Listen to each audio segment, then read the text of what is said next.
Okay, Madam Clerk, it looks like we have enough folks. I don't know if we can go ahead and get this meeting started.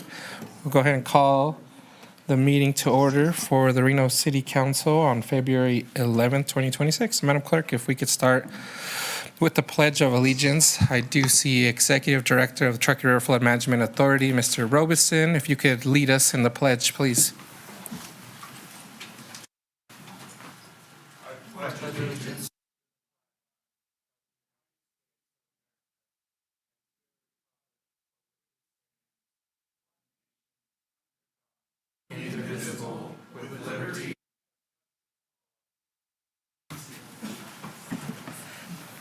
Thank you so much, Dr. Robeson. Madam Clerk, if we could move on to roll call, please. Thank you, Mr. Vice Mayor. Moving on to item A2, roll call. Calling roll for Wednesday, February 11th, 2026 Reno City Council meeting. Councilmember Taylor, absent at this time. Dewar. Here. Vice Mayor Martinez. Here. Ebert, absent at this time. Councilmember Reese. Here. Councilmember Anderson. Mayor Sheevy, absent at this time. Mr. Vice Mayor, you do have a quorum of the Reno City Council. Thanks so much, Madam Clerk. And with that, we're going to go ahead and move on to public comment, and we'll do the proclamations after public comment today. Great. We're on item A3, opening public comment. It should be noted for those in attendance that comments are to be addressed to the mayor and council as a whole. Comments heard under this item will be limited to 3 minutes per person and may pertain to matters both on and off the council's agenda. Council may not take action upon any matter not agendized on today's agenda. When you're called on for public comment, please state your name for the record and begin speaking. The timer will begin when you've stated your name, and you will be afforded 3 minutes. For those participating in chambers, in accordance with Council Rules 6.3.11, while in this room, please be respectful. Disruptive behavior from audience members like clapping, yelling, whistling, etc., which impede the meeting, may result in a warning issued by the presiding officer. If this behavior continues, you may be removed from chambers. If you're an attendee in the Zoom meeting and would like to make public comment, please raise your hand at this time. Our first public commenter today is Terry Brooks, followed by Mark Markell, followed by Joe Meacham.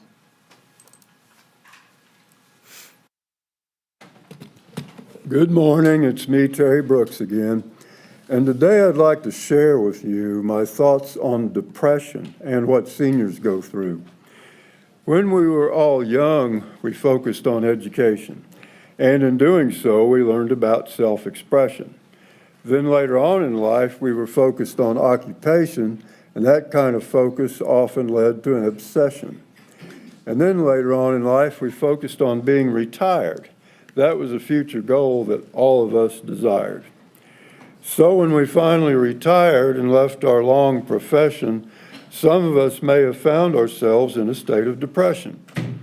When we leave our job and finally retire, some of us could compare ourselves to a depressed or flat tire.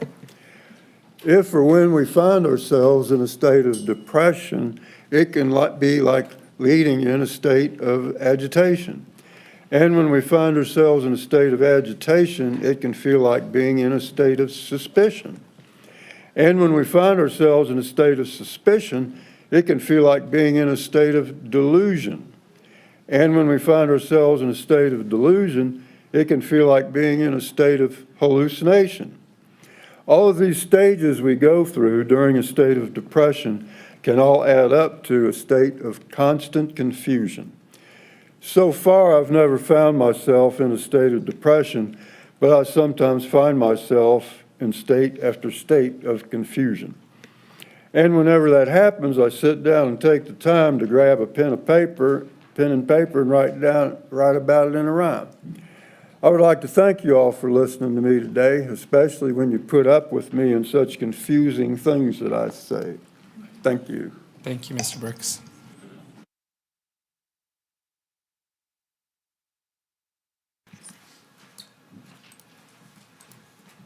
Mark Markell, followed by Joe Meacham, followed by J.J. Phoenix.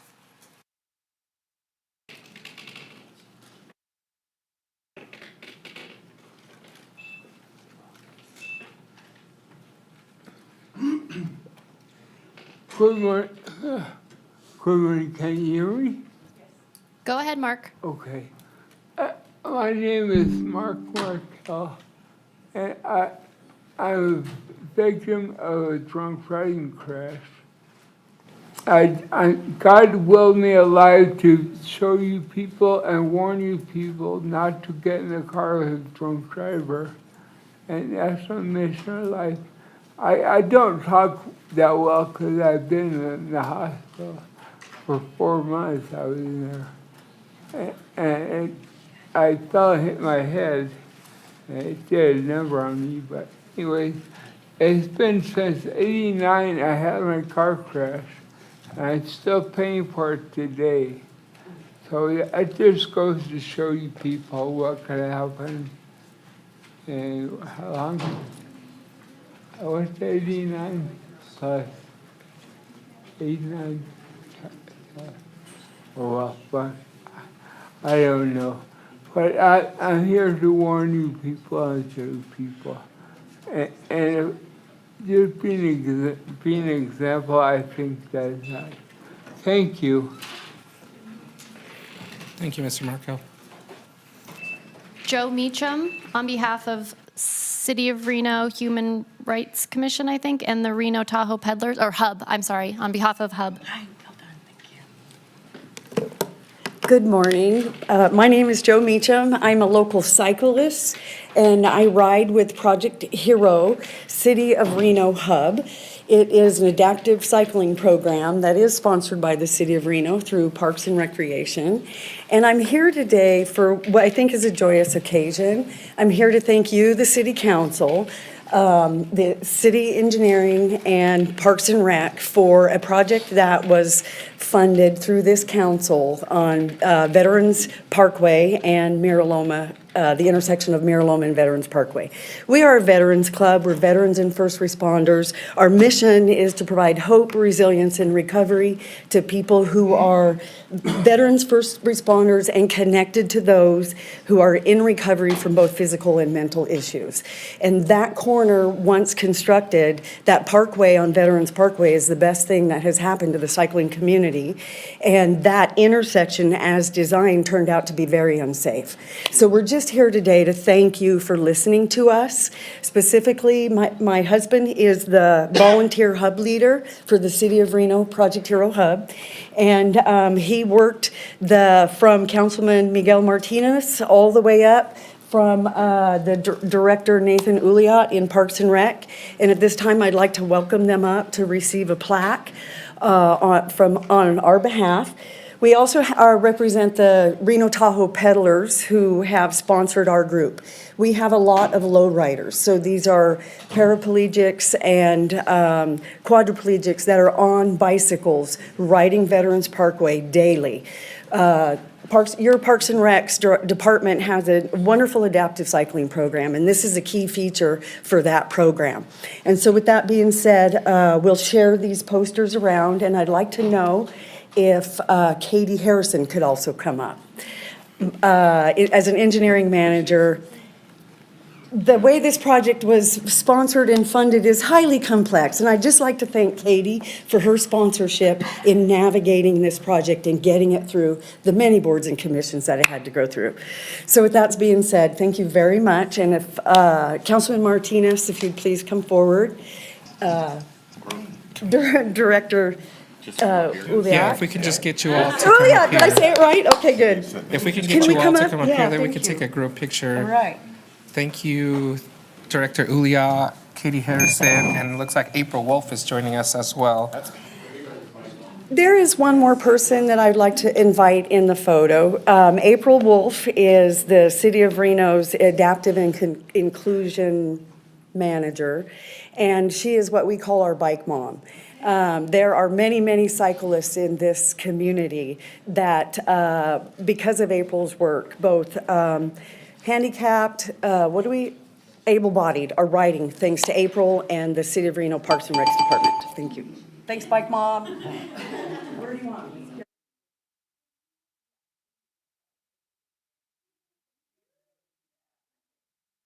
One, two, and three.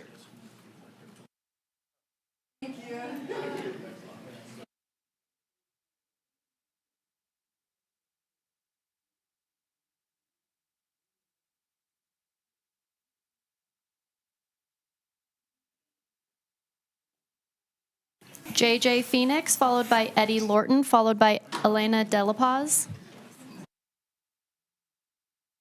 Somebody is for the record, my name is JJ Phoenix, or James Phoenix, and I go by JJ. So, Pisha Mua, Nu Machina Manina, Nu Kuyui Tukara, Ina Pia Albert Nita Phoenix, New Sahaway. So I'm from Pyramid Lake, Pyramid Lake tribal, Paiute tribal member. So good morning, members of the City Council and the community and all the staff. My name is James Phoenix. Most know me as JJ, and thank you for the opportunity to speak here today for this public comment. I'm here today to speak briefly about two items: my role with the Nevada Department of Veteran Services, if you haven't heard what they are or what they do, and then my candidacy as the incumbent for the Washoe County School District, District C, the seat. It's open, so I need to run for that. A little bit about me, for those of you who don't know me, I'm a member of the Pyramid Lake Paiute tribe. I grew up here in the Reno Sparks, Washoe County area. I raised my family here. I finished my law enforcement career here. And I served in the Marine Corps, retired from the Reno Police Department, and later retired from the Army National Guard as Lieutenant Colonel. I've also had the honor of serving as a chairman of my tribe and serving on the council. I was appointed to the Washoe County School District last year in January of 2025. So I was appointed, I got this year, and I've got last year, and I got this year. But of course, you know, if you got to run for that seat, you got to run for election. But at the Nevada Department of Veteran Services, we are a state veteran agency. We are not the VA, but we work closely with them.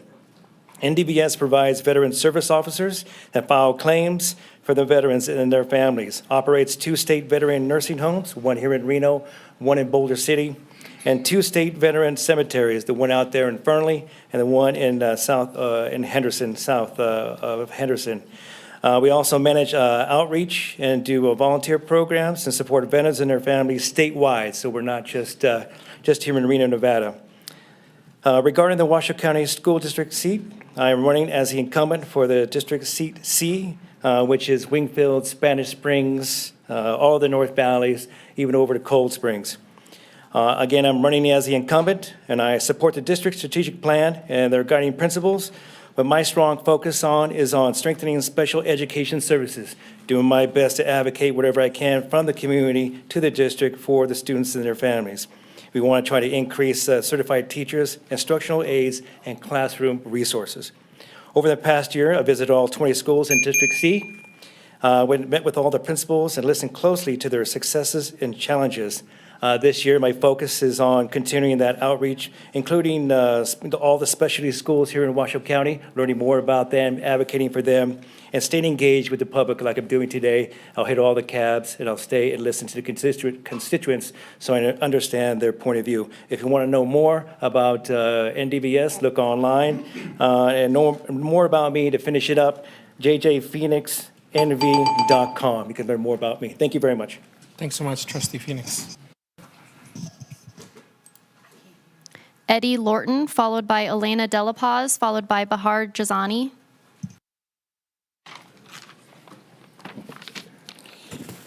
Hi, for the record, my name is George Eddie Lorton, running for Reno Mayor.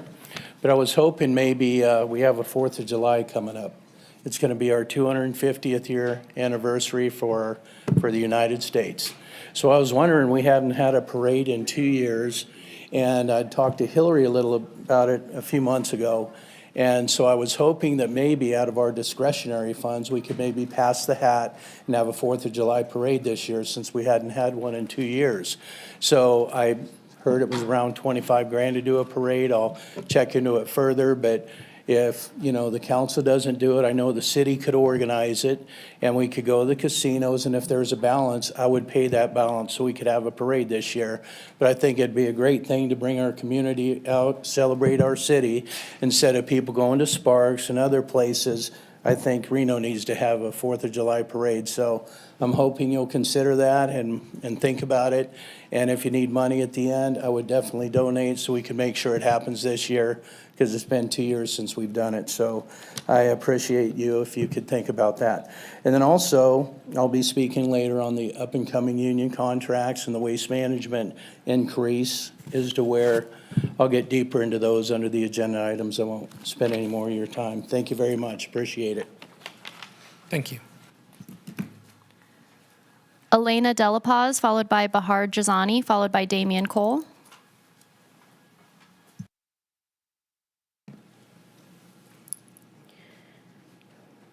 Hi, my name is Elena de la Paz. I come here today to provide space in this room to discuss what many of us are feeling, grief and frustration toward.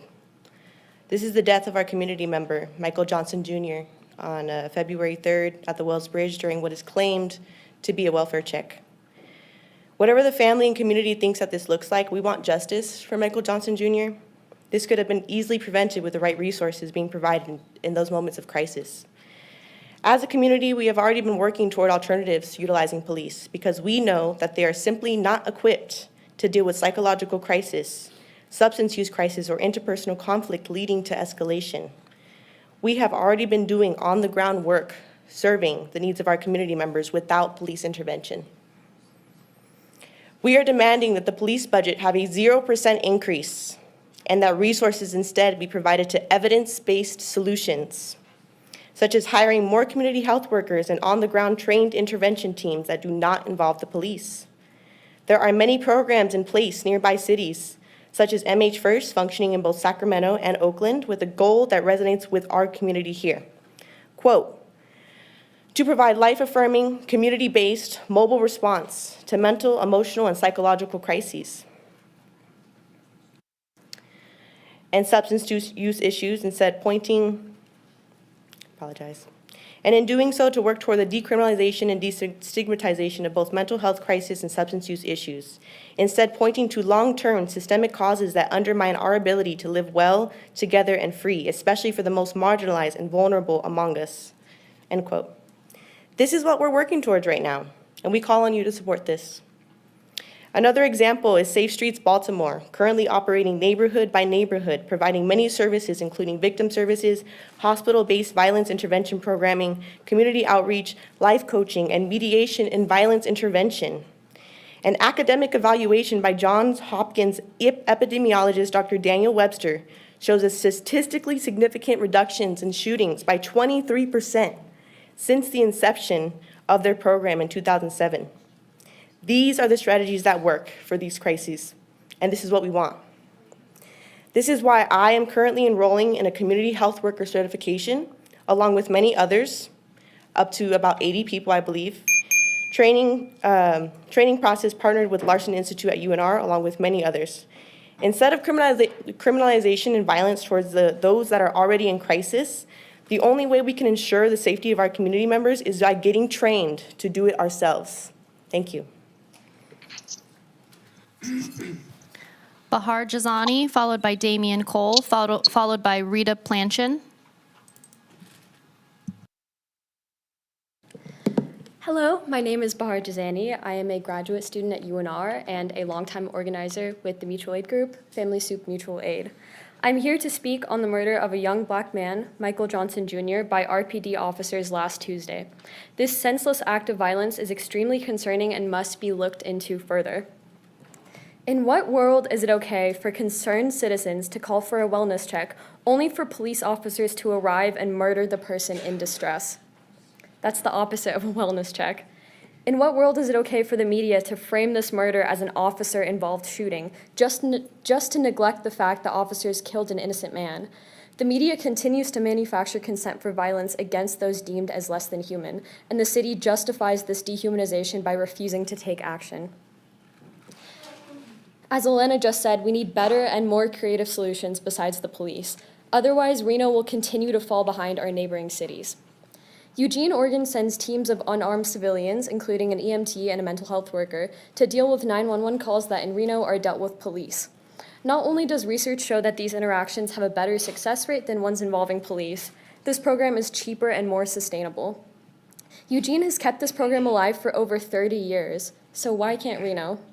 Why is Reno always falling behind? This is why the community has banded together to find solutions, including the community health worker training partnered with the Larson Institute at UNR. Funding public health is the answer to public health crises, not violence.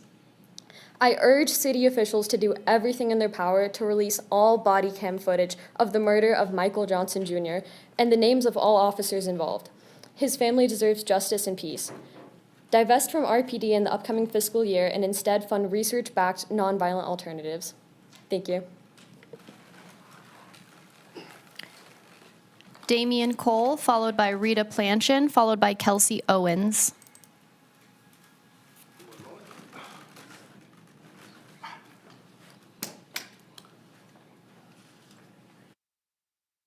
Good morning. My name is Damian Cole. I'm a resident of the Riverside Artist Lofts, and I'm here to help represent the other residents there. Basically, we have a parking situation problem where, well, originally when the parcel was divided up into two parcels in 1999, the parcel that remained part of the Riverside Hotel building was granted an access way and a very small parking lot. And this has been a growing issue over the last few years. We have 35 residential units, plus it's also shared parking with, it's a multi-use building. So basically what's happening is we have lost several different resources over the years to handle overflow parking. And I'm not sure exactly what has been done to make those replacements. I know that we used to have a deal with the public parking lot on First and Sierra Street, and that's gone. I'm not sure what happened to it. People have been, over the years, parking in different places, either in metered parking or at the Calneva parking lot, which is no longer an option. We used to park at the Washoe County Courthouse parking, very large area. That's property of the county, so that would be a different thing. But the reason why I'm coming to this is because I'm here to support my neighbors. We have been trying to contact the city to try to come up with some sort of solution for this, either public parking, pass permits for residential parking. I've also said, well, how come we can't, what happened to the thing about the parking garages? And then also I remember during the Truckee River Vision Plan, the consultant approached the Carter Brothers for 50 South Virginia Street, saying, hey, can we turn your private parking lot into a plaza with a bike path through it, and you could have parking across the street at the city council? And the conclusion was, yeah, then they were willing to do that. It was put into the plan, it was voted upon and approved by the city council. But whenever we try to come up with solutions, we're usually told no for some reason or another, because parking permits aren't allowed in a mixed-use downtown area. It's the wrong zoning for it, things like that. So yeah, I would love to try to come up with a solution. And we've also approached our building manager about it as well. The owner of the building lives in Minneapolis, so they're not even in the city. We have to go directly to the property manager for some kind of solution. So yeah, we're looking for a solution. The property manager's looking for a solution. And so Rita, who's coming up next, she can tell you a bit more information about what she's done to try to contact the city and the responses that she's been getting. Okay, thank you. Rita Planchin, followed by Kelsey Owens, followed by C. McCombs.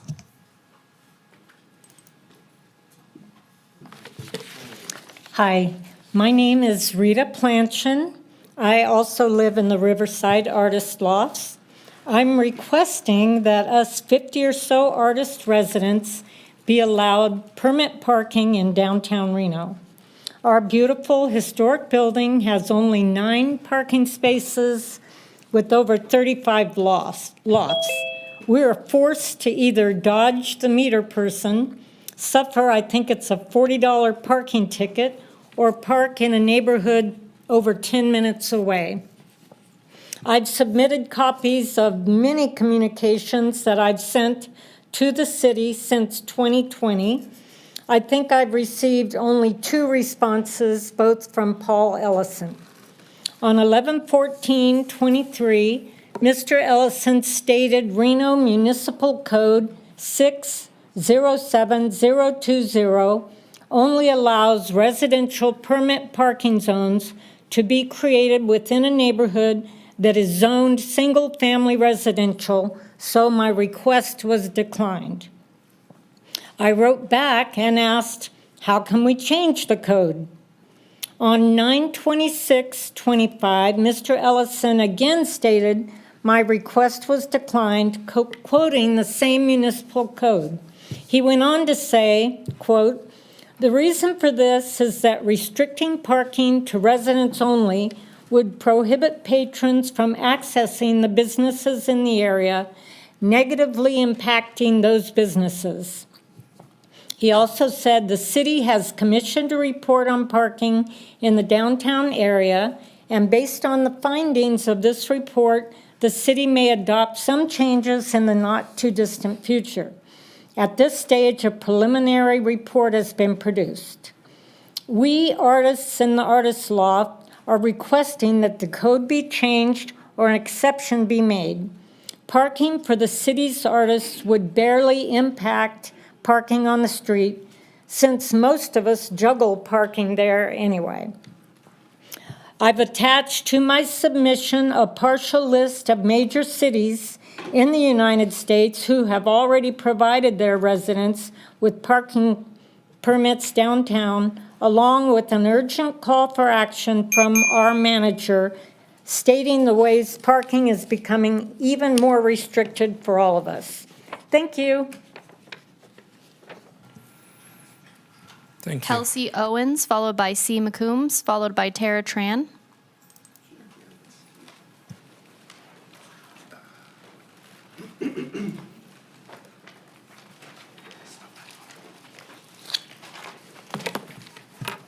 Sorry if I'm a little slow. My doctor told me not to even be here today, but some things are too important.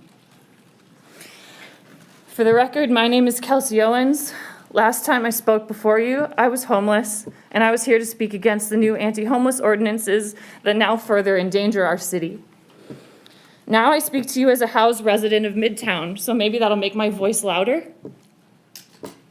Honestly, I didn't come here today expecting to change busted hearts and minds with my words. I came here to look at some of the people responsible for the death of my neighbor.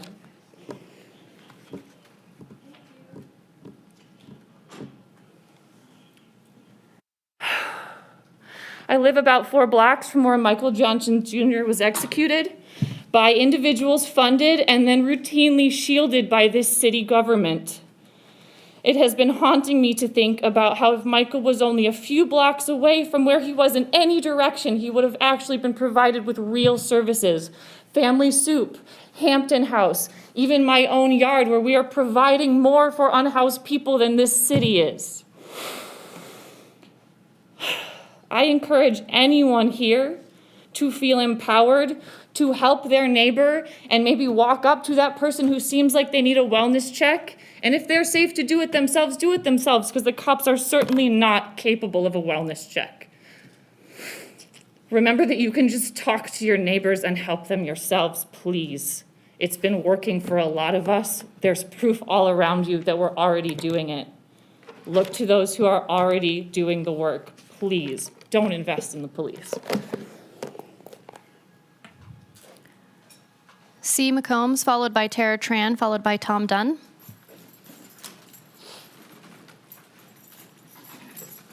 Hi, everyone. My name's C. McCombs. I am a resident of Ward 3, and I also work as a historian. I actually found a fairly relevant article yesterday in the archives, or piece of legislation that was drafted by the NAACP on September 28th, 1959, to actually the mayor and city council. They were talking about in the run-up to the Winter Olympics, which was going to take place in Tahoe in 1960. They were warning of segregation and discrimination being a dark mark on the city of Reno. And I want to read specifically, they cited Reno as one of the worst Jim Crow towns, and U.S. Commission on Civil Rights that from Nevada actually also mentioned that the basic situation in respect to segregation is not seriously disputed by any competent local authority within Reno. So what they were saying was that everyone is aware of this. Segregation is an issue. And Why am I talking about segregation?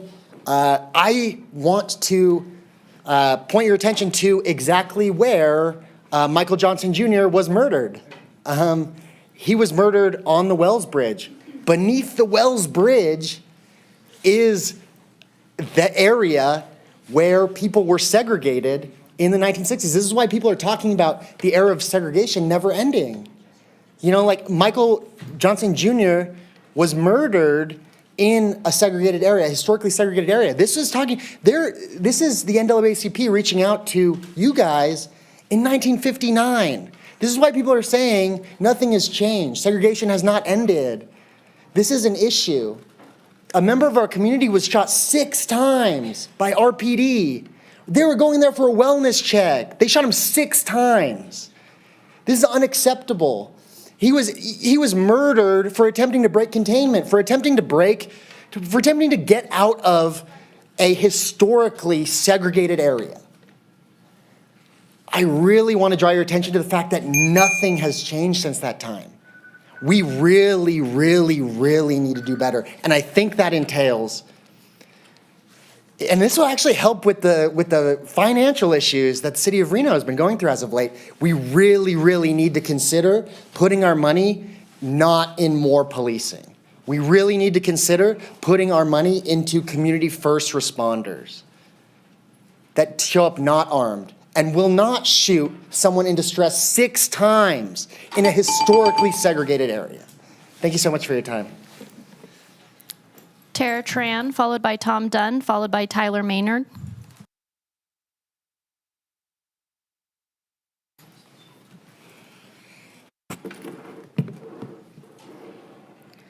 Tara Tran for the record. The Reno Police Department keeps asking for our trust.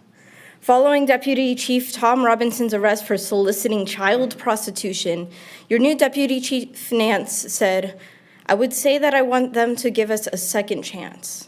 I want them to look at the other interactions we've had with the police, look at other really good work that we're doing, and then know that we are the ones who are going to hold these people accountable." Someone did give you a second chance. A bystander saw Michael James Johnson Jr., a 27-year-old in distress who had just found out that his brother had been imprisoned and feared he might be suicidal. Worried for his well-being, the bystander called 911. And because it's the only so-called support that's actually funded, the police was sent to do a check on his well-being. Deputy Chief Nance said, "I understand why our community would not have faith and trust. Perhaps then it would be sensible to not have 7 officers surround one scared man in a circle. As a witness said, they were close enough to hold hands. And when Michael tried to run, your officer shot him 6 times. 6 times. And we're supposed to believe that these officers ever had his welfare in mind. Is this the really good work that you're doing? How much of our supposedly insufficient budget was spent on overtime that night, on the 7 officers' paid leave? And we're supposed to believe that they're trusted to be held accountable. By who? By themselves? By the other jurisdictions with their own reputation for murder and corruption? Or will you?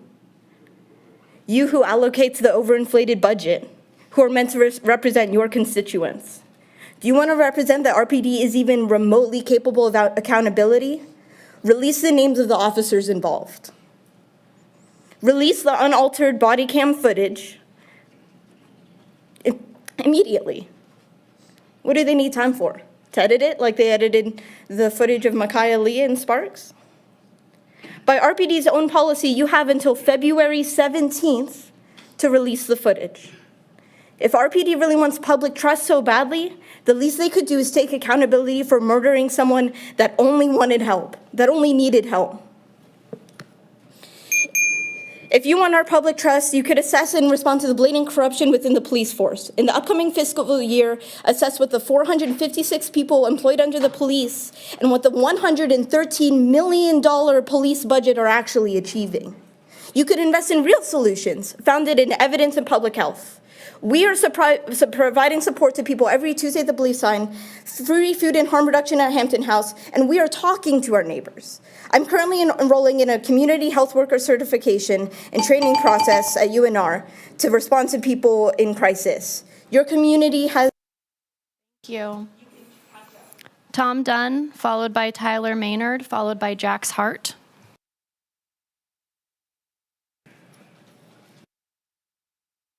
Good morning, Mr. Vice Mayor, members of the council. For the record, Tom Dunn, Vice President of the Reno Firefighters Association. Just giving you an update on a couple of things we've had happen over the last several months. Back in December, the Reno Firefighters distributed over 150 food baskets throughout the Truckee Meadows this past December during the Sam Sabini Christmas Food Basket Project. This project is fully funded by your firefighters and our retirees with our own money. We take no outside donations. In 2025, the Reno Fire Department ran 57,135 calls for service, which is a historic high for our department. And that was an increase of 8.2% from 2024, where we ran over 54,300 calls for service.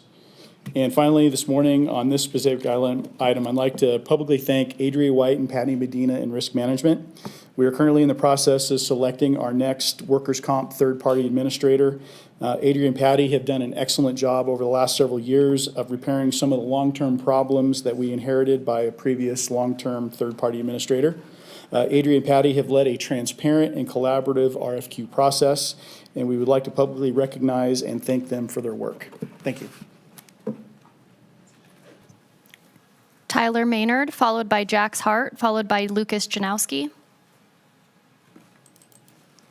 Hi, I'm Tyler Maynard. I'm here to discuss the fatal shooting that occurred on February 3rd of our community member, Michael Johnson Jr.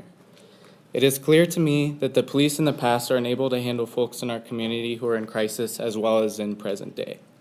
Sparks Police shot and killed an 18-year-old man named Micaiah Lee in 2020 who was suffering from a mental health crisis. And 5 years later, another life has been taken in similar circumstances. We ask that police do not receive any increase in funding and that we seek a community-based alternative that doesn't involve the police, but people who are trained in de-escalation, crisis care, and have a closer tie to the community. Me and a few other people speaking here today have mentioned and are enrolling in a community health worker certification and training process through the Larson Institute with UNR. This is what I and many other community members believe to be the step forward in keeping our community safe, and we ask that you consider to help fund more community-based care in the future. Thank you.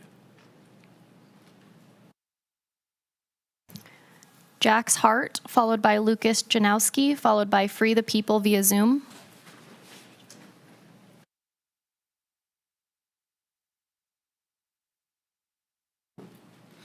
Hello and good morning. My name is Jax Hart for the record. First, thank you to those who decided to show up to your job today. I would like to request a moment of silence for Michael Johnson Jr., who was killed by officers during a welfare check on February 3rd. If you don't know, a welfare check is meant to help people in mental health crises, not a response to a violent crime. There is no reason guns are necessary in a check like this. Michael was shot 6 times simply for trying to run away, which is likely in violation of U.S. Supreme Court decision Tennessee versus Garner in 1985. I would like to echo the sentiments shared by Elena, Bahar, Kelsey, Tata, and C, and my other neighbors who are advocating for evidence-based community alternatives to armed police officers responding to welfare checks. There are programs around the country, such as Baltimore's, that have instituted successful and evidence-based programs that de-escalate and don't increase violence. Regardless of your opinion of Zohran Mamdani, when he was elected, NYPD officers quit in droves. In the aftermath of that, New York City has had the lowest incident of violent crime and murder ever in a single month. Literally, fewer police resulted in fewer violent crimes. These strategies from other cities that my neighbors presented work for those in crisis so that they can receive services they need without risking being shot. Based on data available online, RPD kills Black people at a rate of 6 to 12 times greater than the rest of the population, and something has got to change. My requests are for the city to release all body cam footage from the event on February 3rd, as well as the name of all officers involved in the shooting. We need this community to work together to take care of each other and keep each other safe. This is why I'm currently enrolling in a CHW certificate and training process partnered with the Larson Institute at UNR, along with many others from our community. Instead of criminalization and violence towards those in crisis, the only way we can ensure the safety of our community members is by getting trained to do it ourselves. Thank you. Lucas Janowski, followed by Free the People via Zoom.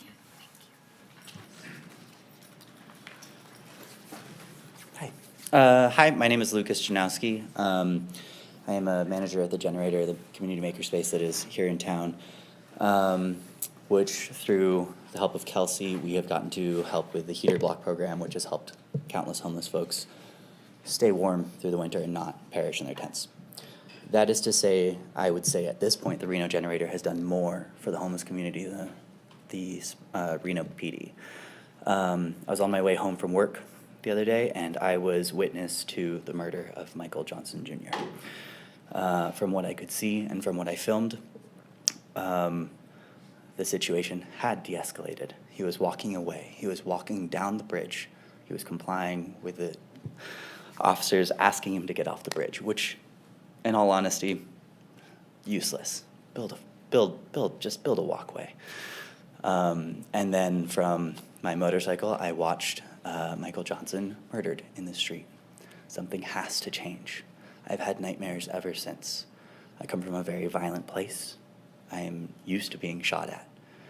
I am so tired of police acting with impunity to murder people in the streets. It is exhausting. I have seen more dead bodies than any one of you, personally. I am exhausted by this. And accountability does not come in silence. Release the names, divest from the RPD, put more resources into community health, community services. There are countless people in the room that have the resources to do that. There are spaces that are willing to give their space for free, AKA the Generator, to help people. Help your people. Stop murdering them. Free the People via Zoom, followed by Christian D. Brown.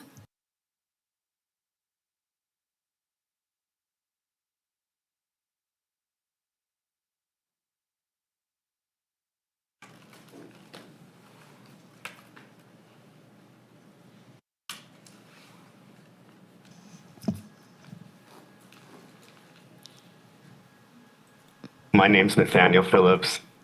I am a downtown resident. I'm originally from Las Vegas, but I've made Reno my home for several years now. I am already a certified community health worker, one of the earliest certified health workers in our state, and I'm a community organizer that works with directly impacted people impacted by prison and police violence, like myself. And I'm here both to appreciate the comments that have preceded mine and to add to the echo, to the flurry of voices who are devastated and disappointed. In 2020, we came to Reno City Council demanding that the sitting police chief, who was moonlighting as the city manager at the time, step down or resign.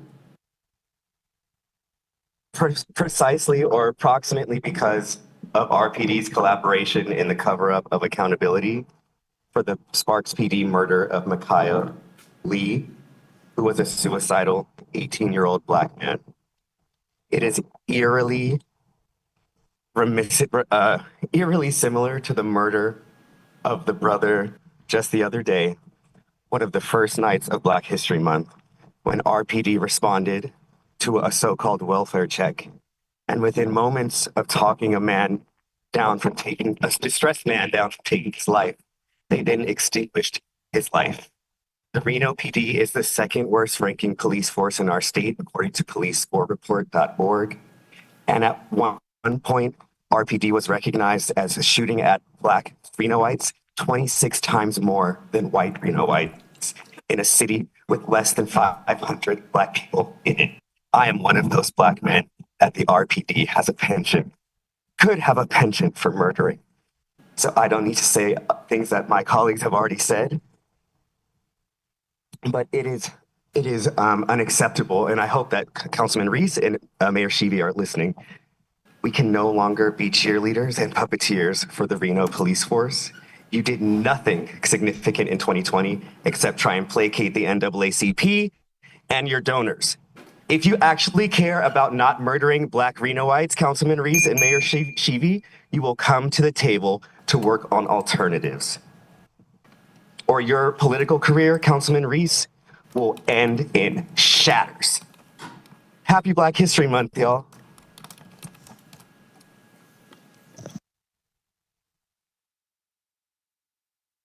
Christian D. Brown, followed by Aubrey Adams via Zoom.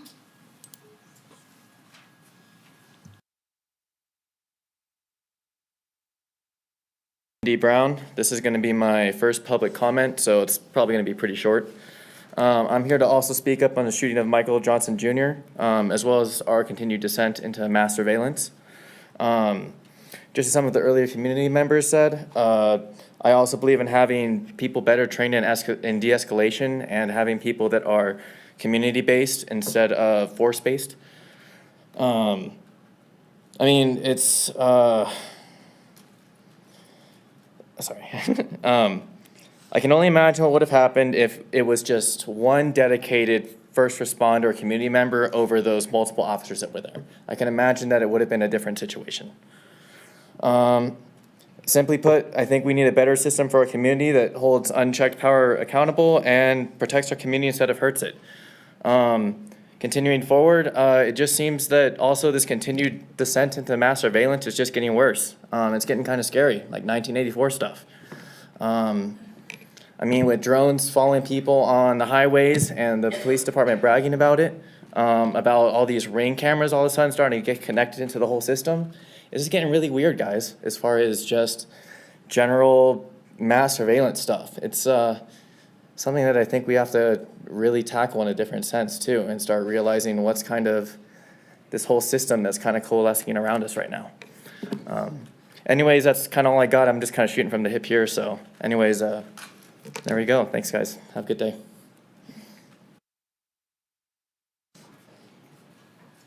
Aubrey Adams via Zoom.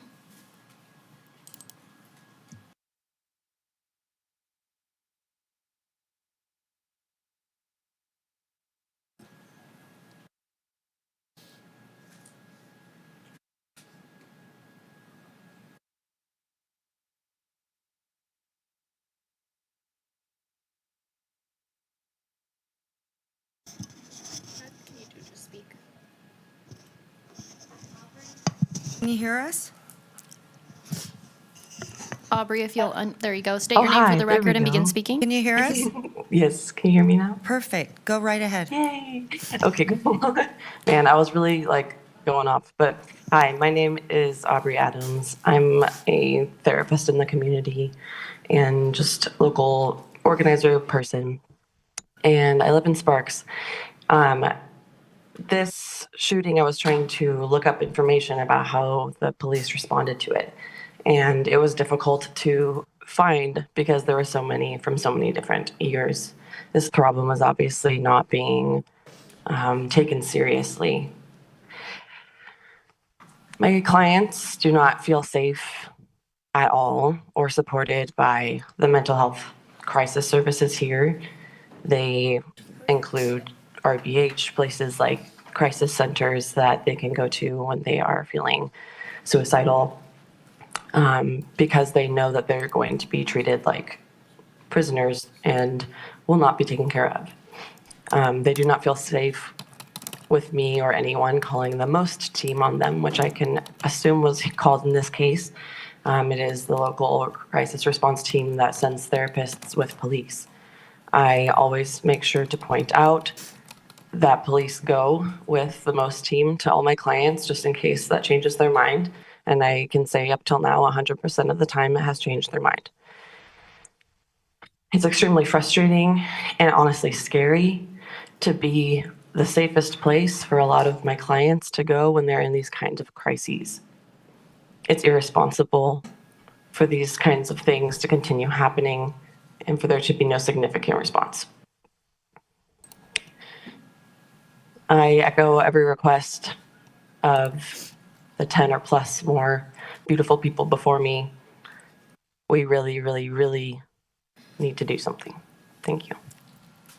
Thanks, Audrey.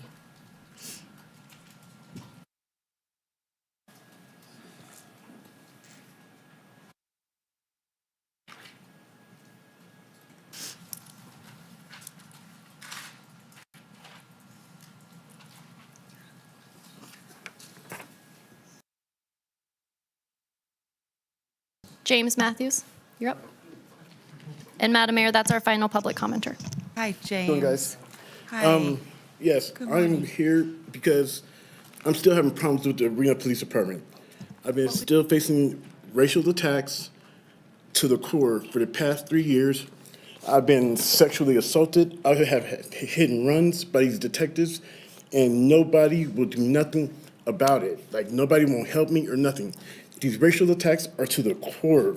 They do things that make people think that I'm crazy when I talk to them. It's unreal, and somebody needs to help me with this. Like, this Reno Police Department is out. It's out. It's unexplainable, the stuff that they have done. I have video surveillance. I have all kinds of proof of all these attacks that I'm facing, and nothing being done. They're having people that are just getting out of jail, confidential informants, like all kinds of different stuff, and plot and set up and do stuff to attack me, and nothing being done. And also, somebody from the city manager's office, they said that they were going to do something about it, and then they had the same detectives that were doing all these setups call me back the last time I was here. So this stuff is just going on and on and on, dude. And I need some help. I mean, like, we got to get down to this. I'm tired of coming up here to you guys complaining about the same problems, and I go home and experience the same stuff. It's unreal. It's like all you guys are saying is that, hey, they can kill him. That's all it is. It's just like a racial lynching. And you look familiar too. You remember when I was parking my car and you came up behind me and you asked me if I was okay because I was parking in the red? Do you remember that? We need to have You. someone meet with Yeah. You don't remember that? And you had your cell phone? You don't want to elevate. Mr. Matthews, you have to address the council. James? Oh, yes. When you were here last time, did someone meet with you? Yeah, I've talked with the chief of police, man. She passed me over to the internal affairs. Internal affairs don't do nothing about it. I have reports for the past 3 years of the stuff that has happened. Okay. You didn't meet with anyone from the city manager's office, do you know? No, it was a tall, bald-headed guy. Him right there. Yeah. Yeah, you. He knows who I am. Do you remember? Yeah, nothing happened. Can we please make sure that we sit down with James? Yeah, can we do something about this? Because all it is being said is that, yeah, we're going to do something, we're going to help you get done. Next thing you know, I'm still experiencing the same stuff. I have no employment, no victims of crime, nothing helping me. My car out there, they did a hit and run, you guys. A hit and run. They scrubbed the camera to where the car, the person that's doing it cannot be identified, but you can see him backing up to where you can't see anything. I have it on camera, you guys. You guys got to see this. Give me a chance, take a look at my stuff before you assume anything, and just look at it. That's all I'm saying, is just look at the stuff that's happening. That's it. And then if there's something wrong, then hey, I'll deal with it and address it mentally. But other than that, man, you guys got to see this stuff. It's unreal, the things that are happening.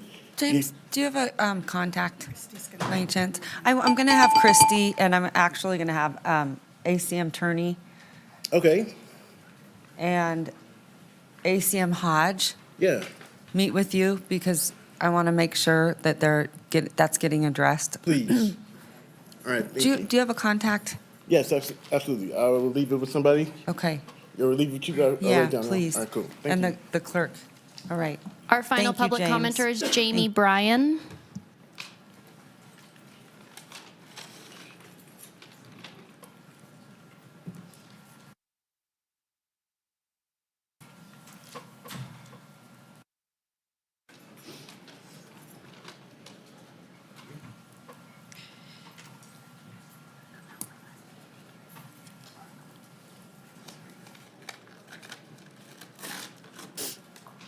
Thank you, guys. Thanks, James.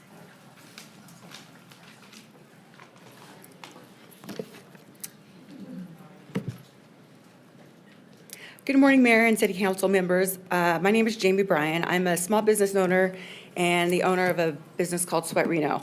As of January 14th, my business has been closed. I'm not here because I need ear. I am here because what happened to me reflects a broader issue facing small businesses in Reno. And because when I tried to engage the city for help, I experienced inaction. Small businesses invest significant capital into permitted build-outs, specialized equipment, and long-term leases to offer something meaningful to the community. In my case, I invested heavily into a permitted commercial space and equipment that cannot simply be packed up and relocated overnight. Under most commercial leases, tenants operate under a triple net structure. That means we pay base rent, property taxes, common area maintenance, repairs, landscaping, management fees, and often improvements that increase the value of the landlord's property. Tenants fund roof replacements, paving, operational expenses, and rising property taxes, yet we do not own the building. In my situation, escalating common area maintenance charges became the pressure point. I have evidence on the record of billing inconsistencies and lease disputes. However, when conflicts arise, landlords have attorneys on retainer.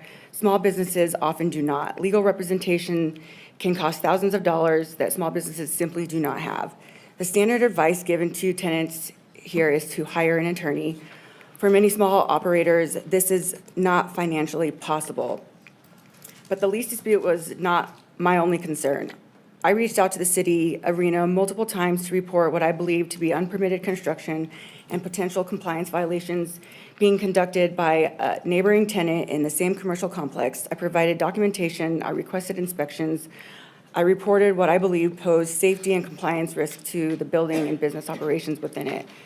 I did not receive meaningful follow-up or clarity regarding enforcement action. This message small business owners receive in these situations is that we are largely on our own.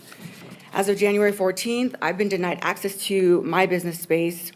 I received correspondence from my landlord's attorney indicating that remaining fixtures and equipment may be treated as abandoned. I dispute the characterization. This is an active legal conflict regarding possession of my property. This highlights a serious power imbalance. When disputes escalate, landlords control the premises and have legal resources. Small businesses frequently do not. Many operators simply leave before it reaches the stage because they cannot afford to fight. When I publicly announced my closure, thousands of people saw my post, many commented expressing concerns about rising commercial costs and similar pressures. I have personally spoken with small business owners who were priced out 1 to 2 years ago, and their former spaces remain vacant today. This is not only an isolated event, it reflects structural instability. This is not about voiding private contracts. The question is whether the city has any role in addressing system. Keep going. No, keep going. I want to hear you.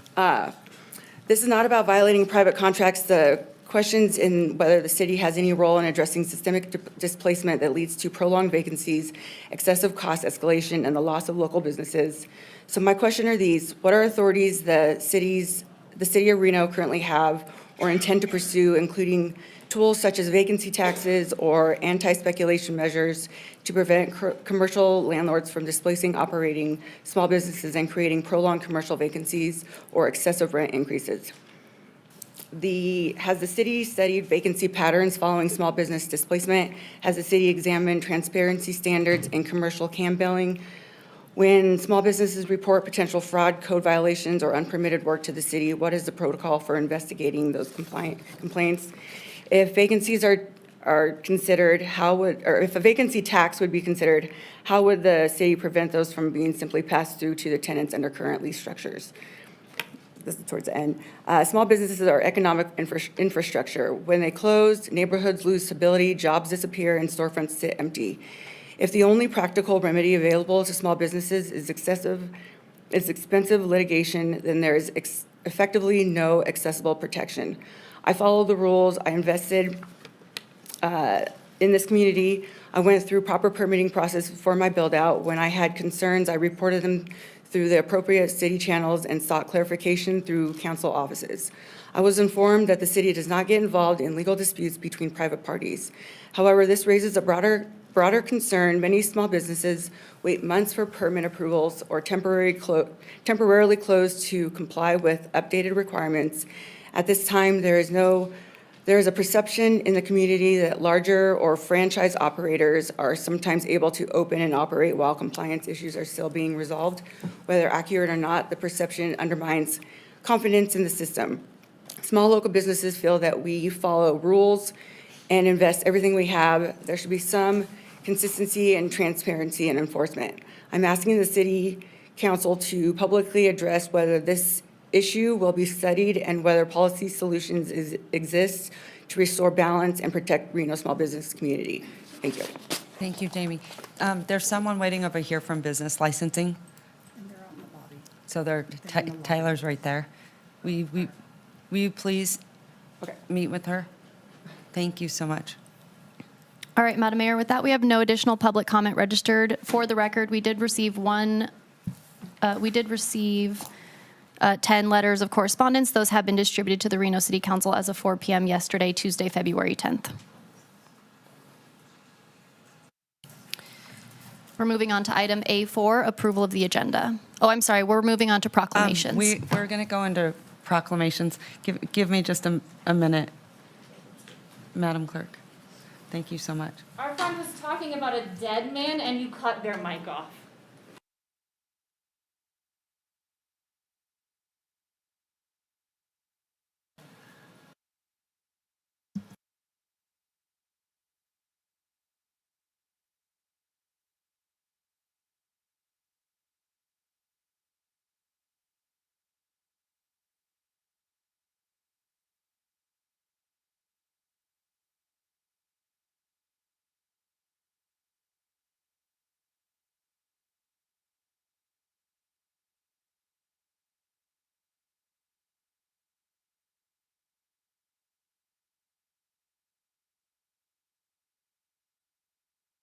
We are going to go into a 5-minute recess, and we will be back after that. Thank you.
83rd session of the Nevada legislature. So joining us today is Government Affairs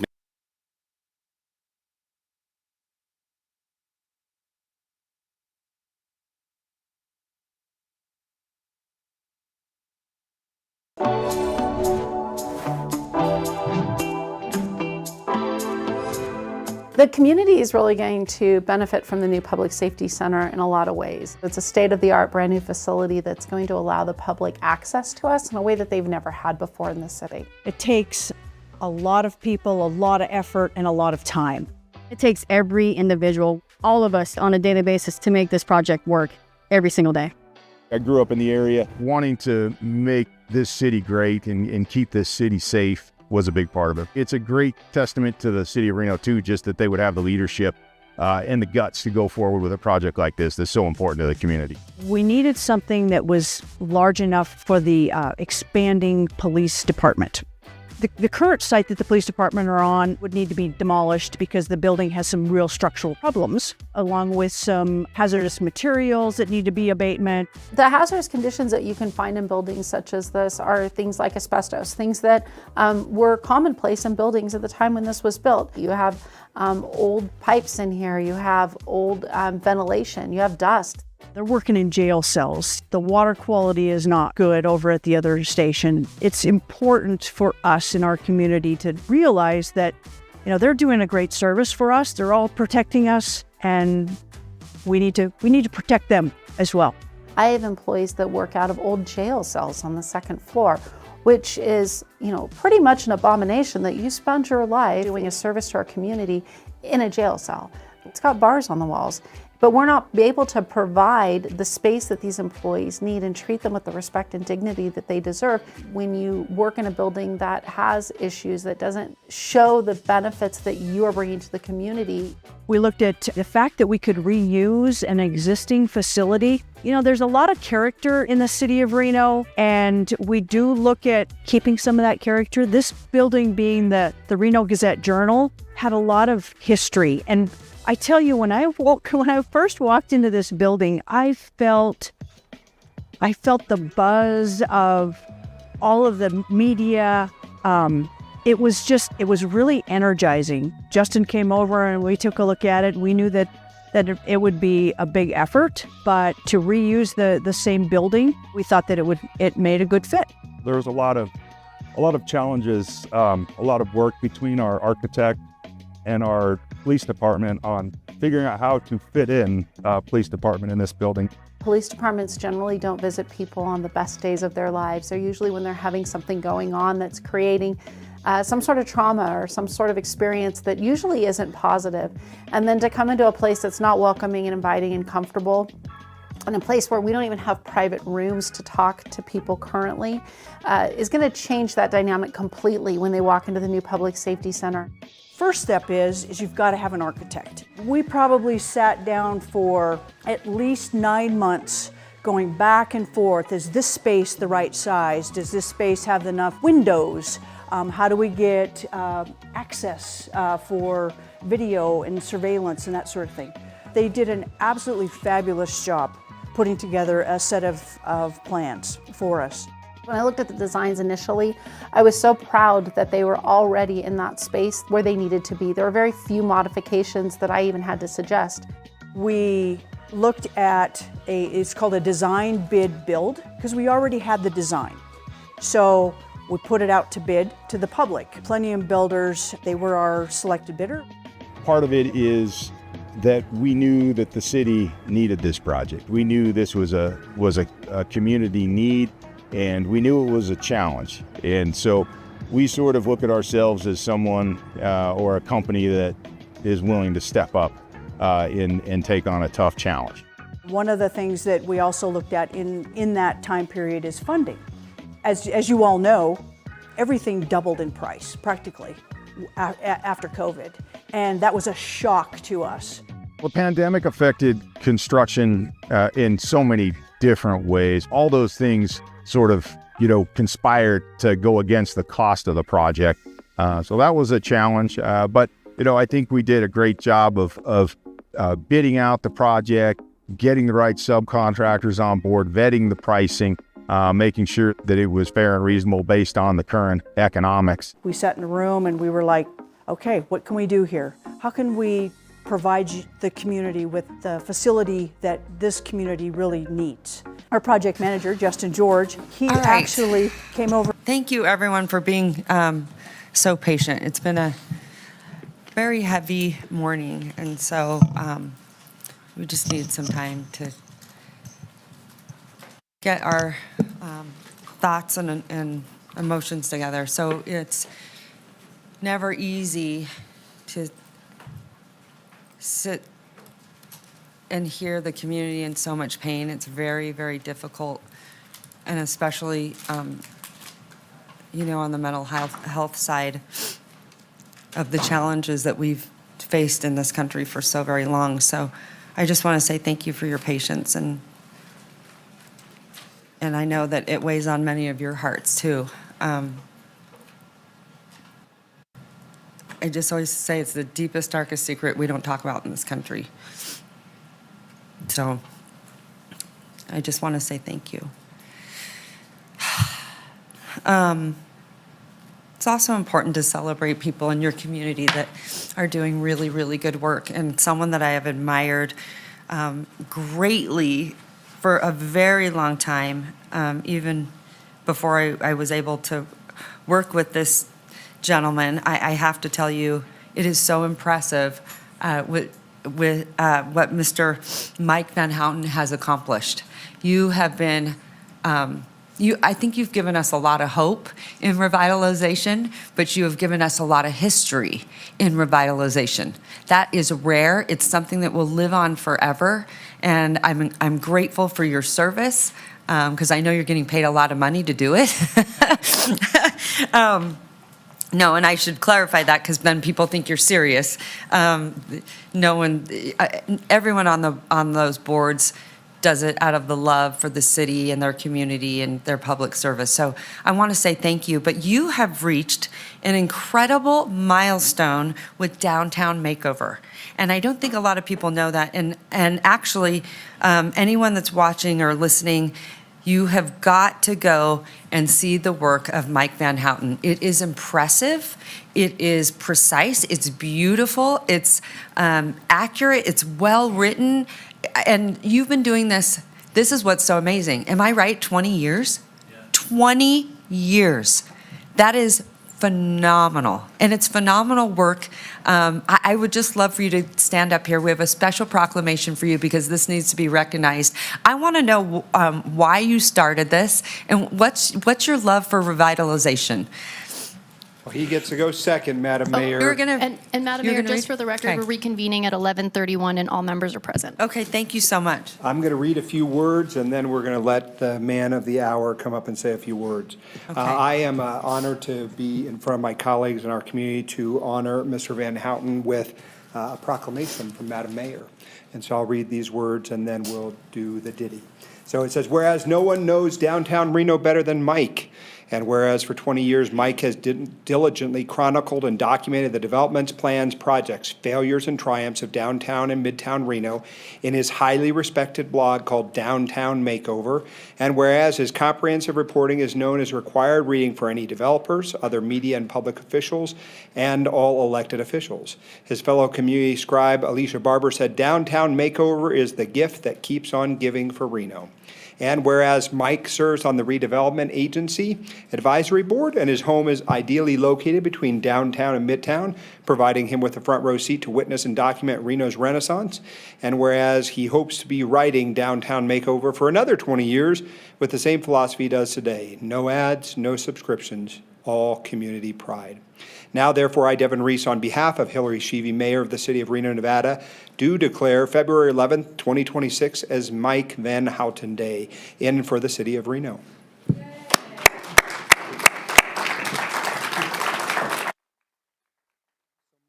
On up. And Mike loves dogs, so it makes it even better. Mike loves dogs.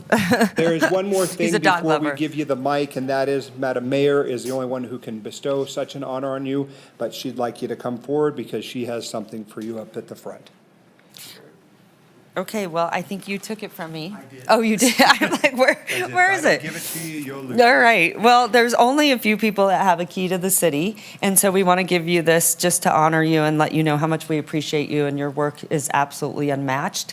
It's beautiful, and I just needed you to know that you are very celebrated today. So you cannot speed with this key, but we just wanted you to have something to remember this day by 20 years is absolutely phenomenal, and thank you for your community give back. It's incredible. I appreciate that so much. What do you think?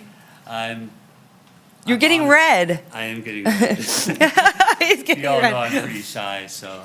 That's the one thing about Mike, he's super shy. So I Super really shy. appreciate this honor. It means a lot to me.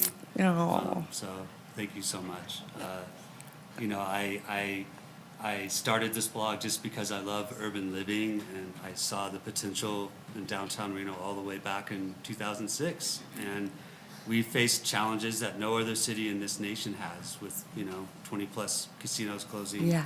downtown. Will you say that in the microphone? Because I want people to know the history of why you started Downtown Makeover. I have had urban planners from across the country and other mayors study your site and look at it, do a deep dive, and they tell me that your expertise is really commendable, but something that they haven't seen before. So I'm just curious. I just want you to tell people why you started it, and do you have a background in? You don't? No, I have a degree in graphic design, actually, and. Well, it is beautiful. Your site is beautiful. Well, thank you. Yeah, but I don't know, maybe in your past life, you were an urban planner. Maybe I was an urban planner in a past life. But I tell just everyone. started it because I moved here in like 1999, and I grew up in downtown Los Angeles, and so I'm very accustomed to urban living. I can't really imagine myself out in a suburb. I think I would, probably die of boredom. And I saw the potential here when I moved here, and no one was really reporting on the transition downtown was making from being very casino-centric to turning into a neighborhood. And I thought, I think I could contribute my skills as being a web designer to telling that story. And it just kind of, took off from there. And the first post I did on Downtown Makeover was about my own neighborhood and turning it into a bungalow district. And we ended up doing that and turning it into a conservation district. And my second post, ironically, was about a grocery store retail study all the way back in 2006. So still relevant today. The insight you had. And for those of you that don't know, Mike now sits on the RDA board, and I've been listening to your comments, your feedback, your suggestions. They are fantastic. They're phenomenal. I couldn't be more proud of that board, and particularly the work that you're putting in. It's really going to make a huge difference. Thanks. I just want people to be proud of the changes that have happened in downtown Reno and take some community pride in it. And it gets a lot of flack. And so if someone else is out there talking about all of the achievements that have happened and the struggles that we've overcome, that makes me happy. And, I've heard people have actually moved downtown because of my site. And there's 5,000 people who call downtown home who love it. And so the more awareness I can bring, the better. And I hope to do this for another 20 years. Well, you're amazing. We hope you do it for another 20 years, too. Let's get a quick picture Congratulations. with the council. Let me say we're going to take a quick picture. Okay. And we've got some friends. Hagen Sandoval from the Historic Resource Commission is here. Ah. And Wesley McQuillan is also here. So we're all going to take a picture up here. Family and friends celebration. You want to have your proclamation or your key or both? That's all good. Hagen, my site is going.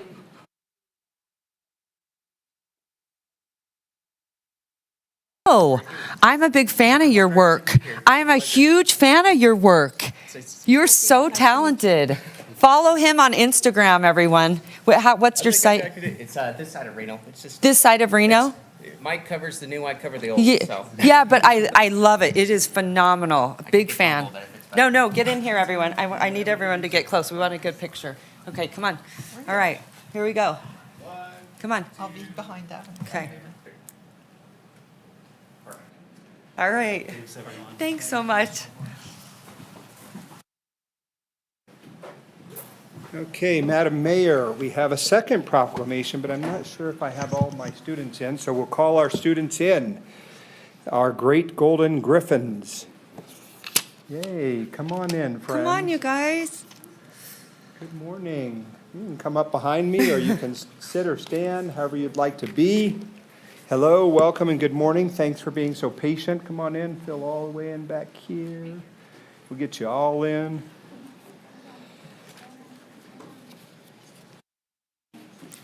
Future mayors. Yeah, Madam Mayor is always Right? fond of having our future mayors in the House, so I'm going to read a proclamation and turn the mic over to them. But this is a proclamation from Mayor Hillary Sheevy that reads, whereas the Great Golden Griffins Team 21632 is a middle school only first tech challenge robotics team based at Honors Academy of Literature, a public charter school located here in the heart of downtown Reno. And whereas First Tech Challenge is a nationally recognized STEM program that engages students in designing, building, and programming robots while fostering critical skills such as problem solving, collaboration, leadership, and innovation. And whereas the Great Golden Griffins have been selected to represent Nevada at the Governor's Cup in Washington, D.C. on February 20th, 2026, a prestigious national event that selects only one team from each state. And whereas the G3 robotics students will showcase the talent and academic excellence of Reno's youth on a national stage and reflect Reno's commitment to educational excellence, innovation, and the cultivation of future STEM leaders. And whereas the accomplishments of the Great Golden Griffins bring positive recognition to Reno and demonstrate the strength of partnerships among schools, families, and the broader community. Now, therefore, I, Devin Reese, on behalf of Hillary Sheevy, Mayor of the City of Reno, Nevada, do hereby wish success and best of luck to the Great Golden Griffins. Wow, congratulations.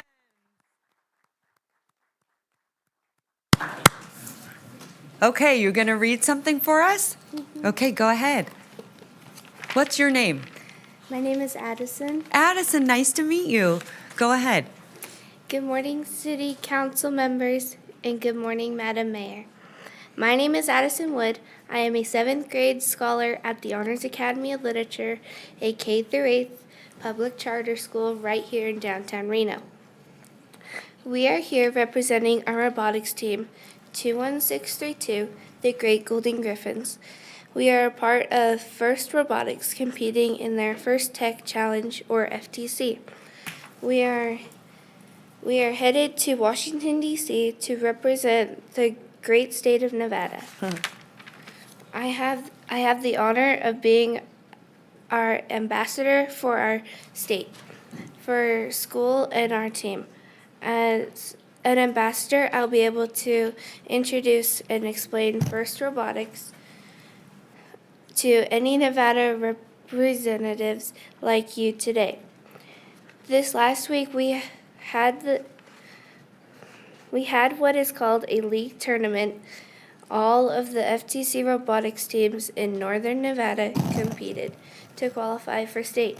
At league, we also are recognized for being graciously professional, such as being respectful to our fellow teammates, to our coaches, to our competitors, and to the officials representing FTC. One award that we received was the Reach Award. The Reach Award, we reached out to another team in northern Nevada to help with presenting their robot better with 3D printed number plates. We also were privileged to help an orphanage in Nairobi. We are able to send them Legos and start their journey in robotics. Thank you for your time today. Wow, you sound like a governor. Impressive. Are you guys excited? Yes. You're really excited? I'm excited for you guys to see DC. It's a beautiful city with tons of history. You're going to learn so much. You're going to love it. And we're going to be very proud when you represent us there. So you got to make sure you go and tell them how great Reno is. But okay, do you have something you want to say?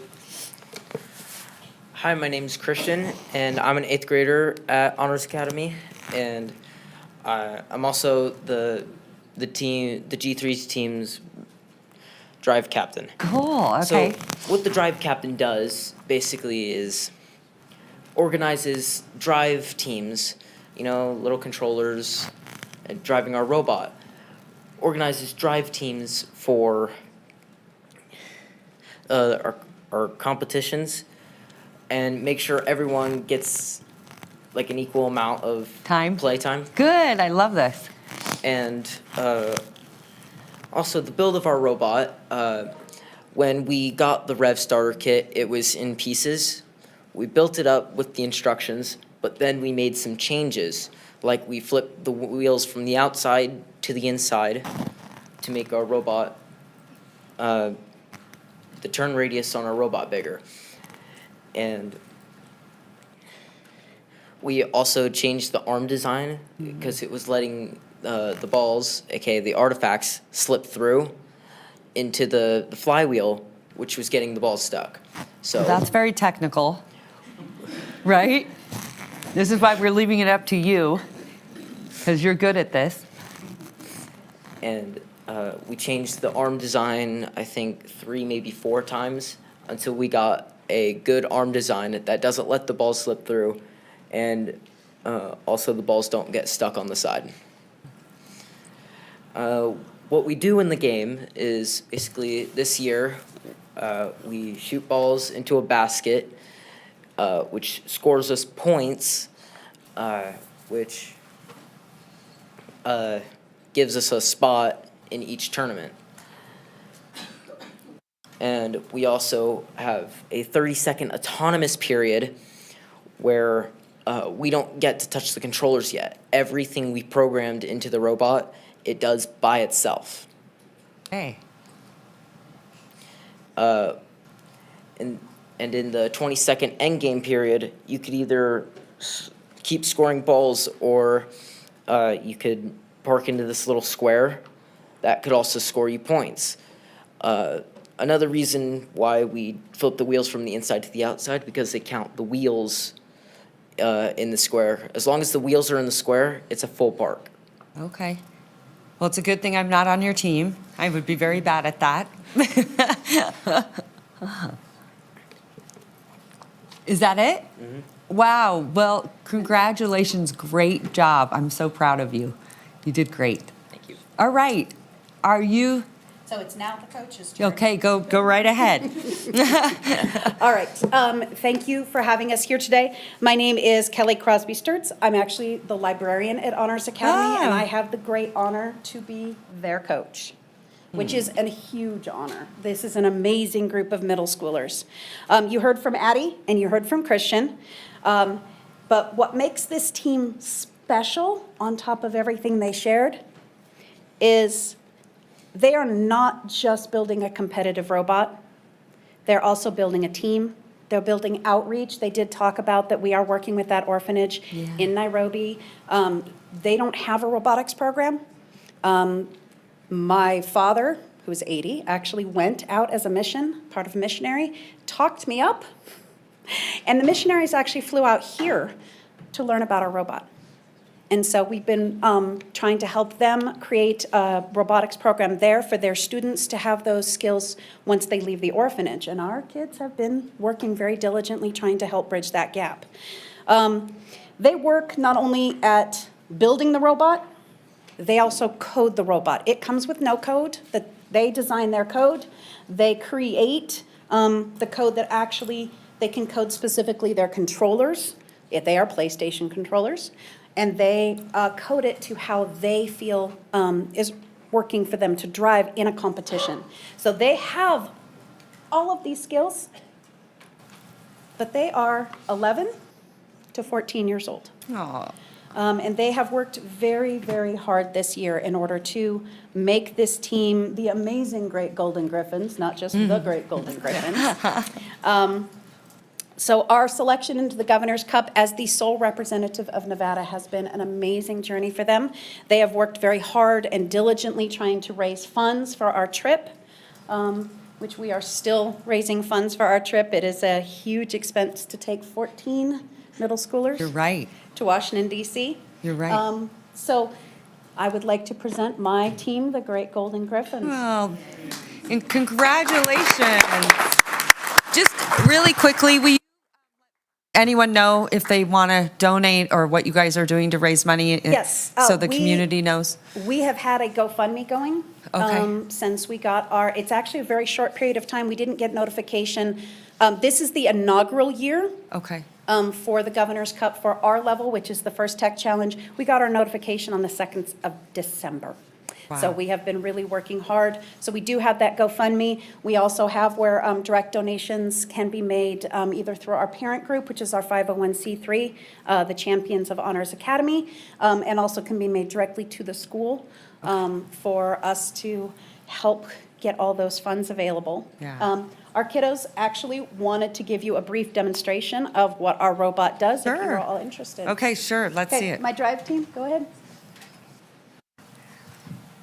So each drive team is made up of 4 students. There is one student that is what is called the human player, and they would be, and this is Ellie, and she would Hi. actually be loading the balls, which in the game are Hi. called artifacts. You can't have any more than 3 in the robot at a time. Then we have one who is our chassis driver who's controlling the wheels. Then we will have one who is actually our flywheel or our launcher.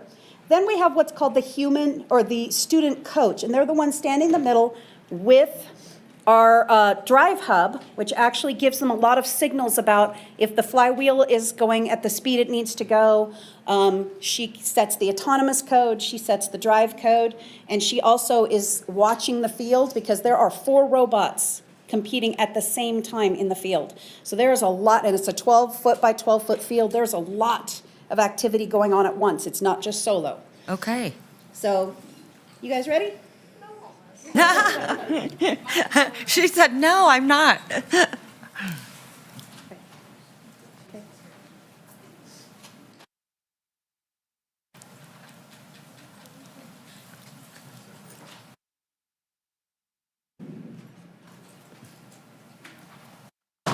Okay, what, is it working? It's connecting. She says no. Well, guess what? This is great because we're getting a little practice before you guys go to DC. So this is where you want to get all the kinks out. You want to get them out at home before you get back there. So this is good. So as much as you're probably stressing, don't stress. This is good. Yeah, sometimes it's also the Wi-Fi. If the Wi-Fi has a hiccup. Got it. Which Okay, is makes. actually the name of our robot. Our robot is actually named Hiccup. Okay. One of the reasons we put the wheels on the inside of the chassis is because the robots can hit each other, and it kept knocking off one of our wheels. So they named it Hiccup from How to Train Your Dragon. Okay, smart. So.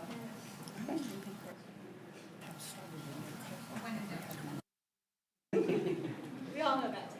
Yeah. Normally, this is not an issue. No. Is it cold? Yeah. Yeah, exactly. Count on, if anything can go wrong, it will. That's the operative principle.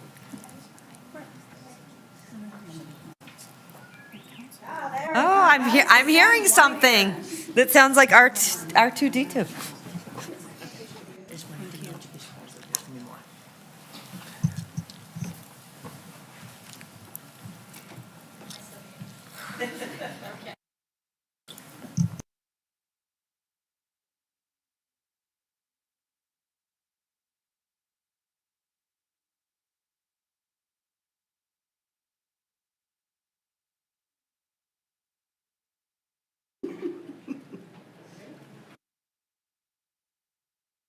There we go. All right.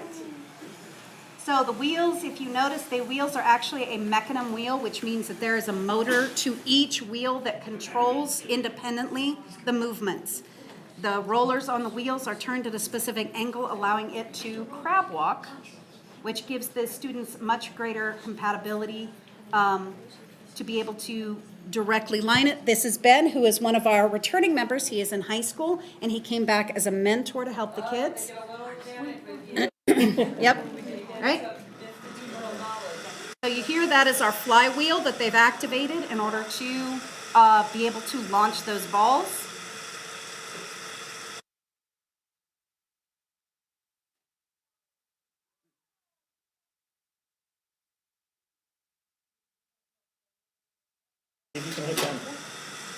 So what they would be doing in this is there's actually different areas that they would be positioning in order to make those goals in the field.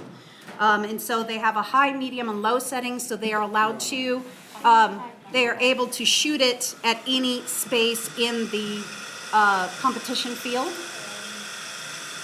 So that was our low setting. Now we are on our higher setting.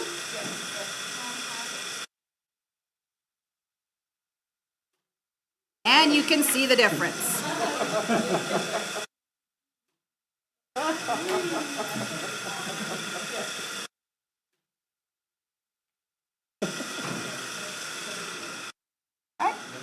So thank you again, ladies and gentlemen. Well, this is you. our presentation of our robot today. That was fantastic. I hope you guys are proud. That is impressive. So come on over. We'd love to take a picture with you guys. We actually, my members, my team would like to present gifts to each of the council members. So Rosie, start from this side. Go on up. Keep going. Harrison, go on up. Oh, okay. Okay. Those who have them, keep going. How cool is that? Okay, go down the line. You guys, that's so cool. Thank you so much. Oh my gosh, a keychain. I can totally use this. Nice to meet you. What's your name? My name is Laith. Hi, Laith. Nice to meet you. Thank you so much. Are you excited? Yeah? Oh. Okay. Okay. Two more of each.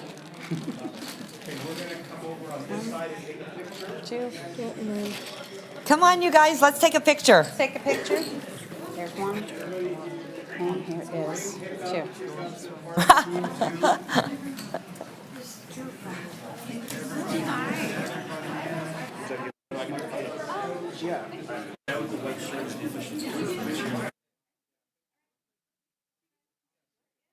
Okay.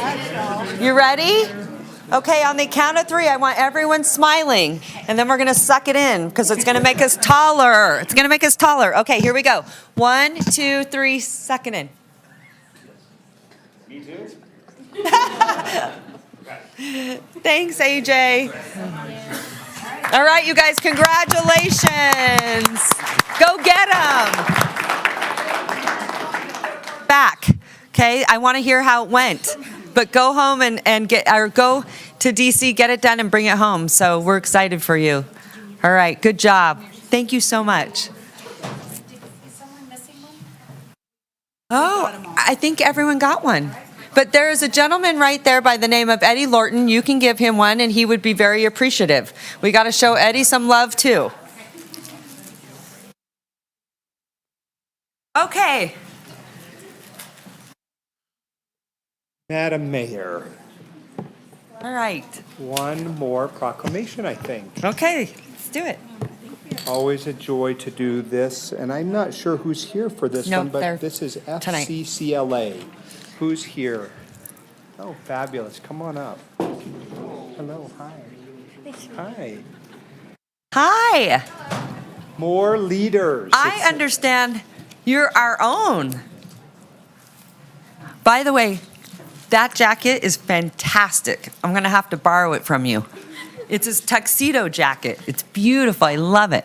Okay, take it away. I'm excited to hear this next proclamation. Okay, Madam Mayor, whereas Family, Career, and Community Leaders of America, also called FCCLA, is a national nonprofit intracurricular career and technical student organization that supports family and consumer sciences education by preparing students for leadership careers and civic engagement through integrated classroom and applied learning experiences. And whereas FCCLA offers members an opportunity to work together for everyday purposes for the improvement of themselves as well as their families, careers, and communities. And whereas the organization extends classroom learning through chapter service projects that develop leadership and employability skills and helps young men and women learn how to plan, make decisions, carry out program evaluations, and take action through working with other youth and adults within their school community and the state. Now, therefore, I, Devin Reese, on behalf of Hillary Sheevy, Mayor of the City of Reno, do hereby declare February 9th through the February 13th National FCCLA Week. All right, congratulations. Okay, well, I want to hear a little bit about this.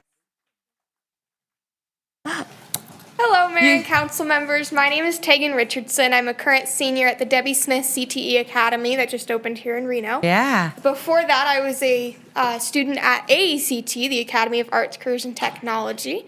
I have had the honor of serving multiple roles among FCCLA, whether it be just a chapter member my freshman year, state president for Nevada FCCLA my sophomore year, or running as a national officer candidate this past summer.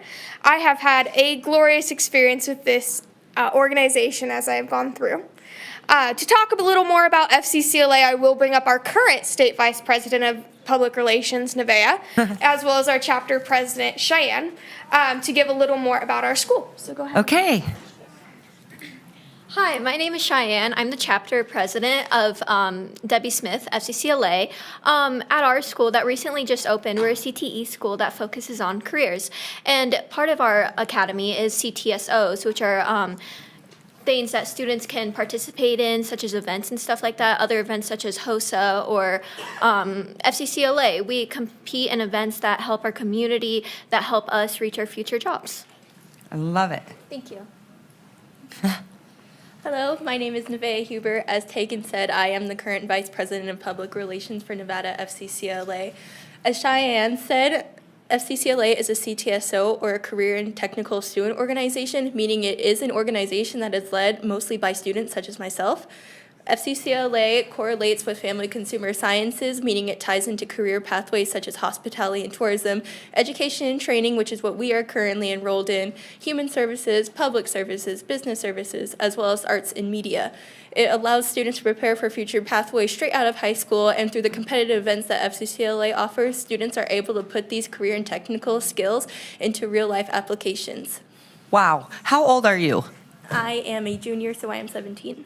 Wow, you are phenomenal. You girls are blowing me away. You sound like senators. You got up there with confidence, with pride. You would make Debbie Smith very, very proud. She was a remarkable woman, and you are representing her every single day.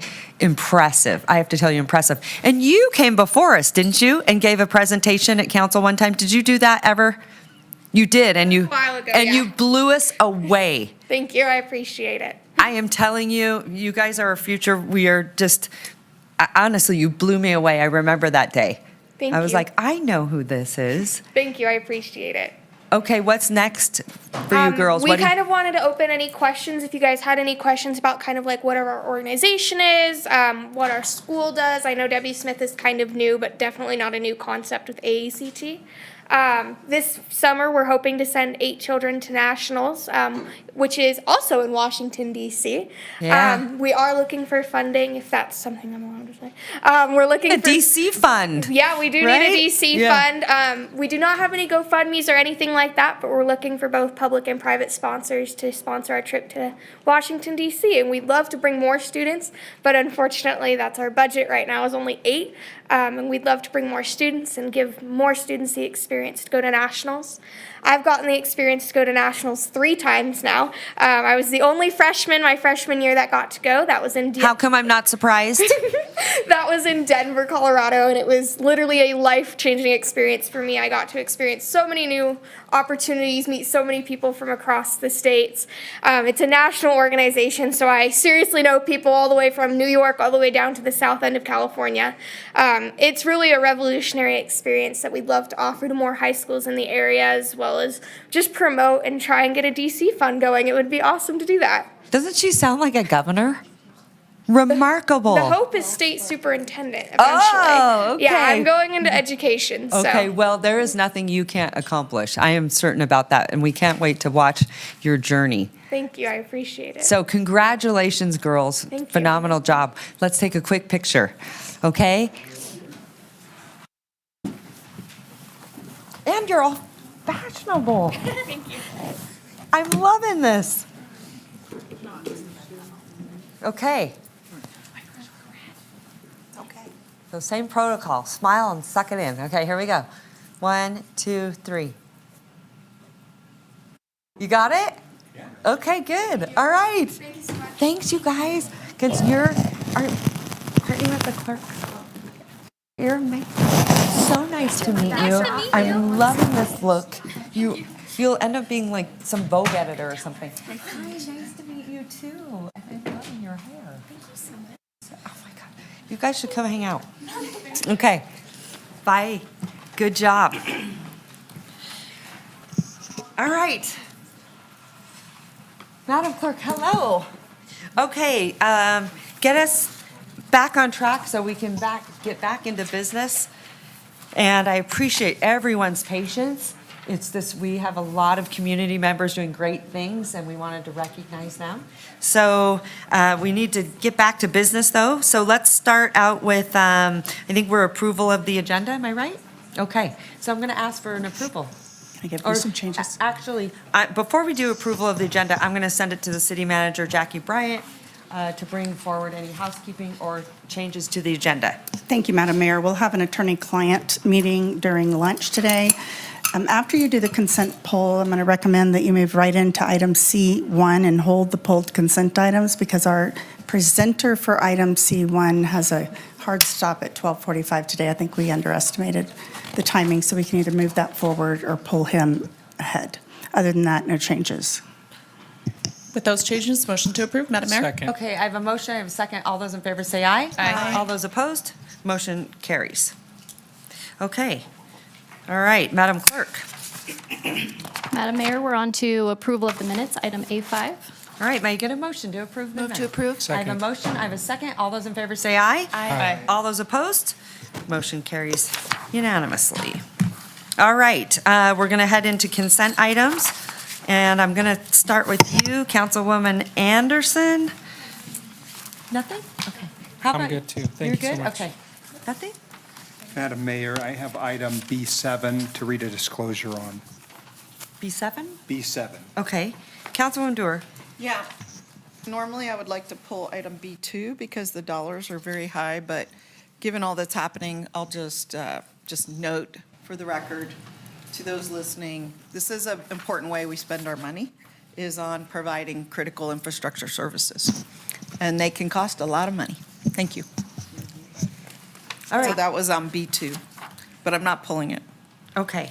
Councilwoman Ebert. Yeah, I in agreement with Councilmember Dewar, I just want to kind of say what it is real quick. It's award of a contract to Resource Development Company, DBA FAR Construction Corporation for the Truckee Meadows Water Reclamation Facility digester number 4 converter replacement project in the amount of $4,205,000 and some change, with Reno's share being close to $3 million. So I'm not going to pull it, but I just think it's important to say what it is.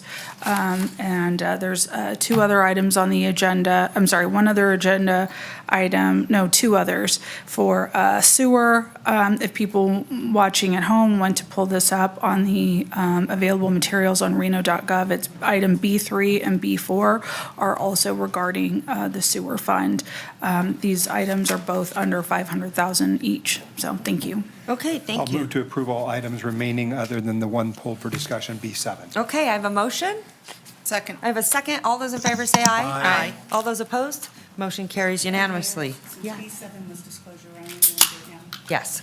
We are going to head to B7. I'm Madam gonna Mayor, hand it to fellow my city left. council council members, and Madam Clerk, in the interest of full transparency on item B7, I am disclosing that I am Irish and a member of the Sons and Daughters of Erin. SADO is a nonprofit charitable organization that works to revive, foster, and promote Irish cultural events, interests, and sentiments in Nevada. The city donation will support SADO's mission.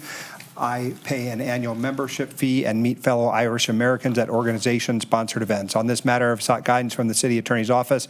I have been advised that as a member of a charitable organization, I do not have a commitment in a private capacity to the interests of SADO.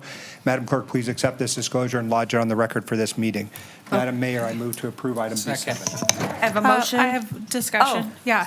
go ahead. I just want to say that I think this disclosure is kind of frivolous to call out that somebody is Irish. I think it takes the spirit of what disclosures are supposed to be and makes light of it. And I think consider the continued potential ethics issues happening with a candidate for mayor. I think that it's in bad taste to Hey. make that type of disclosure. I think we all Councilwoman? might have some degree of Irish in our lineage, so I just want to say, I think it's silly and unbecoming. Thank you. Point of order, Madam Mayor, and Councilwoman. privilege.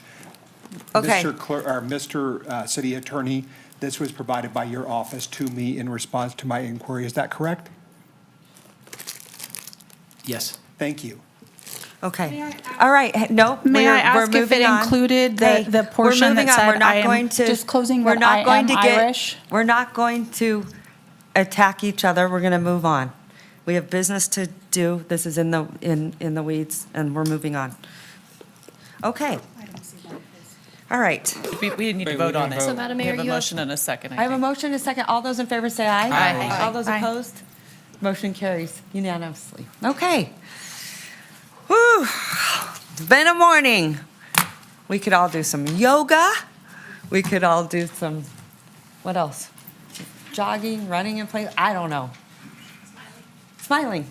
I love that. Smiling, laughing, more laughter. Okay. Here we go. We're going into item C1, correct, Madam Clerk? And I am excited. This is item C1, Truckee Meadows Water Authority presentation. And we have two experts here that know this business inside and out. So I'm going to hand you the floor. Go ahead. Morning, Madam Mayor and council members and our TUMWA board members. My name is Danny Rotter. I'm the Assistant General Manager over at TUMWA. Hearing good things about you, too. Oh, thank you. This Good is Cara job. Steelen. You should probably know more about her We than do know me. more about her. She's Okay. remarkable. Senior hydrologist and Super upstream talented watershed woman. coordinator. Yeah. And so I'm going to give you a quick intro and get out of the way to let you hear from the smart people. Go ahead. So this is just touching base on our recently completed 2045 water resource plan. And so this is the 5th version of this plan since TUMWA's inception. And this year, one of our big highlights was developing a summarized version at a glance report. It's about 10 pages. There'll be a QR code at the end if anybody wants to check it out. But it's really been a big effort to try and have that be the starting point, and then the plan and all the backups be the deep dive after that. This is part of what we do at TUMWA all the time. We're always planning. We're always planning 20 years out for our resources. We're always planning 20 years out for our facilities. Every year, we're analyzing our funding plan, 5 years, that all impact customer rates or facility charges to new development. And with that, I'll hand it over to Cara. Thanks, Danny. Cara Steelen for the record. So as part of that kind of planning wheel, we're here again today to talk about the water resource plan. The real goal of the plan is to analyze every 5 years whether or not TUMWA has adequate water resources to meet the community's needs over the next 20 years and beyond. This plan does that 20 years, but goes well beyond it towards the end of the century. And basically what we're trying to do is evaluate and implement innovative solutions to make sure we're always planning for the future to ensure that the community has sufficient water resources moving forward. And a key part of our planning process is maintaining community confidence and transparency so our customers understand how we plan for the future and to ensure them that we do have sufficient resources. We look at our customer survey to help guide our resource plan and the contents of the plan. And so we do a biannual survey, and these are just some of the topics that are reported most commonly by respondents. Of course, people are concerned about maintaining the high quality of drinking water, keeping it affordable, and then having sufficient supplies. And the number one concern we hear is how are we going to meet the demands of a growing population in our region? So looking at this graph, the green line chart shows the population of Washoe County. We serve about 90% of Washoe County. And the blue bar chart shows TUMWA production in acre feet. So you can see over time, demand has increased, but you can see there was a pretty significant drop in the early 2000s, and we're actually just about to the same demand we were at in the very early 2000s. So demand has not been increasing at the same rate as population growth, which is important to note. Due to a lot of conservation measures and other efficiencies that I'll talk about in a moment. This is the heart of our plan, which is our 20-year demand projection. You can see over the next 2 decades, TUMWA's water demand is projected to rise approximately 1.8% annually. It's fairly conservative projection, and we usually end up coming in kind of under that demand projection when we look out in another 5 years. This is a historic look at our sources of supply. So we generally use about 80 to 85% surface water, 15 to 20% groundwater, which is shown in the blue and the green bars. And then the purple is our privately owned stored water and our credit water, which are basically our drought supplies. And we've only had to use those about 6 times in the last 35 years. So they're a great backup source for our region, but thankfully we don't have to use them that frequently. Looking towards the future, Truckee River water rights graph is a little bit complicated, but basically there's a set number of water rights on the Truckee River at about 226,000 acre feet. And over time, you can see the brighter blue bars and the green. Over time, basically what has been happening is as the region has been transitioning from more ranch areas and agricultural to urban areas, those water rights have been converted to municipal and industrial use from agricultural and dedicated to Tumwa for us to serve municipal water supply. Over time, there's about 40,000 acre feet left, and so we're relying on that conversion, that continued conversion with development over time. One of the main reasons in the graph I showed earlier that water demand is not increasing, at the same rate as population growth is due to a lot of our water conservation practices. We have water efficiency codes such as assigned day watering. All of our customers are metered. They're all on advanced metered infrastructure now, so they have real-time updates on leak detection and how they're using water so they can be they can conserve water as needed or be more efficient. We have seasonal water conservation consultants, tiered rate billing structure, all of these incentivize conservation. Similarly, this is our residential per capita water demand. So the green lines show the gallons per capita per day. One is total use, one is consumptive use, which means that it takes into account the water that makes it back into the river system through the water reclamation facilities. And so you can see that over time, our per capita water demand has been decreasing and kind of stabilizing. And again, that's mostly due to those conservation practices. It's also a trend seen in a lot of the American West. This graph is a bit complicated, but I wanted to highlight that we do look at climate variability and future conditions all the way out to the end of the century with increasing demand. This is one climate scenario that we look at in the plan, and you can see this basically shows the mix of our future water supplies. It shows Truckee River groundwater, our upstream reservoir storage, and then the red would show any shortages. These are kind of the most extreme scenarios shown in this chart, and basically you can see there are some very minor shortages out in the future, and that's why we plan for the future now, is to ensure that we have sufficient water resources to meet any potential shortages. And so this chart shows basically that with increasing our aquifer storage and recovery program, which is where we take treated surface water and inject it into our groundwater aquifers, in the winter months we can alleviate future shortages basically by expanding our groundwater bank and future resources. Additionally, we're looking at a range of other future water resources. The plan shows kind of just basic benefit and challenge tables. This is not an infrastructure plan. This is not our capital improvement plan. This basically looks at kind of high-level concepts about, projects that might take 10 to 20 years to complete and how we would get there and just start to think about those projects to meet future demands and increase off-river reliability. Lastly, the plan looks at all of our initiatives to protect the watershed and environment. We have a lot of community collaboratives, including the Truckee River Fund, the Middle Truckee River Watershed Forest Partnership. We work a lot with One Truckee River Partnership Council and on our Washoe County Integrated Source Water Protection Plan. So we rely on all of those community collaboratives to help protect our water quality and our water supplies. We also have a great source of renewable energy with our historic hydroelectric plants on the river.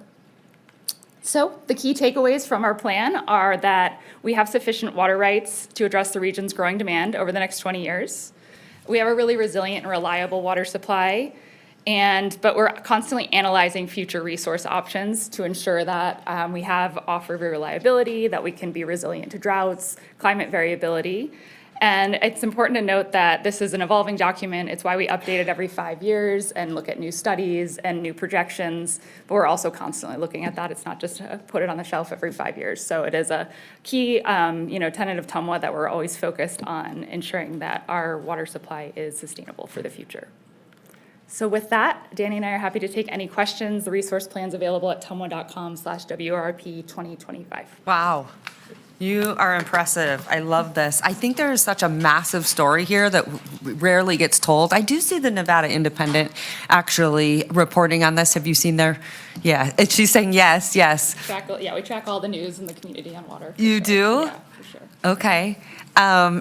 So I just think it's something, unless it's negative, people unfortunately like to talk about the negative more than the positive. And I think this is really positive, but I also think it's really important because our drinking water is so essential to our overall health, to the overall region, it just on so many different levels. And we've seen where other cities have really struggled with this, with the challenge with their own water. And so it can really uproot an entire community if you are not paying attention to this and keeping it your priority. And you guys are keeping us safe, and not only safe, healthy. It's pretty remarkable. And the conservation efforts are outstanding. So you should be very, very proud. Some of this I did not know. But are you from here?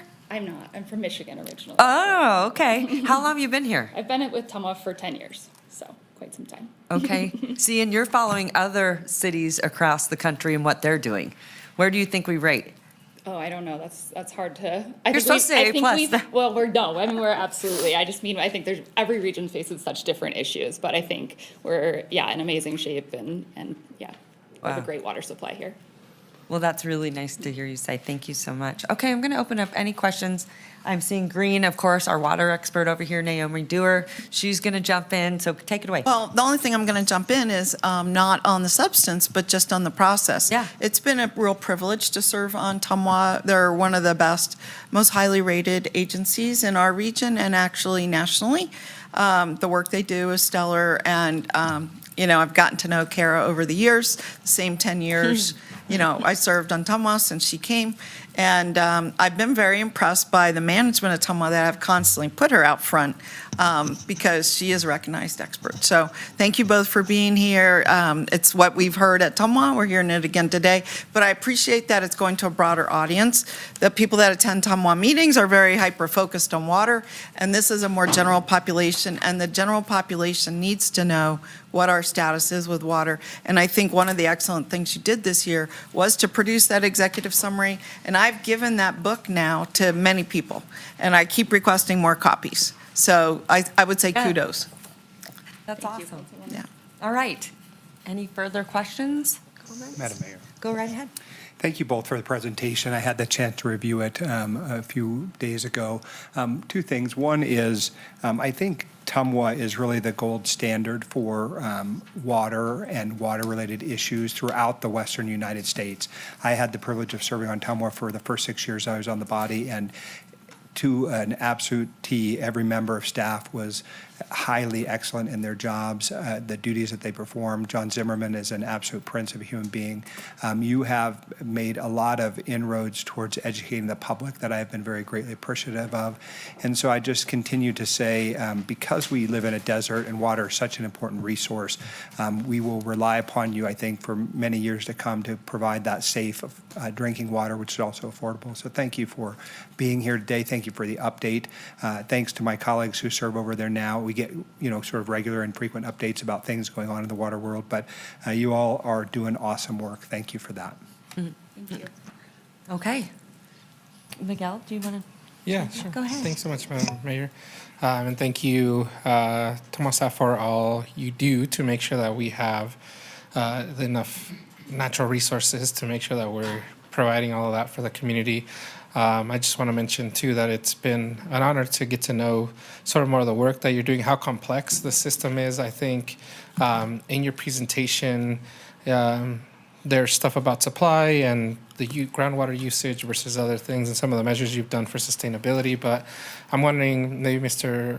Rotter, if you could go over the complexity of the system in Tumwa, different elevations, the number of, pump stations and lift stations and everything that you have to deal with, and the complexities that the system encompasses to service all your customers here in the Great Basin. Yeah, thanks, Miguel. That's a really good question, something to point out. Not only when you're operating on the most litigated river in the country is it a challenge, then you try and figure out how to get water across 2,500 feet of elevation change.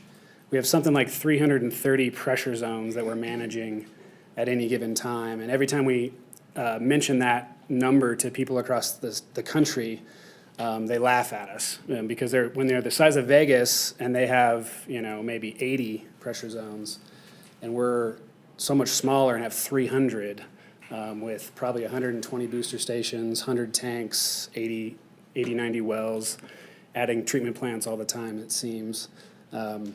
It's a big lift. And so when, we're representatives here today, and Cara has done a huge lift with this job. So thank you for that. But there's 300 people back every day, keeping tabs on all those pressure zones. And like we had a water outage here last night, if you didn't know that. Well, no, because you have so many. Yeah, they had that back on by about 2 this morning. Wow. So it's around the clock. We appreciate them, and thank you for the kind words. That's fantastic. Thank you. I think I'll just close up by showing also my appreciation for having not just done a strategic or an executive summary of this, robust plan, but also translating it into Spanish and making it accessible for our Spanish-speaking community. So thank you for all your work. All right, thanks, Miguel. Let me just ask you one thing, because, it's really been a topic of conversation, especially on the West Coast, when it comes to water and natural disasters and fires and things like that. Can you give us an idea what you guys work on behind the scenes that we don't really know about, and to also some of the things that, whether we can improve or, I guess, ways that we have the ability to mitigate some of because of the vast water supply we have. That's been a big topic of conversation. Can you weigh in on that and how you guys have been at the table and what you've been doing? Because honestly, I feel like knowing this, because I do know a little bit background on this, that we are in a much better place than most communities. Can you talk a little bit about that? Yeah, I'll just quickly say it's not getting any easier to provide water and wastewater services with new regulations and new climate change things and new, you need power to provide water, and the power, when it goes through a change like they have recently in a new paradigm where they're shutting off power ahead of wildfires, how are you going to get the water where it needs to go? And so in the last probably 5 years, we've invested heavily in backup power generation. Recently, we bought, I think it was 6 or 7 massive trailer dump truck haul generators to keep everybody in service whenever that happens. So we're constantly in contact with the fire agencies, NV Energy. We've actually over the last year had about quarterly meetings with them to try and stay ahead of it. So we're always trying to make sure we have enough redundancy, enough manpower to stay ahead of it and keep everybody in water, including fire hydrants. Thank you so much. That really means a lot, because it's, it really is that reality that we're living in today. And so we need to make sure that you have all hands on deck, that nothing stops, especially in our region, because we're so susceptible. And we appreciate your partnership, but also really paying attention to that. And we also need to know what you guys need from us in any capacity, because I don't want to hear, last minute that we don't have something that's going to keep our entire community safe. And so, go ahead. Yeah, I would just say to all you up there, I know you know this, but when we coordinate with your public works staff, with your fire staff, with your utility staff, you have a great staff, and they come to work every day and do just like we do. We want to just get it done so that there's no notice of anything that they do. I love that, and they love to hear it, and they need to hear it, because oftentimes they're the ones, they really make the city run. And we take a lot of that for granted. Like you said, 300 people are coming to work every single day and making sure those are open. So it's impressive. I don't think people know how extensive it is. That's why anyone listening, RCI is a good way to kind of get a deep dive into the backside of the city. So I know there's a lot of people that attend and just love it, and the staff does a great job, so. All right, you two, good job. We'll get back to the water. Good. Thank you. We need you. All right, thanks so much. All right, I don't believe we have to take a motion on this. It's just a presentation. no ask. So with that being said, we are going to head into item C2. And this is a presentation update from the Truckee River Flood Management Authority, someone else that knows water incredibly well. He knows water inside and out. George, hello. Hello, how are you? Take it away. Nice to see you. Thank you. So we're going to go from, oh, do we have enough water to, oh, no, we have too much water. So All right. thank you for having me here, and I was here last year. and Yeah. It's really an honor to talk to you all, and thank you for giving us your board, or your council members. Miguel is our sitting vice chair. I hope he will be continuing. I don't know, but we will vote on that on Friday. And Naomi Dewar has been with our board forever. She predates me, and she used to sit in my chair. So she's very well acquainted with our agency. So next slide, please. Okay. Let's go. Oh, do I do it? I am sorry. Oh, no, it's I'm being fine. an idiot here. Fine. Okay, here we go. So I think I've given a slide like this before. Who we are, we're a joint effort. We're based on an ICA. Reno, Sparks, and the county all have a say in governing our authority. What we do, we build infrastructure and we manage floodplain to reduce flood damages. The governance is an authority, and like I said, with the cities and the county. And the funding is from a 1/8 cent sales tax that was passed right after the 1997 flood. Another thing that we have is we have a multifaceted mission. We're looking to improve floodplain planning. We're looking to support emergency responders. But the bulk of what we're going to spend our money on is to build flood mitigation infrastructure. And that's where a capital improvement plan comes into play here. All the different things that we're working on to start on and build. And there has been a lot of activity post-COVID, and it's really starting to accelerate this year. So it's kind of a fun time to give a presentation on this because we're doing stuff. It's like I don't want to go do a presentation and go, well, we're not really doing anything. And sometimes it felt like that when I first started, but now we're really rolling. So that's really fun to do. So why do we do all this flood mitigation? Our biggest project, which we now call the Truckee Meadows Flood Project, which it's been called other things and similar in scope. Living River was one of the names. Locally preferred plan, local rate plan. But this project is really important because most of the damage done by the floods, major floods like the 1997 flood, happened in that area in green right there on the slide. And that area alone, the total damages from a 2018 study was $2.5 billion. That's more now, but back then, about $2 billion of that would be in green right there. So the flood project takes everything in green out of flooding for a 1997 style event or size event.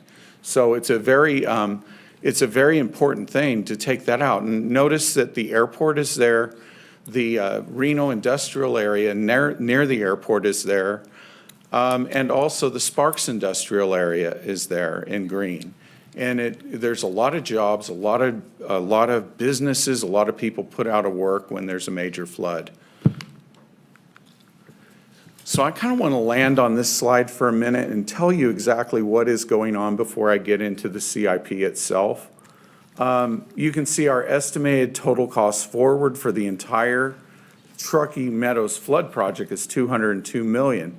But in addition to that, we also have targeted flood projects. And one of them, it's not on this map, but we are just started, broken ground. It's a joint effort between Reno, the Conservancy, and us to build up the berm there on Riverside, and to do it without destroying trees and destroying the character of the neighborhood. I think I was very clear with Mayor Sheevy that I never want to do that. I never want to destroy the character of the neighborhood, but we want to provide more flood protection without cutting people off from the river. So this is a great middle ground that gets it up to about a 50-year flood protection, and yet doesn't ruin the character of the park, and will happen fairly quickly so it doesn't keep things closed down too long. And it's just been great working with your staff. We've worked through things. Your city engineer, your utilities director, they've all been great on this. And so we've been working on this for a while now, and it's great that it's in construction right now. In addition to that, that's a targeted project, is these Truckee River flood projects, which are the main project because it has the highest impact. It will, cause the greatest cost savings if there is a flood. And you can see right now, if you go to your far, I guess it would be your far right for you, the Vista Narrows project, we are going into final design. We just had that done in December. We're working on final design right now. We're working on the final aspects of the permitting. We are hoping to get a construction contract early next year and actually build this thing. The Sparks North Levee, we just put out a request for qualifications on that, and we're actually going into design on that. And those requests for qualifications are due next Tuesday. So we're going to actually start looking at design options on that. We really have not done FAR design on any of this stuff yet, and this is a great big step for us, is to get there. Look at the Rock McCarran project. Most of you are very aware of that project because of all the public input it's had, but that's moving along. We are next month, or probably in April, we're going to have a 30% design there presented to our board.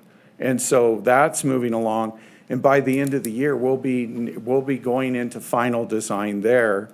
And we're looking at funding options and everything else so we can build that thing as quickly as possible. And we're actually looking very careful at the park. It has 11 fields right now, flat fields in it, has all kinds of river features and nature features in it. So it's trying to do both things at once, and it will be the first major park when it's built since 2008. So it's really something that's incredibly rewarding to me, and I'm just thankful for all the support on that from the city council here and your two representatives. Next is the airport levee. If you look at that one, that's going into design here next Tuesday. We're getting a statement of qualifications. Same with the Tumwa levee. We just had the Tumwa presentation. That particular area right there, Tumwa has a treatment plant, and that thing can be affected by flooding. We're trying to make it so it won't be affected by flooding, except for a very extreme flood that's far greater than the 1997 event. And we're trying to do it in a way that doesn't hurt their operations. We're walking up and down the thing with them. We're talking to their engineers, and we have great cooperation between agencies on that one. And then comes the GSR berm and levee, or now it's mostly a levee. And we've been working with GSR hand in glove. We've been talking with them. We've been going back and forth, sharing information. And hopefully when when they build their major additions, that is going to be a great levee that will protect the airport, protect GSR, and protect elements of the Reno industrial area. The Colonies levee and flood wall has already been done. It's been done since 2009. So that gives you an overview. Like, everything is moving forward right now, and it's really exciting time for us at the authority. The overall funds we have, when I wasn't doing anything, so to speak, we were saving money so that we would have money to do Vista Narrows and do all this design work and throw some money at the Rock McCarran project. And right now, it says 73 there. Now we're actually getting close to 75 million. The cash flow is 11 to 12 million per year. And we also do downstream mitigation. We did a major agreement with PLPT. We did the Wadsworth pedestrian bridge. That's in construction right now. And we're also looking at a berm at Rainbow Bend in the future. So the projected costs, I know you've reviewed the slide, but it is $202 million and change. And I don't want to really live on this slide very long, but it just shows you some of these projects are very expensive. The most expensive is Rock McCarran. It has so much going on, levees on both sides of the river, a park, a detention basin, all this natural work that we're doing there as well. It is a very complicated and expensive project. And then we have targeted projects in Riverside Drive. I want to bring that one up. And that one is one that, we're actually putting money into already before the CIP even begins for the next year. And we're putting that money into the berm, and we're going to be putting money into a flood wall on the other side of the bridge there at Booth Street. So we want to seal off this area and protect it up to 50 years without messing up that community and cutting it off from the river. Cash flow, we have positive cash flow right now, but we do anticipate going in debt in 2028-29, and we're working on financing options. The CIP components, the targeted and mitigation projects, these are all the ones and all the money we're spending. So we are spending money right now on Riverside Drive. We will be for the next couple of years until we get that, the flood wall done. And so we're up to about $6 million in those kind of projects. Finally, this is the total cost of all these things and how it all works out. And each year of the CIP, you can see in fiscal year 28 and 29, when we're working on Rock McCarran, we're anticipating almost $80 million outlaid. And the total outlay during this 5-year period is $180 million, which is different than the $205 million because we're outlaying money now and we will be outlaying money after this 5-year period. So with that, I think I'm ready for any questions and answers.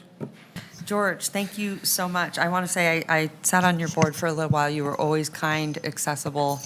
And I've made some comments that, they're not doing anything. I think I want to set the record straight. I think these are projects we've talked about for a very, very long time that, seem to take forever because government can have a lot of red tape. And I know that you're dealing with a lot of environmental issues that are out of your control, Army Corps, those kinds of things.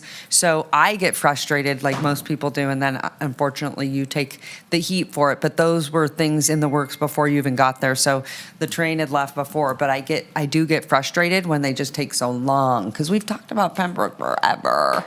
Right? Yeah, right. That's another one. That's, that's something that I'm helping with. Yeah, thank you. For instance. Yeah, and so that is an issue, is that honestly, I'm frustrated. I know you are. Well, and I want to build you these just got things, settled with it. It was already, no, it's wasn't fine. on you.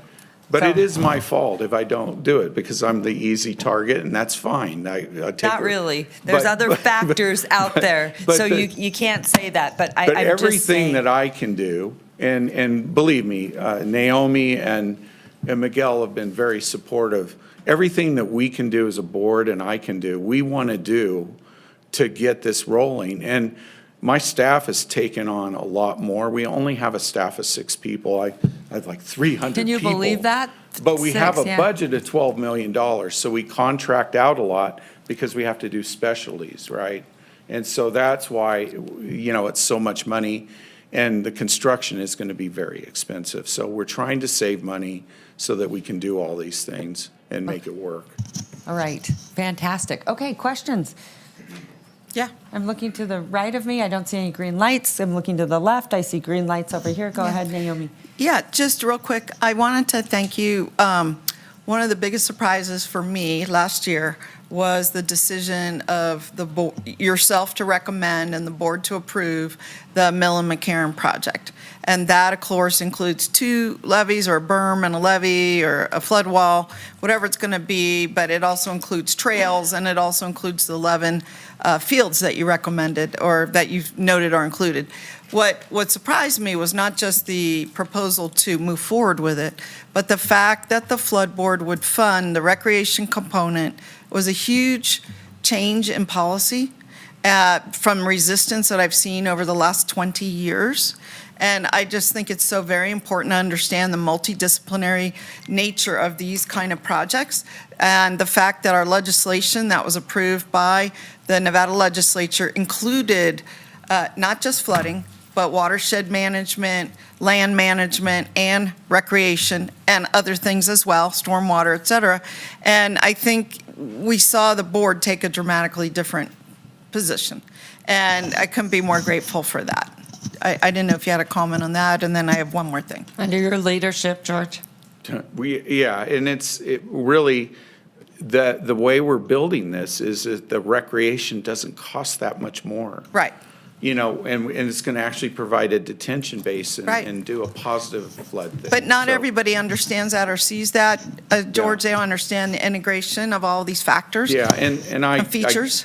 Right, and I try my best, and sometimes I think you go, George, you need to do better.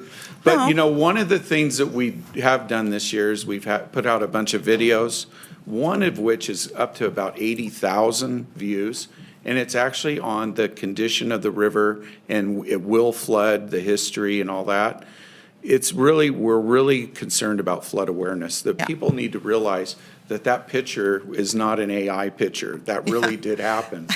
And it actually, we have worse pictures than that, you know. So George, I had one more question or comment, and that is you mentioned getting started on Vista Narrows construction next year. I don't know when we talk year, we talking calendar year, fiscal year, but regardless, do we have the permit from the Corps for Vista Narrows? Or I thought someone reported to me earlier this week that you said that the Corps had not even begun working on our permit for Vista Narrows. What happened is that for about 5 years, they were slow walking this. Yeah. And last year and the year before at the end, once we got that tribal agreement with the PLPT, I really put the pressure on them, started talking to congressional delegation, talked to the really high up people at the Corps and went over their heads. And so they have made more progress from October to today than ever. So not in hand yet, but you feel like they're making progress? Oh, yeah, definitely. I think we will have it at least by the end of the year, maybe sooner. And the end of the year is calendar or fiscal? Calendar. Okay, so into 2027, by then you Before think? 2027, Okay, yes. gotcha. And Thank that's you. about when the final design comes done. Okay, thank you. All right, I don't see any other green lights. I will say this, George. One of the things is Councilman Reese and Councilman Martinez have felt really, really strongly, and I do think it is a cause for concern, to be honest with you. We have a large, and I don't know, Jackie, I'd love to know this, and I'm not quite sure. We have a lot of land at Pembroke that has been in a flood plain, and there are developers that want to come in and develop that site under a floodplain. We own that land right now. Both of these gentlemen have had a lot of concern about the preservation.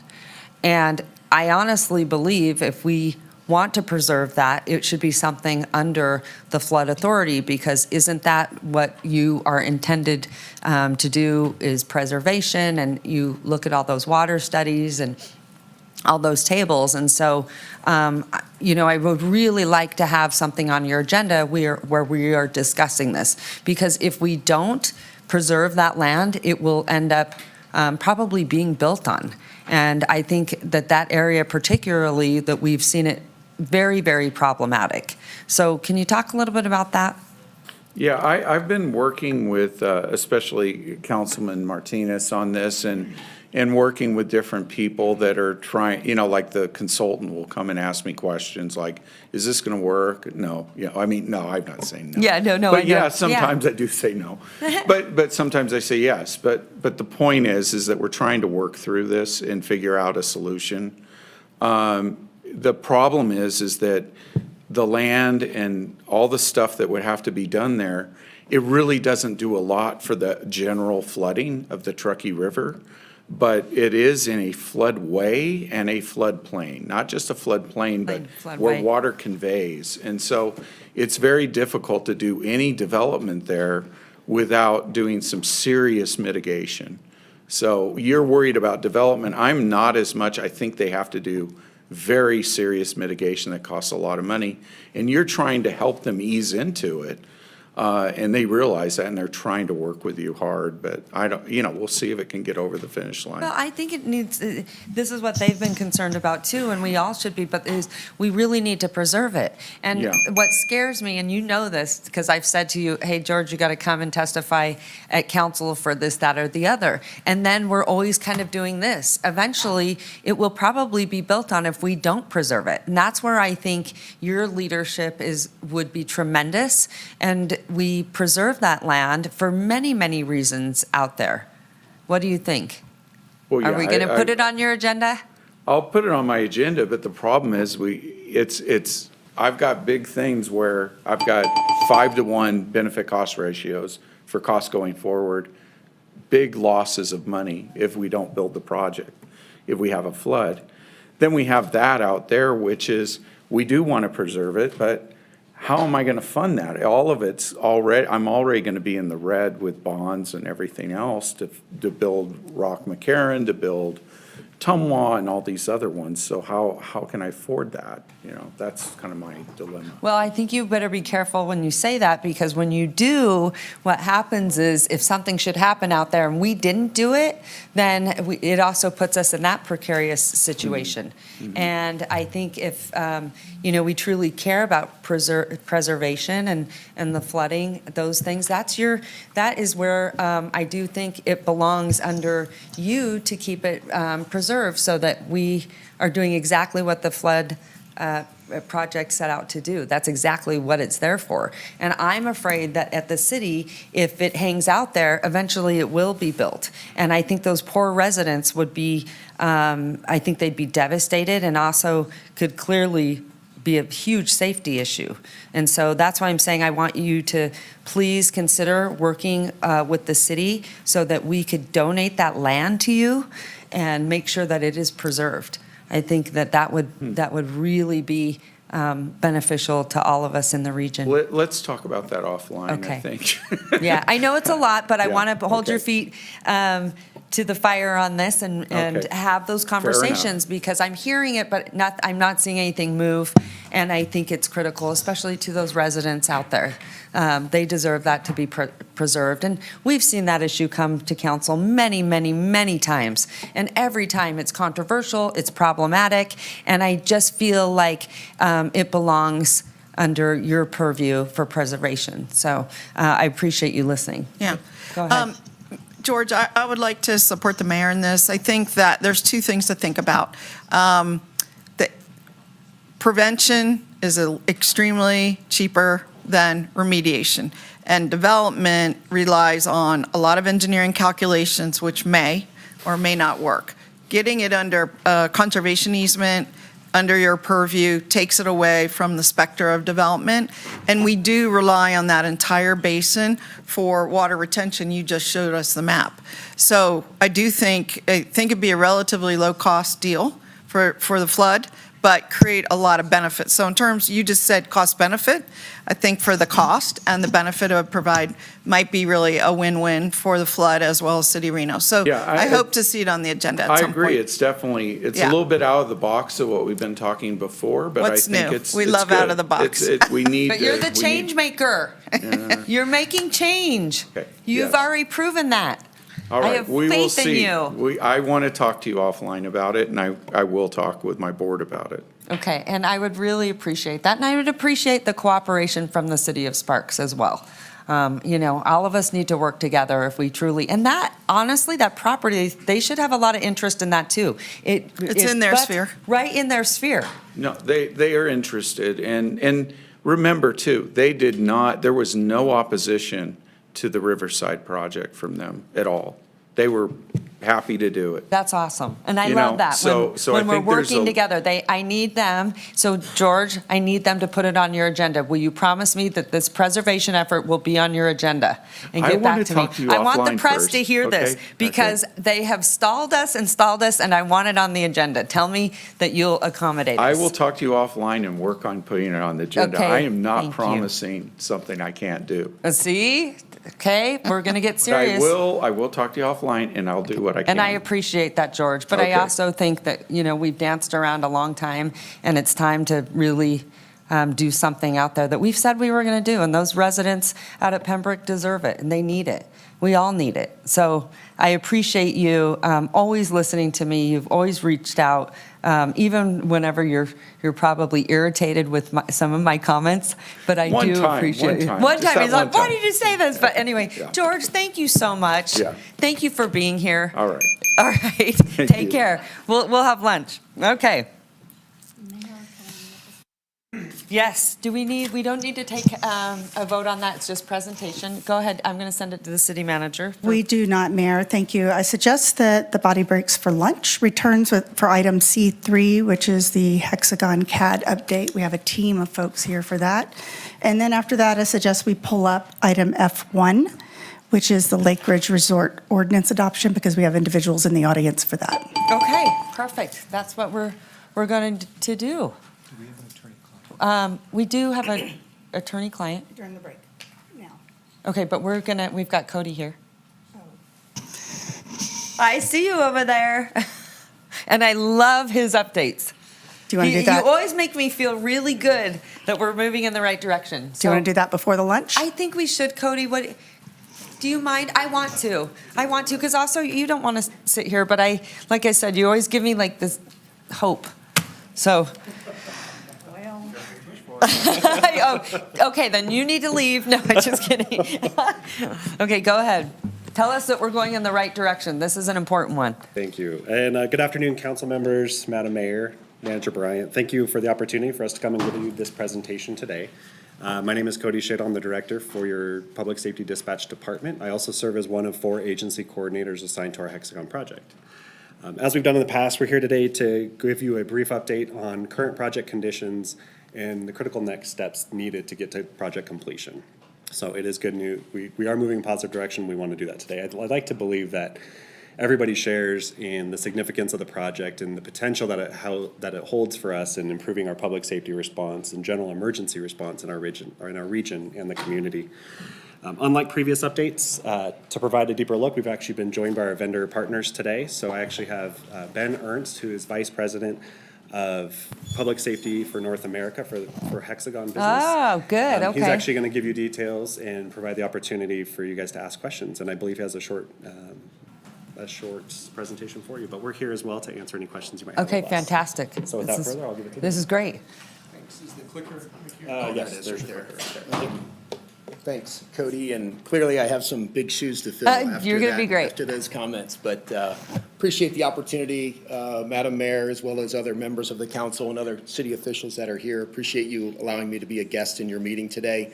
I've got a couple slides that I'll go through, and then I'll try to be expeditious through it, because I think there's probably a lot of questions you want to ask, so maybe we'll allow the proper time for that. So again, as Cody said, first name is Ben, last name is Ernst, E-R-N-S-T for the record. He's done this a few times. You can tell. I don't know if that's good or bad, but No, it's good. It's good. Nonetheless, so I thought I would just you give always a- know the ones that have come before government bodies, right, and have the experience when they spell out their last name. Yeah, that's fair. Go ahead. Just a quick background. Most of you know this, but just thought I would just use it as a foundational tool. We signed the contract in September of 2023. We actually kicked off the project in November of 23, and we really did that with an agreement to implement the solution in 27 months. Working together with the various partners, we tried to accelerate that and do that in 24 months for a lot of different reasons. And so that led us to a goal initially of system readiness in September of 2025. Again, that was the accelerated goal. And obviously, I'm here today talking about the fact that we didn't meet that accelerated goal, and probably more from a overall disappointment perspective. The February goal that was more in line with the original 27 months, we didn't meet that as well. I'm here to talk about that and share some details. Just at a very high level, as you know, as I just communicated, the schedule is delayed. We are in the process right now of finalizing the system integrations to the various third-party systems that exist, both at the local level as well as the state level. And the kind of, I'll say, system issue remediation is in progress, and we actually have pretty good line of sight to resolving all of those items within the next 30 days. The project details would say we have 33 go-live critical items. That's not a big number. I don't know, to have the context of all those numbers, but 33 is kind of we call them go-live critical items that we're resolving, and we have line of sight to resolving pretty much all of those within the next 30-ish days. And then we're preparing for a go-live in the fall of '26. Just a little bit of context of, well, if you're going to resolve all the issues in the next 30-ish days, why is the go-live in the fall? And what I tried to do is just put a high-level timeline in place, because what's critically important when we're talking about public safety emergency response systems is the training period. And our agreement with the various parties has a contracted 90-day training period for both the men and women that are in the Emergency Communications Center, as well as the men and women, the first responders, police, fire, EMS, that are going to be using the technology out in the field. And so that's why, again, system readiness, if you will, in the next 30-ish days, and then a very elongated training period to make sure that the users are ready to use the system. And then that feeds into go live, and then a contractual kind of software reliability period after that. And so then the last slide I have kind of touched on a couple of these things, but just in summary, we're in the process right now of completing the system readiness that would lead into then the end user training. And then again, the other point maybe I'll just touch on is the contractual alignment. And just maybe some clarification of what I intended by that point is really two things. Number one, the delays, I'm certainly aware that it has maybe burdened the various agencies with some unplanned expenses. So I've been talking with different leaders at the city level as well as the county about making everybody whole through that. I recognize that there has been some additional out-of-pocket dollars that maybe the city's been burdened with, and our organization is willing to step up and make sure everybody's whole on that. I've had multiple discussions with, again, I'll say all of the agencies, but both the agency coordinators as well as some of the CIOs of the respective agencies about sharing numbers and making sure we're being fair in that regard. And then I talked about the project go live. That's pretty much it. I just wanted to kind of go through a high level, and I'm sure there's a lot of questions. Perfect. I'm happy to answer whatever. Thank you so much. I really appreciate the background. JW over here is telling me, and he always gives it to me straight. He said that you guys are doing great work, that you've deployed full-time people here. You're all hands on deck. Really appreciate that.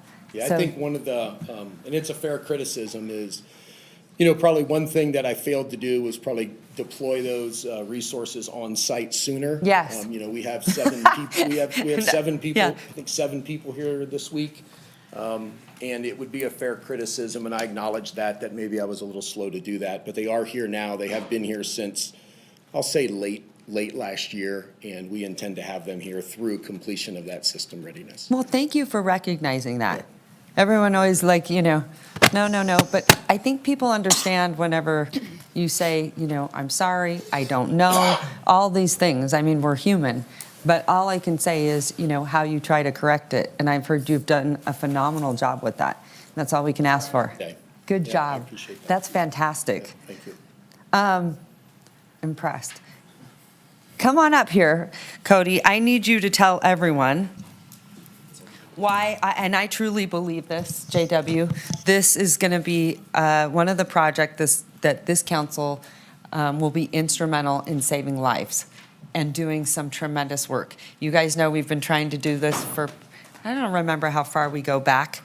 When was this all put in? This has been decades. I mean, I've done a timeline, and just on this project alone, it started in 2019 when we first started to ask No, for but I go back way qualifications. before that, when this whole Oh, yeah. I mean, severing of services started. yeah, I mean, we that could talk became- about 2012, we can talk about 2005, I mean. Okay, there's right? a lot So of history here. I'm really grateful for this council. I'm grateful for the county. I'm grateful for the city of Sparks. Everyone came together. They worked together. And, there's a lot of things that are changing that we should be very proud of. It will save lives. Cody, I really want you to tell anyone watching, anyone here, and this council why this project is so important and so needed. Absolutely. I think we've done a good job in the past talking about the systems that support public safety, and I think we hear from this body as well as the public that tends to be one of the number one concerns. How you define public safety changes from person to person. However, our 911 system serves a tremendous purpose in this community. And so when we look at this project and we look at the way that it kind of fits into our 911 system, it's the backbone of everything we do on a daily basis. We have a system in its current space that is outdated and we need to replace it. We also have partnering agencies like REMSA and some of the other first response agencies in the area that operate different systems. And in the fact that we operate different systems, we're not able to seamlessly communicate. It requires manual call transfers. We subject citizens to things, unnecessary and redundant questioning, and all of these things represent delays and possible failure points when we're talking about something so important like public safety. We're talking about people's moms and dads and children that are experiencing crisis and emergency. We're talking about crimes that are happening, and I feel like any improvement that we can make to shave off seconds do save lives. And really that is why we're here, and that's why the city council has made this a priority to say this is a critical investment in public safety. And I think as a region as a whole, we've stood up and we're in a really unique time that we're doing it together, and we're saying we understand that it's not about the city of Reno or city of Sparks or Washoe County or REMSA, it's about our community. And so it is an exciting topic, and I'm happy to be here to share it with you. Well, Cody, I'm super, super grateful. I want to reiterate why this was so problematic. Everyone was on a different system, and that can be absolutely catastrophic for people that need you, at a moment's notice. And everyone's got to be talking to everyone, and the fact that this took so long is shameful. It's absolutely shameful. And that's what shows you what happens when politics get in the way. It was gross.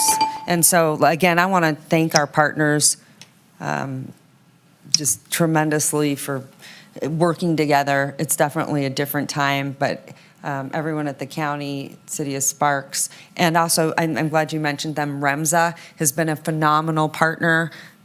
All of you guys came together and made it happen. I never thought in a million years we could ever get it done, but that's what goes to show you when you put your community first. Yes, it's going to take an investment, but you can't put a price on life. They're priceless. When it's your family in that situation, whether it's a heart attack or a fire, I don't care what it is, you want the best service possible. And so I want to commend you. I never thought it was possible because I saw, in fighting with, just a lot of immaturity, and everyone put their differences aside. So great job. Thank you, thank you, thank you. This has been one of the biggest pain points I think I've had ever since day one. So thank you, Cody. Thank you, Cody. You're amazing. Okay, Councilman Reese, go ahead. And if I see a green light on, I'm going to call on you. Go ahead. Thank you, Madam Mayor. First of all, Mr. Ernst, thank you for being here. I had the opportunity to watch the county commission meeting yesterday, and it was not an easy thing for you to stand in front of that commission, but I want to say a few things. First, of course, I agree with Madam Mayor that this project has an incredible life-changing impact on this region and beyond dispatch, right? I expect that our partnership with you is to ensure that successful outcome. And I think, too, that it's critical that we get it right. What I'm concerned about is that we can both agree on that concept, but also have a moment to acknowledge that the delays are not easy, and that as important as this is to our 911 system, there is not room for error at this point. So I need to hear from you something that helps me to understand that the project is going to be successful, some reconfirmation of your efforts. I mean, the project does support all these larger projects. I have the privilege of being the chair of the District Board of Health, and so I get to be involved in the REMSA franchise and in our fire dispatch universe, right? So these are major updates and changes, but we're now talking about a project that was supposed to have been delivered last September. You're now saying in this update that it will be this September, and I don't know what to believe at this point. And so I need to hear more than what I've seen so far. Yeah, I guess, so first of all, thank you for your question. My answer to it would be, really looking at the data of the critical items that have been identified by all the parties as the go-live critical items, and that's the 33 that I mentioned just a few minutes ago. We do have line of sight, as I mentioned, in the next 30 days to resolving those. I'd be happy to go into some of the details about the 33, because again, there's kind of a story with every one. But again, the efforts that we've done of deploying resources on site to accelerate the fixes, again, the 33, we believe we have line of sight to resolving those in the next 30 days, and I'm fairly confident in that. So when will we get an update on that 30-day project? Are you coming back? Is Mr. Shadle coming back? How do we hold you to that standard? So I am right now scheduled to be meeting with the various leaders and the agency coordinators on March the 16th. So that is, I don't know what today is, but that's close to 30 days from now. And so whether it's in that forum, which we do have those periodic meetings, or if there's a forum like this that you'd like me to come back, I'm certainly willing to do that. I'll leave that to the discretion of Madam Mayor. At the District Board of Health, I may have a bit more authority there. Look, I'm grateful for the efforts that you're making, but I think accountability matters, right? My understanding from talking to Mr. Hodge is that you have the costs that have been incurred in this have been borne by you, the associated delays related to that. Is that correct? Yeah, most of them I would agree. Okay, and your staffing here has increased to weekly, or they're on the ground here permanently? What's going on with that? Yeah, I have one resource that we've physically moved her here in a short-term temporary housing, if you will. The rest of the people come typically on Mondays and leave on Fridays. And depending on what the work is for that week, it might be a slightly different skilled resource, but it is consistency of the same people over the course of any given week. Well, and Madam Mayor, if I may, I'll just finish this thought. I think I'm told that the extra staff that you've dedicated to the project is making a difference, right? But what I expect is that you'd say that that level of commitment remains constant from now until September, right? And that we would not have it be that you're here today, you talk to the county commission, you talk to us today. I don't know if you've already talked to the city of Sparks. We all want the same thing. We want the product to work when it is launched, and we want it to ensure that the kind of unified system is finally in place, right? What I want is your commitment and your word that those are the things that you know we expect and that you'll deliver them. Yeah, the impression of the importance of the system has been made upon me. The consistency of the resources, the only thing I would say to that is as we move into the training phase of the project, the engineers who do the configuration and the fixing are going to be different than the trainers. It's a different skilled resource. So in terms of your ask of there being consistency of name, it's going to be harder for me to do just because the skill that's needed at the project is a little bit different as we move into different phases. But what I did mention is that the resources that are working on the project now to get us ready for the system readiness will in fact remain to be the same. Well, and I'll leave this for my second time around as we pass through it, but I'll just say your company has been in business since 1989. You are in, as I understand it from looking at your website, 40 countries. Your client list includes DC Metro, Toronto Fire Service, Memphis Fire Department, New Zealand Police and Fire, NYPD. Sounds like you have the skills, but we have not seen it delivered. So that's what I'm looking for. Okay, thank you so much. Okay, Councilman Durr, go ahead. Yeah, thank you. My comments are more in line with my colleague. I have been here a long time, and as I recall, the last time we discussed this issue with our fire chief, who was here explaining the delays, we're very uncomfortable because it was supposed to be February. There was a February deadline. And it seems like in your business that you would understand how long things take. And you are very well spoken, but I'm also kind of a no BS kind of gal. And You are? I know. And like my colleague, I'm really struggling to understand the delay. I understand. My brother recently passed away, was in software development. He also worked for local governments, and he also often performed, but sometimes he didn't perform. And I have a great insight into things that went awry, things that worked well, municipalities holding people like you accountable. You're a large corporation. You have this huge client base. I got to believe compared to New York City, we're a little bit of small potatoes. And I guess I just want to have the certainty too that you're going to, I mean, this is many months away. You're talking about, what, 9 months from now, right? Maybe having something done. But I'm so used to hearing reports of progress that all have some glitch. Like, I don't understand most of the words that you said. Contractual alignment, complete system readiness. I understand training.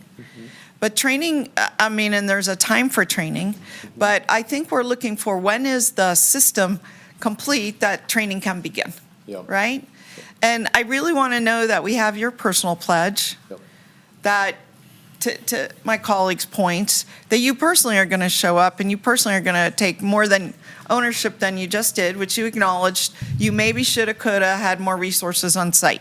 But what is happening here? Are the people on site not communicating with you to say, we're struggling, we don't have enough people to do the programming? And how can this be that level of complex? We're talking about what is it called? The actual recorder on the trucks that help track where they are so they can be properly dispatched, right? That's not that that's a GPS geolocator of some kind, right?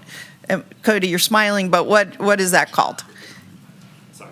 I think you're talking about automated vehicle location, AVL. Yeah. I mean, that's one component. I will testify, this is a very complex system. And not to discredit what you're saying, but it is extremely complex, and we're asking a lot of agencies to participate in it, and sometimes just the participation of what we're doing is big. Not to defend the vendor here. There is a tremendous amount of work that goes into it, and we're kind of learning things as we develop the product as well. So I share in your frustration on the timeline. I bought absolutely into share your how frustration. essential this is. Yeah. Back when I started. Okay, we're going on 12 years. We have been talking about better integration, better response, better dispatch to the units, so we can better utilize the units. We have been talking that subject for a very long time. So I'm totally with the mayor in that, but I'm not with the understanding of giving you a pass. You know, I'm really, really frustrated. I want it yesterday. I wanted it last February. I wanted it the year before. And I can't be there on the ground with you helping break down. If there are barriers, if there are resistance amongst the agencies that is overcomplicating this or making it more difficult for you to do what you need to do, then we probably need to know that in an honest way. Like if you say, well, I need to hear from X agency by this date on this thing, and you're not, and that then adds to a schedule delay, we probably need to know so that we can reach across to our other elected partners and make sure they're holding their staffs accountable. Thoughts on that? No, I understand. And we have engaged higher and higher levels as we've gone through the project, and as we've found scheduling delays, we're now holding weekly meetings with executive leadership, and those conversations are happening. Okay. I agree, they haven't probably happened at the elected level. I understand that. As far as information sharing, we're happy to information share, and depending on the outcomes, I understand. We're going to need more frequent updates. I mean, we just are. Okay, thank you. That can be arranged, and we'll arrange that with Manager Bryan, make sure that that gets delivered to all elected bodies. Thanks. Thank you. Okay, Councilwoman Ebert. Yeah. So I don't want to beat a dead horse. I'm also really looking forward to this coming into place. I've talked with the different local fire unions with regard to our larger plan of hopefully maybe potentially one day regionalizing if that's the best option for the level of service we want to provide.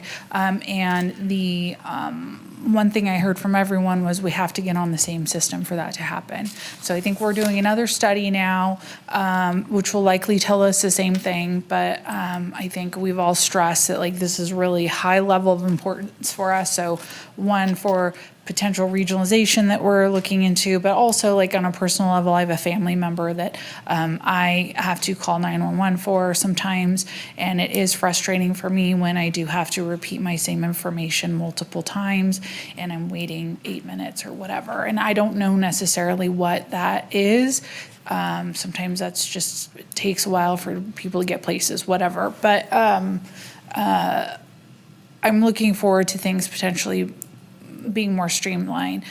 With that in mind, the issues that we're having, I'm not assuming that they're political. Is it trying to get everything to speak to each other. I know this is a very complex system. Is it you're trying to work out the actual bugs to make sure that stuff is talking to each other?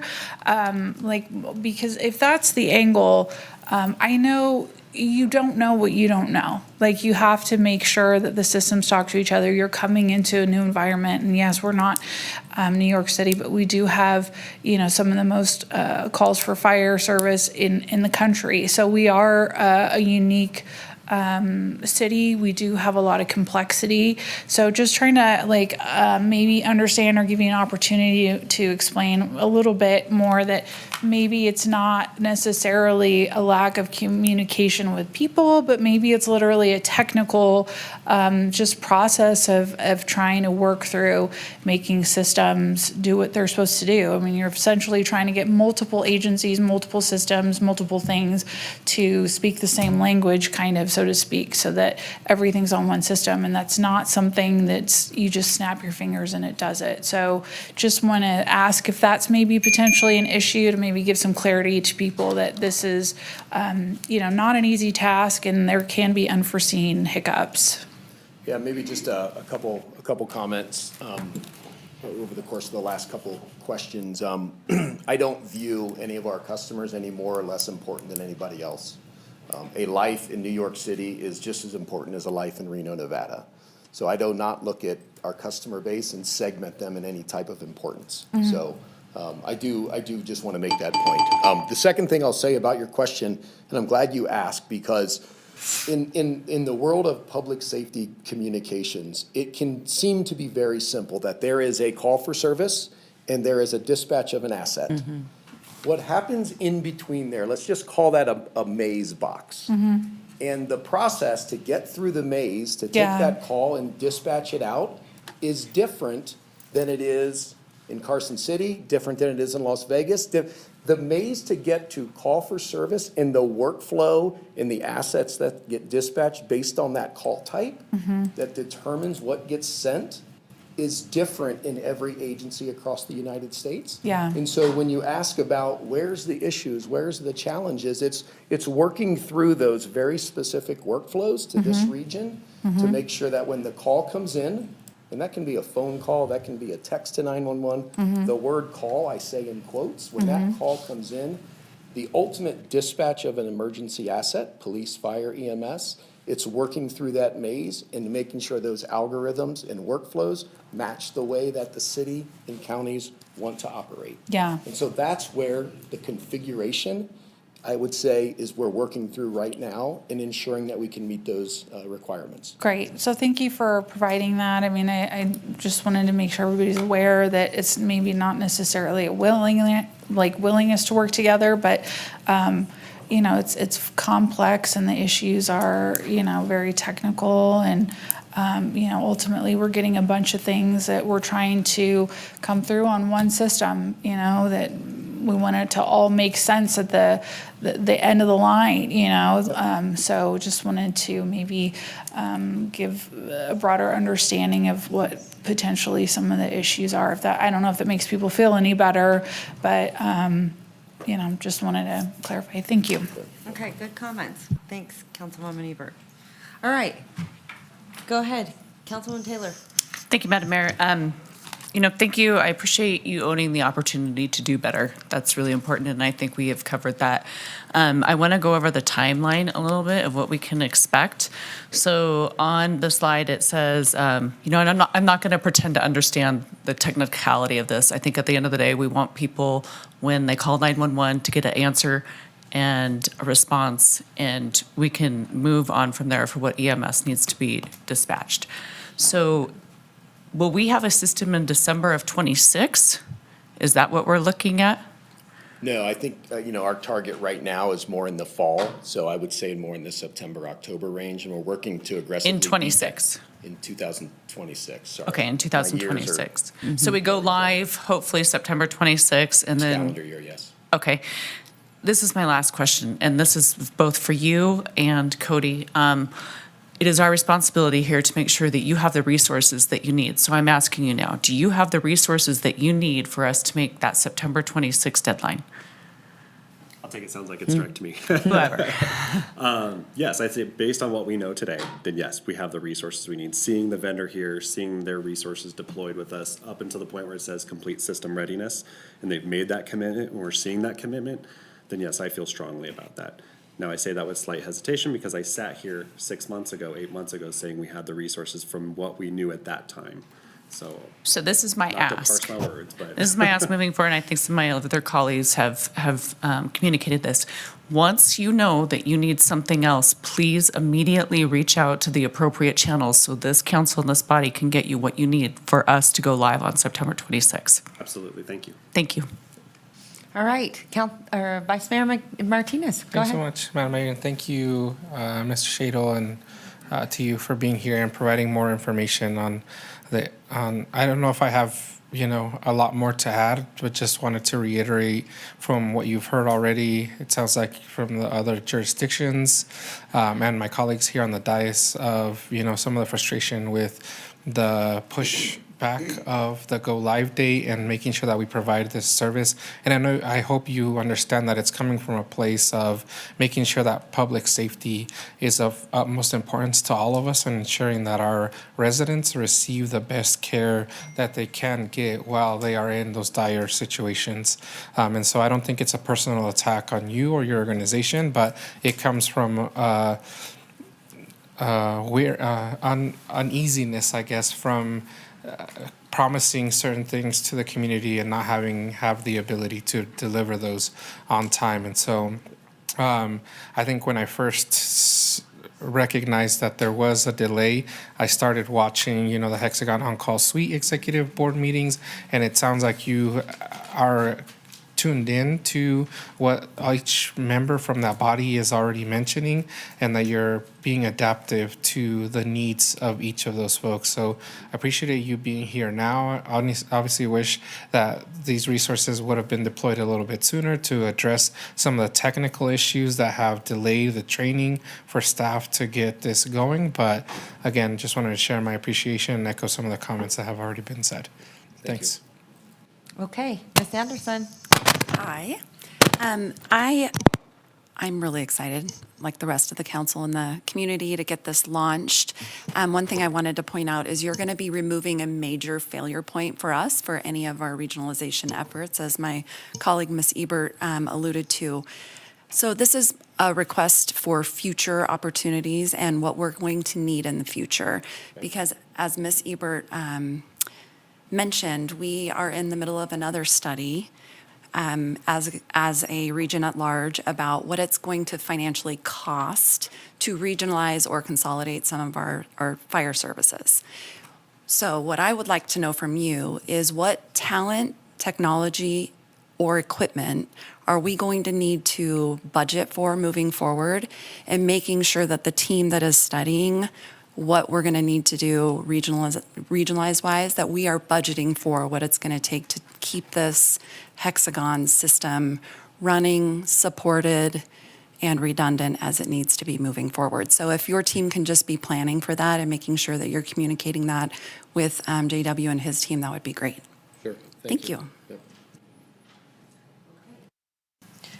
All right, Councilman Reese. Thank you, Madam Mayor. My last comments, Mr. Ernst. I think you can sense there is a growing frustration by this body, in large part because we want what you want, which we want a safer community. We want to make sure that when people call 911, the closest and fastest response is made and that there are no delays in the system. I understand that you came into a community that had not made modernization efforts in 25 years and that you're working with a number of different jurisdictions. I don't think there's any technical wizardry that I can help you with, right? That's not the goal. But the issue is accountability for me, and I want to make sure that you understand we intend to hold you to account.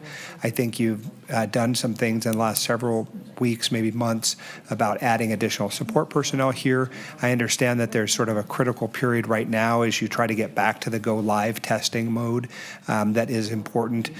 We'll be relying, of course, on our employee here. We are one of the entities involved in this, right? We pay a proportional share through the E911 committee, but at the end of the day, we have to own it. And what we are concerned about is making sure that our residents have the absolute best care delivered to them and that the timing issues do not cause people lives. So please go forth knowing that we wish for the success of the project. There is nothing we would not do to commit to its success, but I am not going to go build a system with my own intellectual capabilities.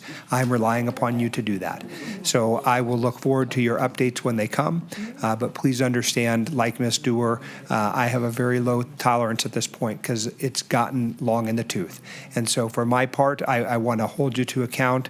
I want to cheer for you when you're successful. And at some point in time in the future, I hope by September, we are celebrating the integration of these systems rather than thinking about the passage of time. Okay. Thank you so much. Thank you. All right. Any further comments? No? Okay. Thank you so much, Cody. Nice to meet you. I hope we didn't beat you up too badly, but Fair. as you can tell, everyone's going to be chomping at the bit in September. Yep. So we look forward to celebrating with you. Great. Okay? Thank you. I appreciate the conversation. Thank you. Thank you so much for being here. Appreciate it. Cody, phenomenal as always. Really appreciate you. Please let us know if you need anything. I don't know, Miss City Manager, do you need us to take, I kind of feel like this is a presentation. We didn't really give much action other than, I think, what our expectation, I can't speak this morning. I didn't get a lot of sleep. Lots going on in the world. I'm sure many of you probably didn't get a lot of sleep last night, a lot like me, but a lot's going on in the world. Very stressful times, and so we all just need to take a minute, take a deep breath, and just hang in there with each other. So I don't think we need to take any action on this. Discussion only. No direction. So there you go. You know what to do. You guys got this. Okay. Thanks, you guys. Okay, moving along, I believe our city manager, Jackie Bryant, wants us to go into attorney-client. I do, and to eat. And then we will return with item F1. Okay, that's good. I need everyone to eat. I need them to get up, walk around, go to the bathroom. You'll feel better. And then we will come back and continue to go to work. Madam Mayor, what time would you like to reconvene? We probably, how long do you think that we need? At least 45 minutes, so let's come back at 1:15. Sound good? At 2:15. I mean, 2:15. I can't see, I can't Thank you. think, I can't, all that good stuff. So, yeah, see, now it's getting further away from me. Does someone have 2.0 readers? That's what I need.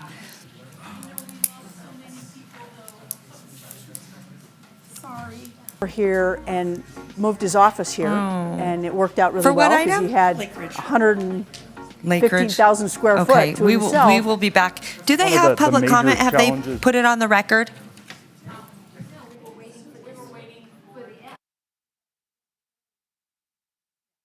Well, I am so sorry. We've had a packed agenda. I am so, so sorry. But what I was going to tell you, if you have any of their written statements, I'm happy to allow you to read them, or if you could call them and say, let's put you on Zoom. If there's some way, Mickey, that you could connect them, that would be amazing. It's super important to have those on the record. Thank you.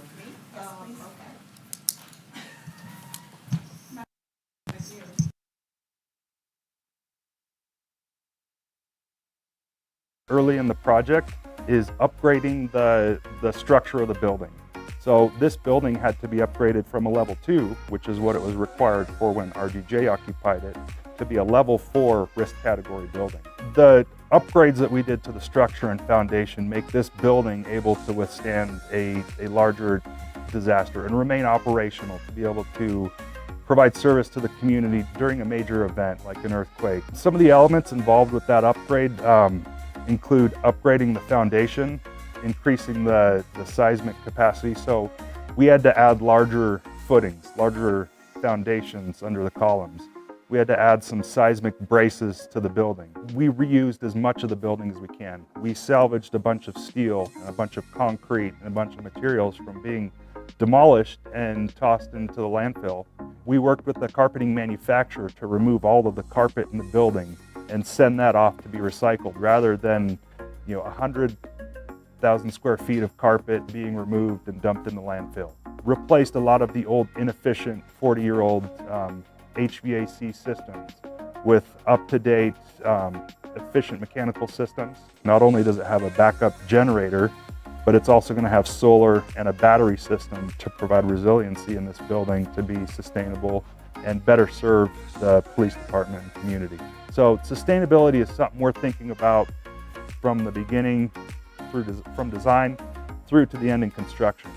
We're able to expand our women's locker room areas and allow for that growth that we're hoping to see in our organization as we diversify and move forward. There's going to be space inside that facility that will allow us to conduct in-house training. We are going to have a much better access to things like a real-time crime center where we can actually see what's happening in day-to-day, providing that privacy, that space, bringing people in, and then growing our department in a manner that makes sense. Moving into that new building and having all that equipment and that ability to do it is going to be very important to help those goals happen. I believe that we, through our partnership that we have with the contractor, the architect, and my team, Justin and his team, they work together so well that we are going to deliver an excellent facility for this community.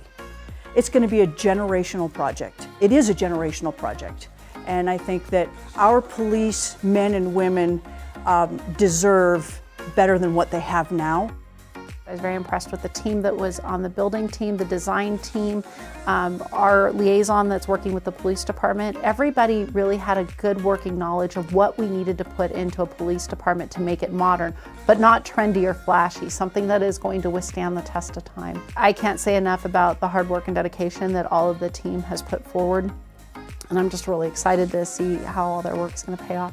It feels great to drive by and be able to point at something like this and say, you know, we were a part of that, we contributed, we helped get that over the goal line. It gives me goosebumps, it really does.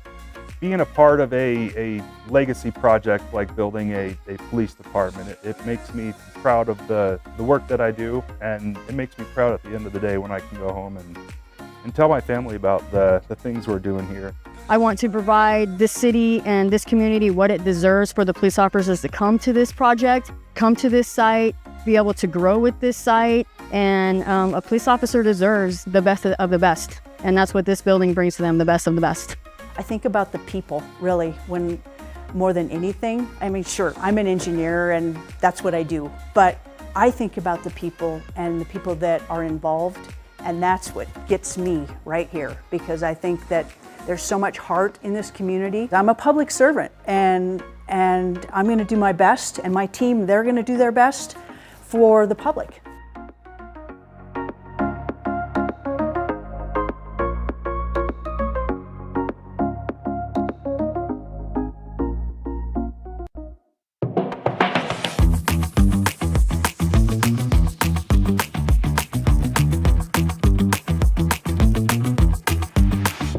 One of the reasons why I joined RCI was just out of curiosity to know more about what the city of Reno does for everyone who lives here. It was a very genuine interaction with all of the people that we were able to meet throughout this process. That experience was incredible. I'm a small business owner, and so I definitely felt disconnected. Not in a bad way, but in the way where I'm like, oh, if I have an issue, who do I call? And this seemed like a great opportunity to get a lot of information in a relatively short period.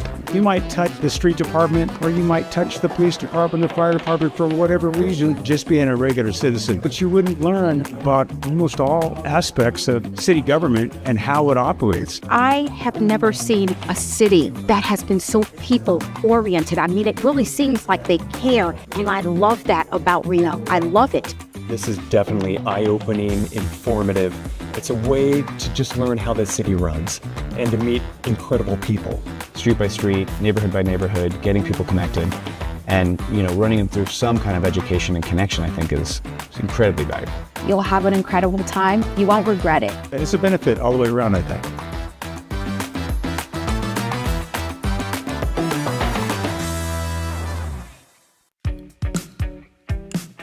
Hello, and welcome to the Reno Minute. I'm Chris Payne. We're here this week with Reno Public Safety Dispatch to discuss calling 911. Erin, what tips do you have for the community? Well, definitely it's a life-saving, life-threatening emergency. You need to call 911. Things for immediate police, fire, medical response. Make sure you know your location to give the call taker, and only use text to 911 if you can't make a voice call. Well, this is good information to know. And what should the residents also know about dispatch? We do have a non-emergency number for all the rest of the calls that aren't emergencies, 334 COPS. Those are things for like parking problems or graffiti. It's also important to know that our call takers take over 500,000 calls a year. So we get pretty busy, but we're always looking for more dispatchers. If you're interested, go to reno.gov/dispatch for a job description. Outstanding information. Thank you, Erin. And don't forget to follow the City of Reno on all of your favorite social media platforms. So now you know with Reno. I'm Chris Payne for the Reno Minute.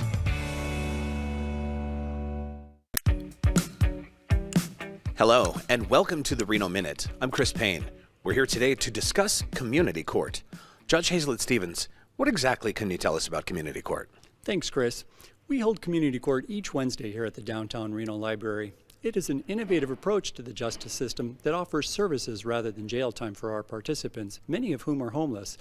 Services needed include those for substance use disorders, mental illness, chronic homelessness, and chronic unemployment. This is all good to know, but how does this differ from traditional incarceration? Community courts reduce crime, increase services to victims, reduce unnecessary use of jail, and save money by collaborating with service providers using a problem-solving approach instead of jail. We also recently implemented a treatment readiness program on site. This is all great to know. Thank you so much, Judge. And don't forget to follow the City of Reno on all of your favorite social media platforms. So now you know with Reno. I'm Chris Payne for the Reno Minute.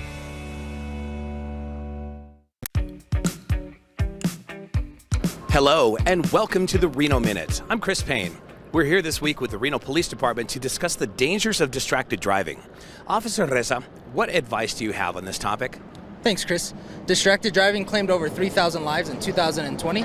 Here locally at the Reno Police Department, we would like to remind everybody that it is illegal to use any electronic handheld device while driving. Texting has become increasingly dangerous. Outstanding. And what other tips do you have for the community? If you do need to make a text or make a phone call, simply pull over on the side of the road where it's safe to do so. Once you've pulled over, it is now safe to make that text message or make that phone call. You can even put your cell phone in the back seat, in the trunk, or even in the glove box until you reach your final destination. Thank you, Officer Reza. And dig this. For more information, go to renopd.com. Also, don't forget to follow the City of Reno and RPD on your favorite social media platforms. So now you know with Reno. I'm Chris Payne for the Reno Minute. Hello, I'm Chris Payne, and it's time for the Reno Minute. Today we're going to discuss making a fire escape plan. Joining us is Chief Mandel from Reno Fire Department. Thanks, Chris. A fire escape plan is essential because it lets everyone in your household know exactly what to do in case of a fire. Seconds matter in the event of a fire, and an escape plan can make a world of difference. Start by drawing a floor plan of your home and marking all possible exits from each room. Then designate a meeting point outside a safe distance from the home. Practice your escape plan regularly with everyone in your household, especially children. It's important to make sure that everybody knows how to operate windows and doors. It's also important to teach household members to stay low to the ground in smoke and to feel doors for heat before opening them. Thank you, Chief Mandel. To create your own fire escape plan, scan the QR code on the screen or visit reno.gov/fire. So now you know with Reno. Thank you for watching the Reno Minute. Hello, I'm Chris Payne, and it's time for the Reno Minute. From lap swimming and drop-in sports to fitness equipment, the City of Reno offers many opportunities to get active and have fun. You may even be able to access these offerings at no cost. Kayla, what should residents know about insurance reimbursement? Thanks, Chris. Our Parks and Recreation Department recently expanded their offerings with insurance companies, offering memberships to them at no cost. Well, this is exciting. How does it work and who qualifies? Yeah, the program offers memberships through their individual insurance company. The insurance company then reimburses the City of Reno for each visit that they come and use our facilities. The expansion of this program is especially beneficial to our seniors. However, it qualifies anyone 18 or older. You just need to contact your insurance company. Thank you, Kayla. And don't forget to contact your insurance company to learn more. Visit reno.gov/parksandrec for more information. So now you know with Reno. I'm Chris Payne for the Reno Minute. Hello, and welcome to the Reno Minute. I'm Chris Payne. We're here this week with maintenance and operations to discuss leaves. Tim, with fall being here, what advice do you have about leaf removal? Thanks, Chris. This is typically the time of year we start to see the leaves drop, and it's pretty simple. Property owners are responsible for the removal of leaves on their property, and we asked them to do this in a timely manner to help from flooding or clogging drains during a rainstorm. This is good to know. What other advice do you have for the viewers? So it is unlawful for homeowners or property owners to rake or blow leaves out into the street. So we asked them to please place them in their garbage cans or in a bag with the excess waste sticker for garbage pickup on their days. And if they could help out our street sweepers by trimming their trees and removing parked cars and garbage cans, would be very helpful. Outstanding information. Thank you, Tim. And don't forget to follow the City of Reno on all of your favorite social media platforms. So now you know with the Reno Minute. Hello, I'm Chris Payne, and it's time for the Reno Minute. Today we're excited to spotlight the city's new Rolling Recreation Center, a mobile recreation center designed to bring fun and activities to communities across the city. Here's Kayla Snow to tell us more. Thanks, Chris. Our Rolling Recreation Center is all about making accessible recreation for everyone in our community. Our mobile recreation center travels to various parks following the schedule of the Food Bank of Northern Nevada Kids Cafe Summer Meals Program. This means that not only do kids get free recreational activities, but also a free meal. Our program offers a wide range of activities for people of all ages, including sports, games, arts and crafts, and so much more. The Rolling Recreation Center is free and open to the public. We welcome everyone of all ages to come out, have fun, and enjoy our city parks. Thank you, Kayla. Visit reno.gov/parks and rec to find out when the Rolling Recreation Trailer rolls through a park near you. So now you know with Reno. Thank you for watching the Reno Minute. Hello, and welcome to the Reno Minute. I'm Chris Payne. We're here this week with the Reno Police Department to discuss the SAVE volunteer program. Evan, what is SAVE? Thanks, Chris. SAVE is an acronym that stands for Senior Auxiliary Volunteer Effort. It's a wonderful organization that comprises of seniors, and they help the police department with additional resources, and through their patrols they help with crime prevention and observations. Outstanding. Also, if someone wants to volunteer, how do they get involved? Basically, anyone in SAVE is 50 years of age or older. We ask that they volunteer 16 hours a month, and they can, if you're interested, either call, email, or visit the website for Reno PD. Fantastic. Thank you so much, Evan. And don't forget to follow RPD and the City of Reno on all of your favorite social media platforms. So now you know with the Reno Minute. I'm Chris Payne. Hello, and welcome to the Reno Minute. I'm Chris Payne. We're here this week with Public Works to discuss street rehabilitation and maintenance. Jonathan, what can you tell us about this program? Yeah, thanks, Chris. Our Public Works departments were working really hard to improve our neighborhood streets in our community. For instance, we're just finishing up a rehab project in Midtown where we included the replacement of our roadways, streets, sewer, and even had alleyway improvements. Well, this is good to know, but how are these neighborhoods chosen? Sure, Chris, good question. The city inspects all our local roadways and calculates a pavement condition index, or a PCI score. The streets with the lowest PCI scores are grouped and ranked based on factors such as utility placement or proximity to essential services. If you'd like more information, please visit our website at reno.gov/capital projects. Thanks so much, Jonathan. And don't forget to follow the City of Reno on all of your favorite social media platforms. So now you know with Reno. I'm Chris Payne for the Reno Minute.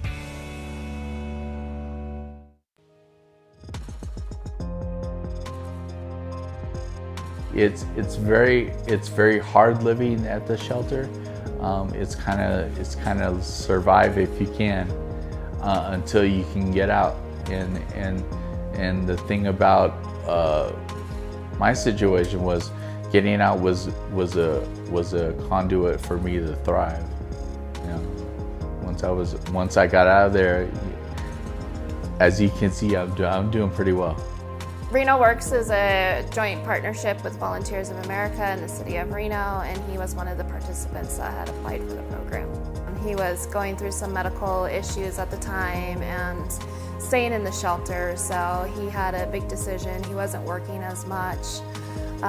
He's staying here at Marvel Way, and when he was getting approved for the housing piece, they were approving him at 60% AMI for the community, and he wouldn't be able to afford that. So we had facilitated some conversation with Marvel Way and, you know, getting him something he can afford, and he ended up, I believe, qualifying for the 40% unit or 30% unit. And then he was still making kind of a decision on whether he would be able to work and, you know, like maintain housing. And I was kind of instrumental in, hey, you know, you need to take this jump. You're gonna medically, you know, heal in your own place where you're not surrounded. And there was a point to where he was in the hospital, and he didn't know if he was gonna have a bed when he went back. So I'm like, Rennie, we can't keep doing this, and we need to get into housing.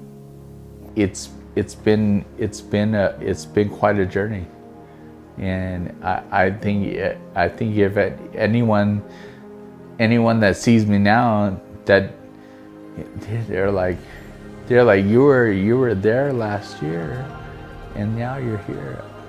It's kind of amazing. I graduated in November. Rayleigh's ended up hiring me, and they were one of the partners. So I got a job at Rayleigh's, and I'm working as a courtesy clerk over there. I bag groceries and push carts. The partnership with Reno Works and Rayleigh's is amazing.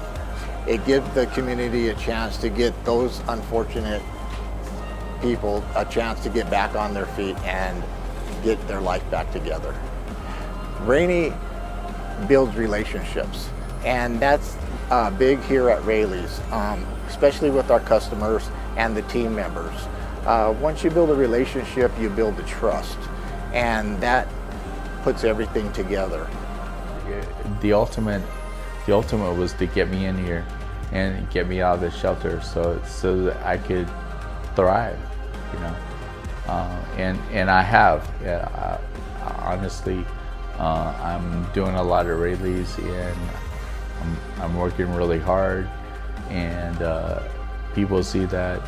For individuals that are thinking about applying to Reno Works, or go for it, because honestly, it'll help you move forward. Rennie was one of the best participants, always showed up with a smile on his face despite what he was going through. He still supports the program to this day, comes to graduations. He was amazing.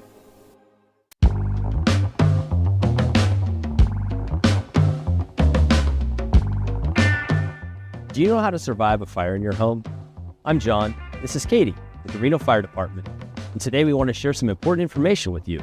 To survive, you need to know the basics of fire behavior. A fire needs 3 things to exist: fuel, heat, and oxygen. The best way to do this is to keep the fuel side of the triangle away from the heat side. The easiest way to survive a fire is to prevent it from happening in the first place. Today we'll show you some ways to prevent fires from happening, and if they do start, how to evacuate safely. Cooking is the main cause of home fires and fire injuries, and you can prevent them. Here's how. First, stand by your pan. If you leave the kitchen, turn the burner off. Then, watch what you're cooking. Fires start when the heat is too high. If you see any smoke or the grease start to boil, turn the burner off. Another thing to keep in mind is to turn pot handles toward the back of the stove. Then no one can bump them or pull them. Finally, keep combustibles away from the burners. Believe it or not, dogs have turned on burners accidentally while trying to get food stored on top of ranges. In our modern world, lithium-ion batteries are everywhere. These types of batteries can be dangerous. So here's some things to keep in mind. Stop using them if you notice an odor, a change in color, too much heat, change in shape, leaking, or odd noises. Charge and store spare lithium-ion batteries away from anything that can burn. Don't put lithium-ion batteries in direct sunlight or keep them in hot cars. This is a fire risk. Here are some other things around the house to remember. Keep anything that can burn at least 3 feet from the furnace, oil burner, wood stoves, water heaters, and other heat-generating equipment. When it comes to cooking appliances, space heaters, washers, and dryers, they should be plugged directly into wall outlets. Clean lint filters every time you use the dryer, and never leave a burning candle alone. Looking at the triangle again, the third component is oxygen. Fire needs oxygen to survive. Progression of fire can be slowed by compartmentalizing your home. The easiest way to do this is to keep room doors and windows closed. The garage typically houses many potential ignition sources and heavy fuel loads. So make sure the man door between the garage and living space is a solid core door with a fire rating of no less than 20 minutes. Any alterations to this door, including pet door installs, will allow a fire that starts in the garage to quickly progress into the living space. Many home fires can start outside and spread into your home, so don't store garbage or combustibles under windows or next to doors. Remove vegetation that is against your exterior walls, especially if it is dead and dying. Juniper brush may look green on the outside, but under the green hides dead needles that can easily ignite. Even with our best intentions, accidents can occur. Always be prepared to escape. On average, you only have about 2 minutes to escape a fire once the smoke alarm sounds. Working smoke alarms are critical. Install and maintain them in every sleeping room and every floor. Test the battery monthly and replace it if over 10 years old. Know 2 ways out of every room and make a meeting space. If you have children in the house, take time to draw a plan and explain it to them in a way that makes sense to them. The biggest takeaway is to make a plan and practice it. One common mistake we see after fires is that residents will open doors and windows, thinking this will let the heat and smoke out of the house. Remember, fire seeks oxygen. Adding air to fire only makes it bigger and spread to those openings. When exiting, close the doors and windows behind you. For more information on fire survival, please visit our website at reno.gov/fire. Thank you. Be safe.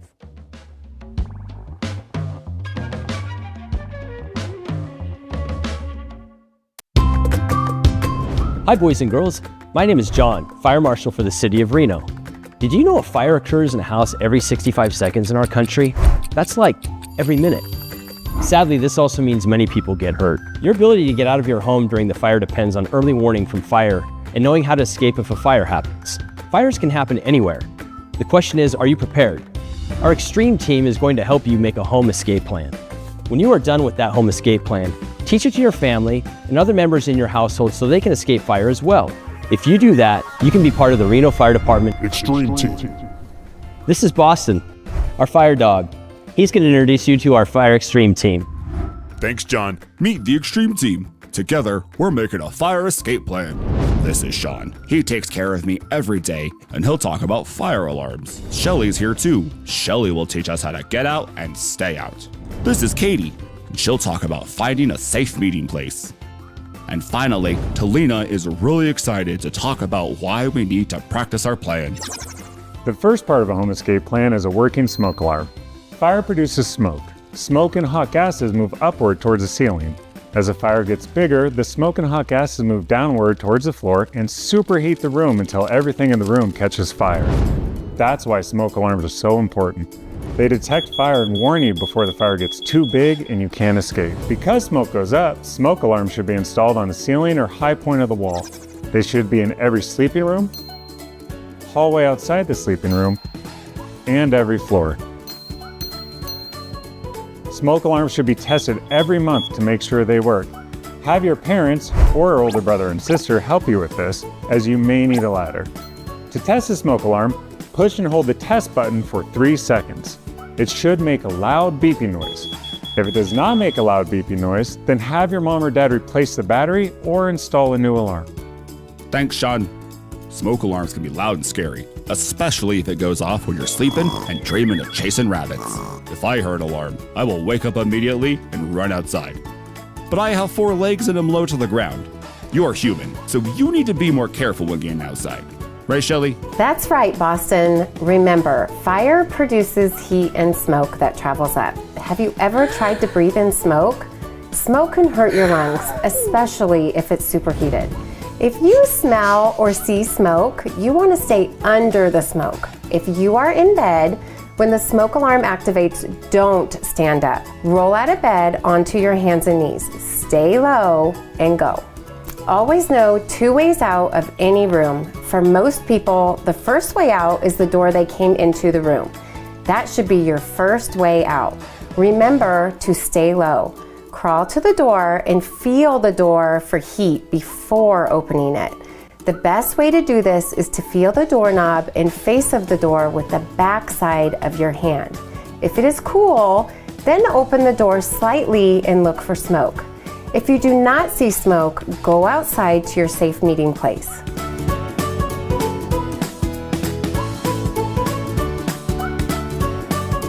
If you do see smoke, close the door and go to your second way out. Usually, the second way out is the window. Don't break the window. Broken glass can cut you. Practice opening the window in your room when you get home. If you have a screen, practice popping out the screen with your parents. It's usually pretty easy. If you live on an upper floor, talk to your mom or dad about getting a fire escape ladder and learn how to use it. Thanks, Shelly. So if you hear an alarm, don't hide, get outside. If there is smoke, stay low and go. But once you're outside, where do you go? That is a great question, Boston. Everyone in your household needs to know where to go, so when firefighters arrive, they know who is safe and who needs to be rescued. A meeting place should be a safe distance from the building. A tree, mailbox, or even a neighbor's house is a good, safe meeting place because they don't move. A car, garbage can, or traffic cone is not, because they may not be there when the fire actually happens. Once you're out, call 911 if you have a phone. Now let's go back inside and answer some questions. Thanks, Katie. My first question is, should a person go back inside a burning house to rescue somebody else? Once you are out, stay out. Never go back in for anyone or anything. Once firefighters arrive, they are trained and have the tools to rescue anyone still in the building. What if I live on the 3rd floor and I cannot get out? That is a great question. If you're stuck in your room and cannot get out, make sure your room door is closed. Hang a towel or sheet outside your window. This acts as a signal to the firefighters outside that someone is still in the building. We will come get you. When firefighters enter the home, they will be dressed in turnouts and be wearing a mask, helmet, and a tank. This can make them look very scary. The mask they will wear will make a noise like Darth Vader. Remember, they are here to rescue you. Fire can make a lot of noise, so you need to say loud words over the noise to help firefighters find you. Help is always a good choice. Now that's a lot of good information. But now what? Well, Boston, now we draw and practice our plan. Pretend you are a superhero flying over your house. From this view, draw a map of your home. Include the rooms and all windows and doors. Now identify which rooms are used for sleeping and draw a green arrow showing your first way out and a red arrow showing your second way out. Draw your safe meeting place and circle it with both colors. Now the important part, practice. Sit down with all the family in your household. Identify where all the smoke alarms are and test them. Practice rolling out of bed and crawling to the door and then the window. Practice escaping from your door and out your window and meeting at your safe meeting place. That's great. So to make a great escape plan, start with a working smoke alarm, have at least 2 ways out of every room, and meet at your safe meeting place. That's right, Boston. Now you have the knowledge to join our team. Let's get to work.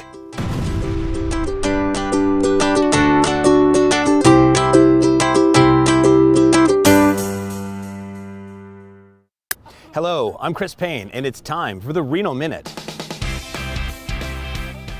It's back to school time, and we're here with Officer Johnson from the Reno Police Department to discuss some great reminders on how to keep our students safe. Hey, thanks, Chris. Here at the Reno Police Department, we want to ensure a safe school year for every child in our community, and so we have some important tips and reminders for drivers. Slow down in school zones. Always adhere to posted speed limits. Stop for school buses. It's illegal to pass a school bus that is stopped to unload or load children. Yield to pedestrians, especially in school zones and residential areas. Avoid distractions, such as using your phone while driving. The Reno Police Department will be increasing enforcement in and around schools this summer and fall to help keep all of our students and pedestrians safe. Thank you, Officer Johnson. And don't forget to follow City of Reno and RPD on all of your favorite social media platforms. So now you know we're with Reno. Thank you for watching the Reno Minute. Hello, I'm Chris Payne, and it's time for the Reno Minute. Today we're excited to spotlight the city's new Rolling Recreation Center, a mobile recreation center designed to bring fun and activities to communities across the city. Here's Kayla Snow to tell us more. Thanks, Chris. Our Rolling Recreation Center is all about making accessible recreation for everyone in our community. Our mobile recreation center travels to various parks following the schedule of the Food Bank of Northern Nevada Kids Cafe Summer Meals Program. This means that not only do kids get free recreational activities, but also a free meal. Our program offers a wide range of activities for people of all ages, including sports, games, arts and crafts, and so much more. The Rolling Recreation Center is free and open to the public. We welcome everyone of all ages to come out, have fun, and enjoy our city parks. Thank you, Kayla. Visit reno.gov/parks and rec to find out when the rolling recreation trailer rolls through a park near you. So now you know with Reno. Thank you for watching the Reno Minute. Hello, I'm Chris Payne, and it's time for the Reno Minute. If you're looking for a career in a fast-paced environment, perhaps becoming a Reno police officer could be for you. Let's go inside and speak with Officer Hunter Mercurio and find out more. Thanks, Chris. The Reno Police Department is on a continuous hiring basis. If you're interested in finding a career in law enforcement and finding a job with purpose, come join us today. Also, being a Reno police officer in Reno makes my city not just livable, but lovable. Every day looks completely different, and you're normally going to somebody's worst day, but you get to be that opportunity to make a change in their life and hopefully better their day. If you're interested in becoming a police officer, go to the City of Reno jobs page and apply for the police officer recruit position. If you have any questions about becoming a police officer or want to come do a ride-along with us, you can reach me at recruiter@reno.gov, or you can reach me at my phone number 775-437-0043. Thanks.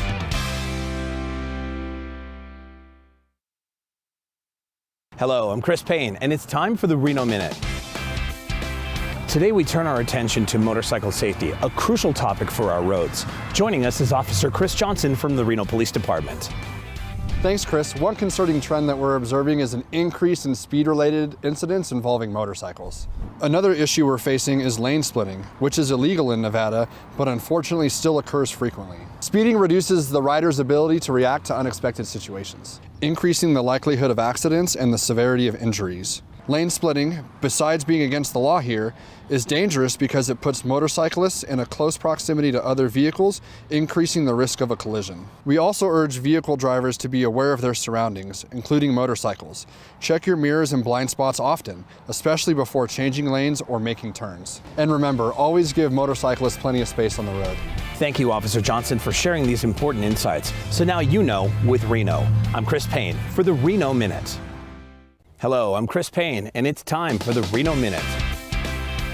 We're here today with Reno Fire Inspector Talina Sky to discuss Wildland-Urban Interface, or WUI, and how you can protect your home from wildfires.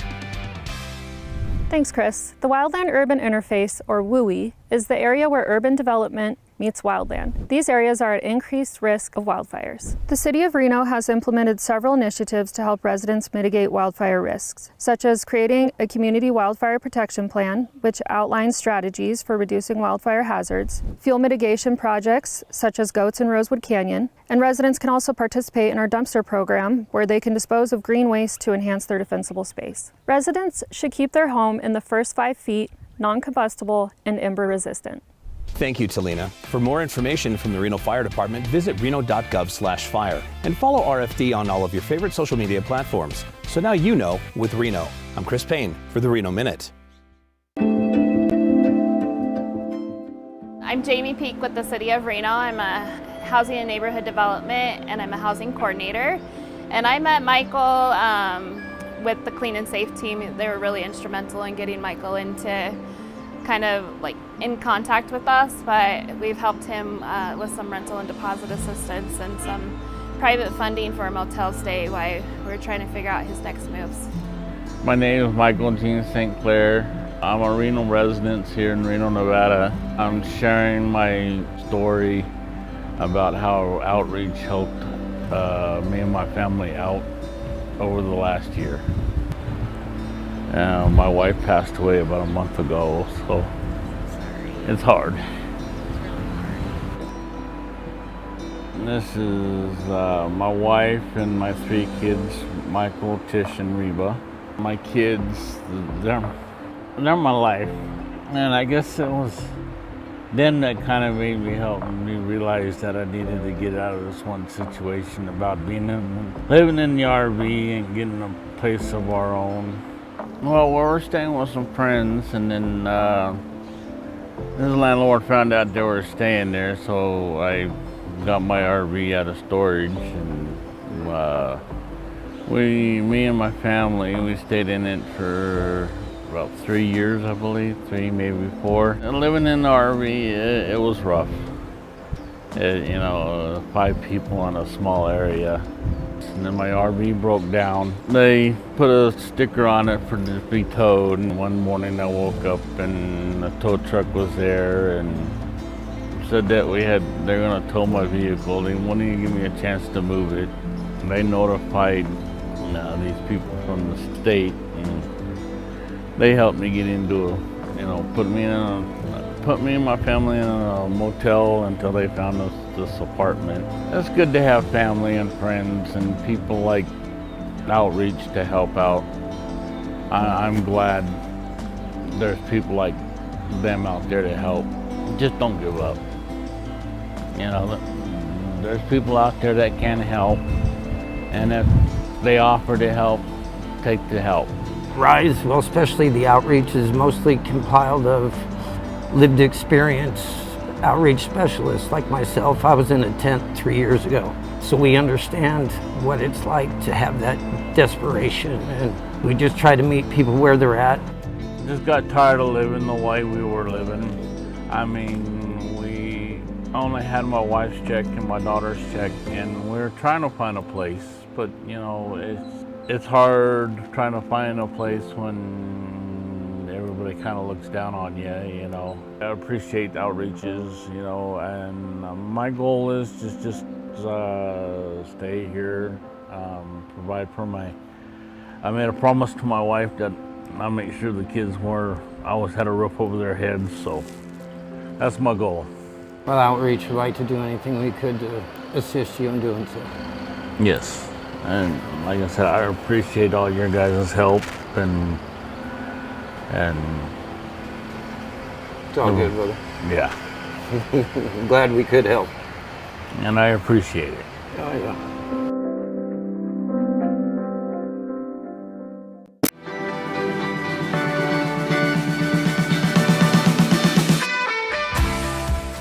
Hi, I'm Reno Fire Chief Dave Cochran.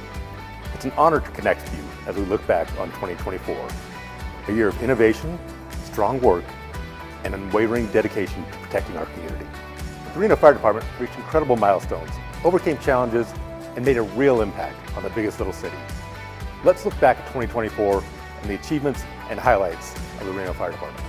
2024's wildland season tested our region with incidents like the Gold Ranch, Davis, and Callahan fires, straining resources from across the West.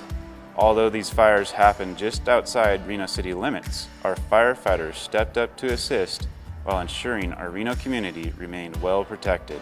In 2024, RFD deployed 264 resources to more than 100 wildland fires, contributing over 65,000 hours of work. These efforts brought nearly $2 million in reimbursements back to the department. Right here at home, we responded to 51,737 calls for service, an increase of over 2,000 from the previous year. Our commitment to service continues to grow along with our community. The Safety and Training Division saw impressive growth in 2024, paving the way for a stronger, more skilled team. We proudly promoted 11 captains and 8 operators, hired 25 new firefighters, and welcomed 5 single-role EMS personnel. This year, we ran 2 3-week fire equipment operator engine academies, 1 2-week fire equipment operator truck academy, and a 2-week acting captain's academy. These intensive programs help sharpen our skills and prepare our teams for any situation. We also expanded our monthly company-level training sessions, introducing specialized active shooter training and wide area search exercises. And through partnerships with surrounding fire departments, we enhanced our response capabilities for wildland fires and hazmat operations. Additionally, we upgraded the training facilities at Station 11 with new technology to improve the delivery of our programs, ensuring our team is always ready to meet the demands of our city. The Reno Fire Prevention Bureau experienced significant strides this year in 2024, starting with the appointment of a new fire marshal, 3 fire captains, and 3 new fire inspectors. Our team saw great success in our arson investigations, achieving an impressive 80% conviction rate, and completed over 6,000 building inspections to help keep Reno safe. For the 4th consecutive year, we hosted our dumpster program thanks to a grant from State Farm. This program helps neighborhoods in the wildland-urban interface clear dry vegetation and debris, creating defensible space. Thank you to everyone who participated and helped reduce wildfire risk in our community. In 2024, we were also thrilled to receive nearly $245,000 from FEMA's Fire Prevention and Safety Grant to develop a community wildfire protection plan. This comprehensive framework will prioritize wildfire mitigation efforts, improve emergency preparedness, and ensure long-term safety for Reno's residents and infrastructure. Keep an eye out in the coming months for ways to get involved. We're excited to collaborate with you. In 2024, we worked closely with our community partners to update the Regional Hazard Mitigation Plan. The plan assesses the potential impact of all prioritized hazards to the region and provides mitigation strategies and actions to reduce such risks. The update ensures the plan remains effective in addressing the evolving needs of our communities. We also prioritized firefighter health with initiatives like our 4th annual cancer screenings and the introduction of the coronary calcium scan. These proactive prevention programs are vital in detecting early markers of heart disease and cancer, critical steps for firefighters facing heightened risks associated with their profession. Additionally, we launched a groundbreaking pilot program with the Epic Brain Center, exploring enhanced mind-body performance treatments. This innovative approach supports firefighters dealing with PTSD and other mental health challenges, while empowering them with improved executive function to perform at their best. 2024 was a landmark year for the Reno Fire Department Emergency Medical Services Division with 30,649 calls for service. Collaboration played a key role in 2024 as we joined forces with regional partners to strengthen our unified response to medical emergencies. We were excited to welcome our new EMS management assistant and expand our specialized training for our single role program. Ensuring our EMS team is always prepared to meet our community's high demand for advanced emergency medical services. We conducted division-level training on new medical equipment, including cutting-edge video laryngoscope blades that are vital in life-saving situations and new medications that can be used to treat various patient presentations by our mid and advanced level providers. We also implemented a new medical charting platform, further enhancing patient care. Reno Fire Department's Support Services Division achieved significant milestones in 2024. Enhanced vehicle maintenance and repair, increased apparatus safety, and equipment modernization. Through our apparatus replacement program, we added 2 new brush trucks designed for firefighting in rugged terrain and a state-of-the-art ambulance, ensuring our fleet meets the diverse needs of our community. We also enhanced operations by refining the use of fleet cameras throughout our vehicles. These systems capture critical moments during incidents, training, and daily operations, providing insights that improve safety and support crew education. Our logistics team continues to push innovation forward, adopting advanced battery-powered tools on our fire engines and ladder trucks, and improved personal protective equipment. These enhancements extend equipment lifespan, improve functionality, and prioritize firefighter safety. Looking ahead, we're excited to introduce a new heavy rescue apparatus in 2025. The first of its kind for our department since 1986. As an all-risk fire department supporting many different types of incidents, this edition ensures our crews are ready to respond to any emergency, no matter the challenge. As we reflect on 2024, the Reno Fire Department has much to celebrate. From our interlocal agreement with the Reno-Tahoe Airport Authority, enabling us to assume firefighting services across all airport properties, and our partnership with Truckee Meadows Fire and Rescue, which now provides automatic aid to ensure the closest resource responds to emergencies, no matter the jurisdiction. We're building the foundation for continued growth and excellence. I'm pleased to share that we also received the keys to 455 East 2nd Street, our future central fire station. We're excited to begin serving you from this state-of-the-art facility in 2027. At RFD, we believe that being part of the community is just as important as responding to emergencies. Whether it's hosting fire safety programs, participating in local events, or building relationships with residents, we strive to be more than the first responders. We're your neighbors, partners, and advocates for a safer region. None of our work would be possible without the dedication of our team and the unwavering support of our Reno City Council, state and federal representatives. Their commitment ensures RFD is always ready to serve and protect our community. On behalf of the Reno Fire Department, thank you for your trust and support. Together we accomplished so much in 2024, and we look forward to an even brighter and safer year ahead. Thank you for standing with us.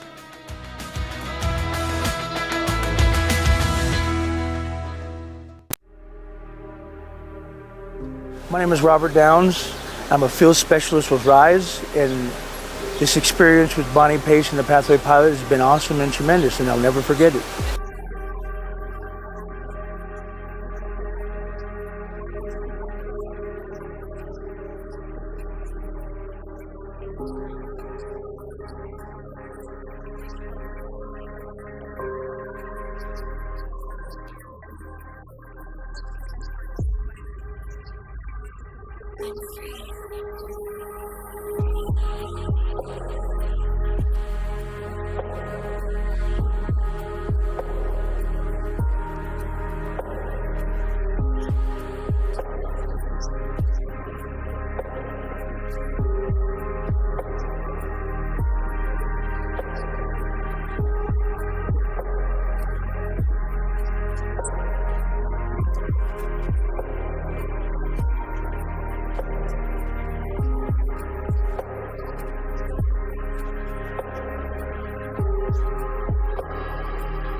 As we move into the next budget year, we're excited to share some of the key accomplishments this past year in the biggest little city. Whether working to ensure a safe and welcoming community, planning for responsible growth, or maintaining strong fiscal accountability to our residents, our team is dedicated to building a community that people are proud to call home. Running a city is no small feat. It takes 7 dedicated council members and over 1,700 committed employees to make this city thrive. While you see some of them every day, many are behind the scenes. But we all have one thing in common. We make Reno more than just livable. We make it lovable.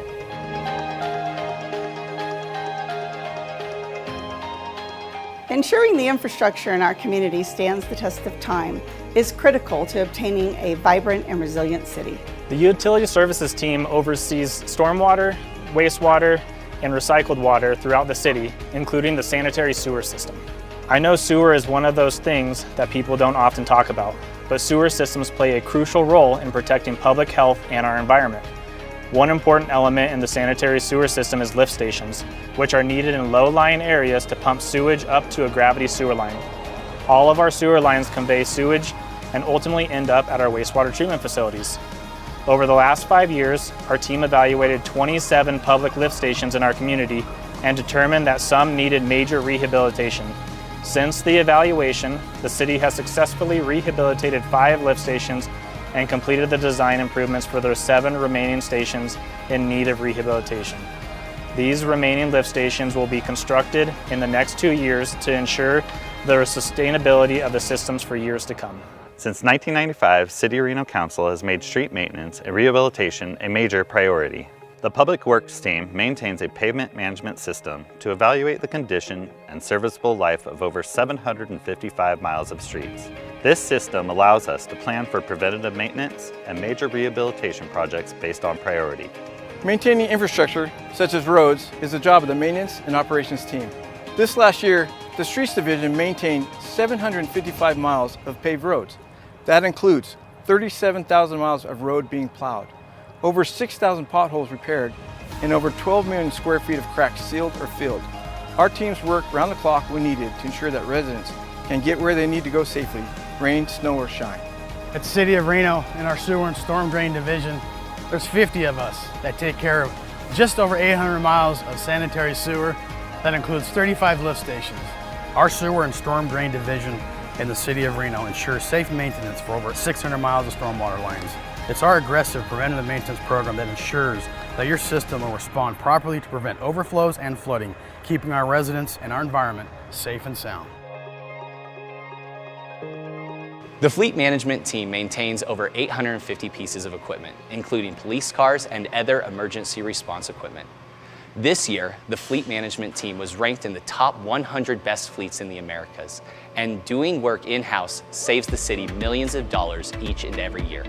And our final areas of responsibility is facility maintenance. We perform a wide variety of repairs and remodels and preventative maintenance on over 200 city-owned buildings. And just this last year, we completed a seismic retrofit of City Hall, which ensures the safety of both staff and the public during earthquakes. Parks, recreation, and open space are vital for creating healthy, sustainable, and vibrant communities. Last November, the Reno City Council adopted the Parks, Recreation, and Open Space Master Plan. The plan identifies top priorities and an implementation strategy to improve existing parks, trails, and recreational facilities, identifying and acquiring land for new parks and recreational spaces, activating the Truckee River Corridor and downtown spaces, and expanding recreational programming. But the crowning achievement this year for the Parks team is the Moana Springs Community Aquatics and Fitness Center. Opening in August, this 52,000 square foot facility will include a 50-meter indoor competition pool, multi-use indoor recreation pool, an outdoor soaking pool, 5,000 square foot fitness facility, and more. This project represents a vital investment in the health and well-being of our community for generations to come. As we approach the completion of 2 major projects in our community, the Public Safety Center and the Moana Springs Aquatic Center, it's important to highlight the clean energy components of both projects. At Moana Springs, the city received a Community Project Funding Award to install solar and was selected by NV Energy to be a community-based solar resource host site at the same location. The Moana Springs parking lot features solar-covered parking to support this project, and the Public Safety Center will include rooftop solar as well as battery storage to provide energy savings. By investing in clean energy, we are moving towards a cleaner, more resilient, and equitable energy future for our community.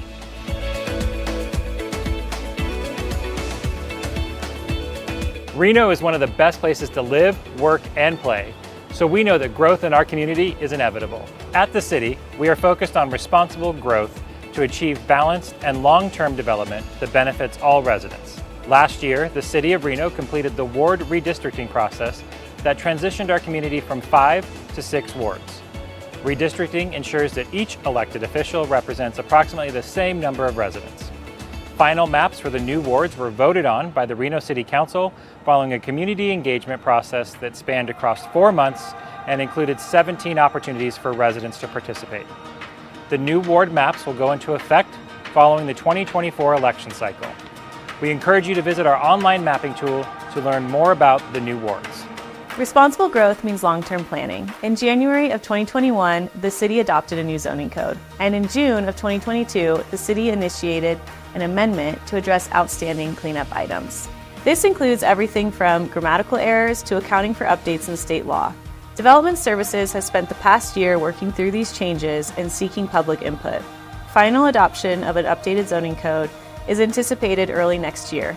The City of Reno is working with our regional partners to manage water resources sustainably for future generations through the One Water Nevada initiative. This program is working to ensure there is enough water available to meet the needs of all users while protecting and even improving the region's water quality and environmental integrity.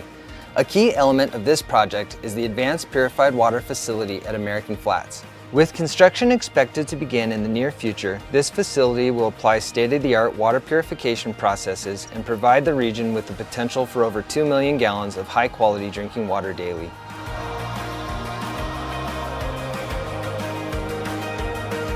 At the City of Reno, we are focused on ensuring that everyone has access to safe and affordable housing. The City of Reno helps to improve housing stability by providing rental and deposit assistance for all residents, including seniors and veterans. In the past 6 months, the team has assisted 584 households with rent, supported 175 cost-burdened seniors, and dispersed $1.5 million in rental assistance. The City of Reno is a leader on the affordable housing front. Back in 2019, the state law changed, and since then, the city has been allowed to enact an ordinance that has given us the right to waive or reduce fees for sewer connection fees and building permit fees, as long as the project is associated with an affordable housing development. And to date, Reno has approved reductions and waivers totaling almost $8 million. This has contributed to 1,800 new affordable housing units that are moving forward. City Council has also added conditional requirements for certain development projects, and those are to help pay for affordable housing. This has been triggered on 5 development projects. This is estimated to generate over $4 million in funds which will support affordable housing. Last year, the City of Reno supported the development of 492 affordable units through funding programs and city incentives, including federal home funds, volume cap allocation, and sewer fee reductions. Developments that were supported include the Marva Way Apartments, Copper Mesa Apartments, Oravada Street Senior Apartments, and the Ridge at Sun Valley. And while increasing the number of affordable housing units is a priority, the team is also working to invest in low to moderate income neighborhoods. In the past year, the city funded $1 million in park and pedestrian safety renovations and supported key projects, including park improvements at Robin Hood, Dick Taylor, Paradise, and Mayor's Parks.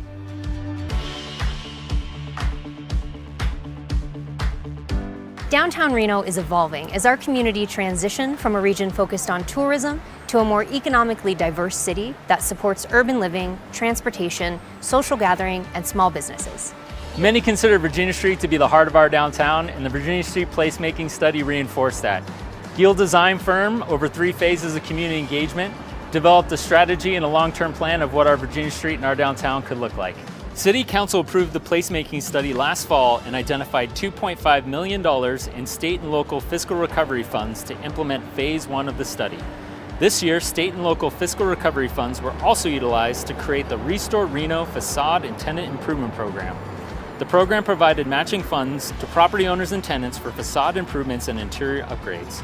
39 businesses were awarded matching grants with the total economic improvement value of the combined projects being $5.7 million. At the same time, the team partnered with the Regional Transportation Commission to develop the Downtown Micromobility Plan, enhancing downtown roadway networks to improve safety for all users and create a more welcoming environment for pedestrians, bicyclists, and other micromodes of transportation. Design is currently underway for this project, and construction is anticipated in 2026. And no discussion of the downtown area is complete without addressing the Truckee River corridor. This year, City Council approved the use of state and local fiscal recovery funds to make improvements along the Truckee River path, including activation efforts, enhanced safety with better lighting, paint refresh, path improvements, and more. It looks like if we can go ahead and get this meeting back to order, please. All right, we're reconvening the meeting at 2:33. Reno is committed to building a community where all residents feel welcome, safe, and able to fully participate in their government. Providing access to city programs and services. Just given the fact of who's in the audience and making sure that folks aren't waiting for much longer, we're going to go ahead and start with agenda item F1, and then we can move to the rest of the presentation. So if you can open up that item. Okay, opening item F1 for the city attorney to read the ordinance. Ordinance adoption, ordinance number 6733 for possible action, case number LDC 25-00061. Lake Ridge Resort ordinance to amend Title 18, Chapter 1802 of the Reno Municipal Code entitled Zoning, rezoning a plus or minus 12.5 acre site located within the northern portion of the overall plus or minus 84.61 acre parcel located south of South McCarran Boulevard at the terminus of Golf Club Drive, 1200 Golf Club Drive, from parks, greenways, and open space, PGOS, to specific plan district, SPD, together with matters which pertain to or necessarily connected therewith, Ward 3.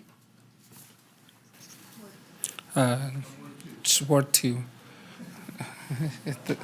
No worries. Thank you. Just want to correct that for the record. Thank you so much, Madam Clerk. Do we have any public comment on this item? We do have public comment from Cindy Chandler, followed by Megan Schuster, followed by Paul Liparelli. Thank you for your patience today while we get through the agenda. Good afternoon. Cindy Chandler for the record.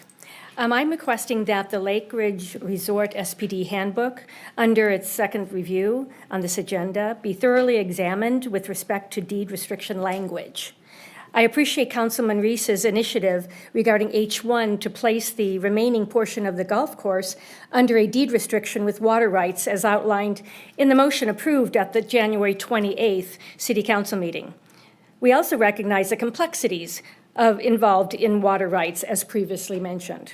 However, my colleagues and I must emphasize how crucial it is for the SPD plan, which currently discusses the restricted deed in vague terms, specifically identify the 18-hole golf course and describe the irrigation supporting it with clear guidelines for enforcement.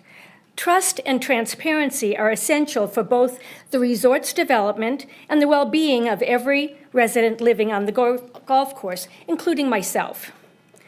My community of 130 residents, established in 1989, was designed as a scenic, terraced neighborhood surrounded by a thriving golf course, which is Lake Ridge Golf Course.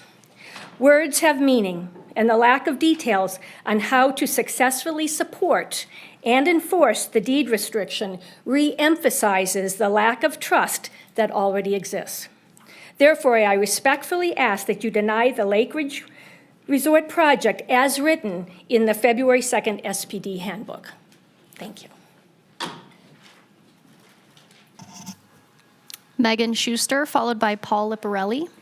Good afternoon, council members. My name is Megan Schuster. Megan. Give myself the wrong name today. My name is Megan Schuster. I am here regarding the second reading of the ordinance for the Lake Ridge Resort SPD. First, I'd like to acknowledge Mr. Duncan's agreement to the deed restriction proposed by Councilperson Reese. The residents of Lake Ridge, particularly those who live along the golf course, view the deed restriction as an important commitment that the 18-hole golf course will not be developed during the time frame outlined in that restriction. The revised SPD handbook, dated February 2nd, 2026, now includes language referencing the deed restriction. However, that language does not fully reflect the findings this council adopted on January 28th. The January 28th motion included a requirement to use sufficient water to maintain the golf course. The February 2nd SPD handbook does not address water without clear language ensuring that sufficient water will be preserved to maintain the 18-hole golf course as it exists today. The commitment to maintaining the remaining course may lack clarity and long-term certainty. In addition, for the deed restriction to achieve the beneficial impacts discussed during the findings, it would be helpful for the document to clarify enforcement mechanisms. As drafted, the SPD handbook does not provide for third-party enforcement, which may limit its practical effectiveness. Save Lake Ridge's council raised this issue directly with the Council for Duncan Golf and was informed that Save Lake Ridge would not be identified as the enforcing entity. While there may be another organization that could serve in that role, the current draft does not identify one. Given the public's interest in the deed restriction, the SPD handbook should clearly state how the restriction will be enforced. At a minimum, if Duncan Golf is to enforce its own deed restriction, the handbook should outline the terms and standards governing that enforcement so the community has transparency and long-term certainty. My comments are offered in the spirit of ensuring that the ordinance before you accurately reflects the conditions discussed and incorporated into the January 28th motion. I respectfully ask that you consider whether additional clarifications or alignment is appropriate before moving forward. Thank you. Paul Liparelli. I thought that was you. I'm just an But older version. I'm not seeing as well, so Paul, I'd have to get up close. Nice to see you. See you. Thank In a you. whole different capacity. Yes, good afternoon. That's super cool. I was Paul Liparelli, for the record. I'm a local attorney with lots of land use planning and local government experience. I was engaged by Save Lake Ridge Open Space to explore the implementation of the deed restriction, which was a condition of approval in the council's decision in January. So I met with representatives of Duncan Golf, who I'll pause and say have been great to work with. Every single one of them has made themselves available to us. Mr. Gordon answers my calls, and he's made Mr. Duncan available to us. I've met with the entire planning team a couple of times, and so it's meant to be a cooperative venture. But when I met with them to explore the implementation of the deed restriction, I was informed that they had their own plan for doing that, which would be to record a deed from Duncan to Duncan installing the deed restriction. And when I asked how would that be enforced, Mr. Gordon and I got into a fun little legal argument. So we left that discussion without an agreement on how to proceed. So today I have offered a suggested addition to the condition of approval, which, as Ms. Schuster's comments said, are meant to clarify, amplify the effect of the deed restriction. I provided a copy of my wording to the city clerk, so it's on the record, and I can read it off in a minute if I have time. But the essence of it is that the owners of property adjacent to the golf course would be given status as a third-party beneficiary of the covenant not to develop the property. That would last for the 25-year span that was part of the deed restriction condition, which, by the way, came about as being something necessary to make the findings for the approval.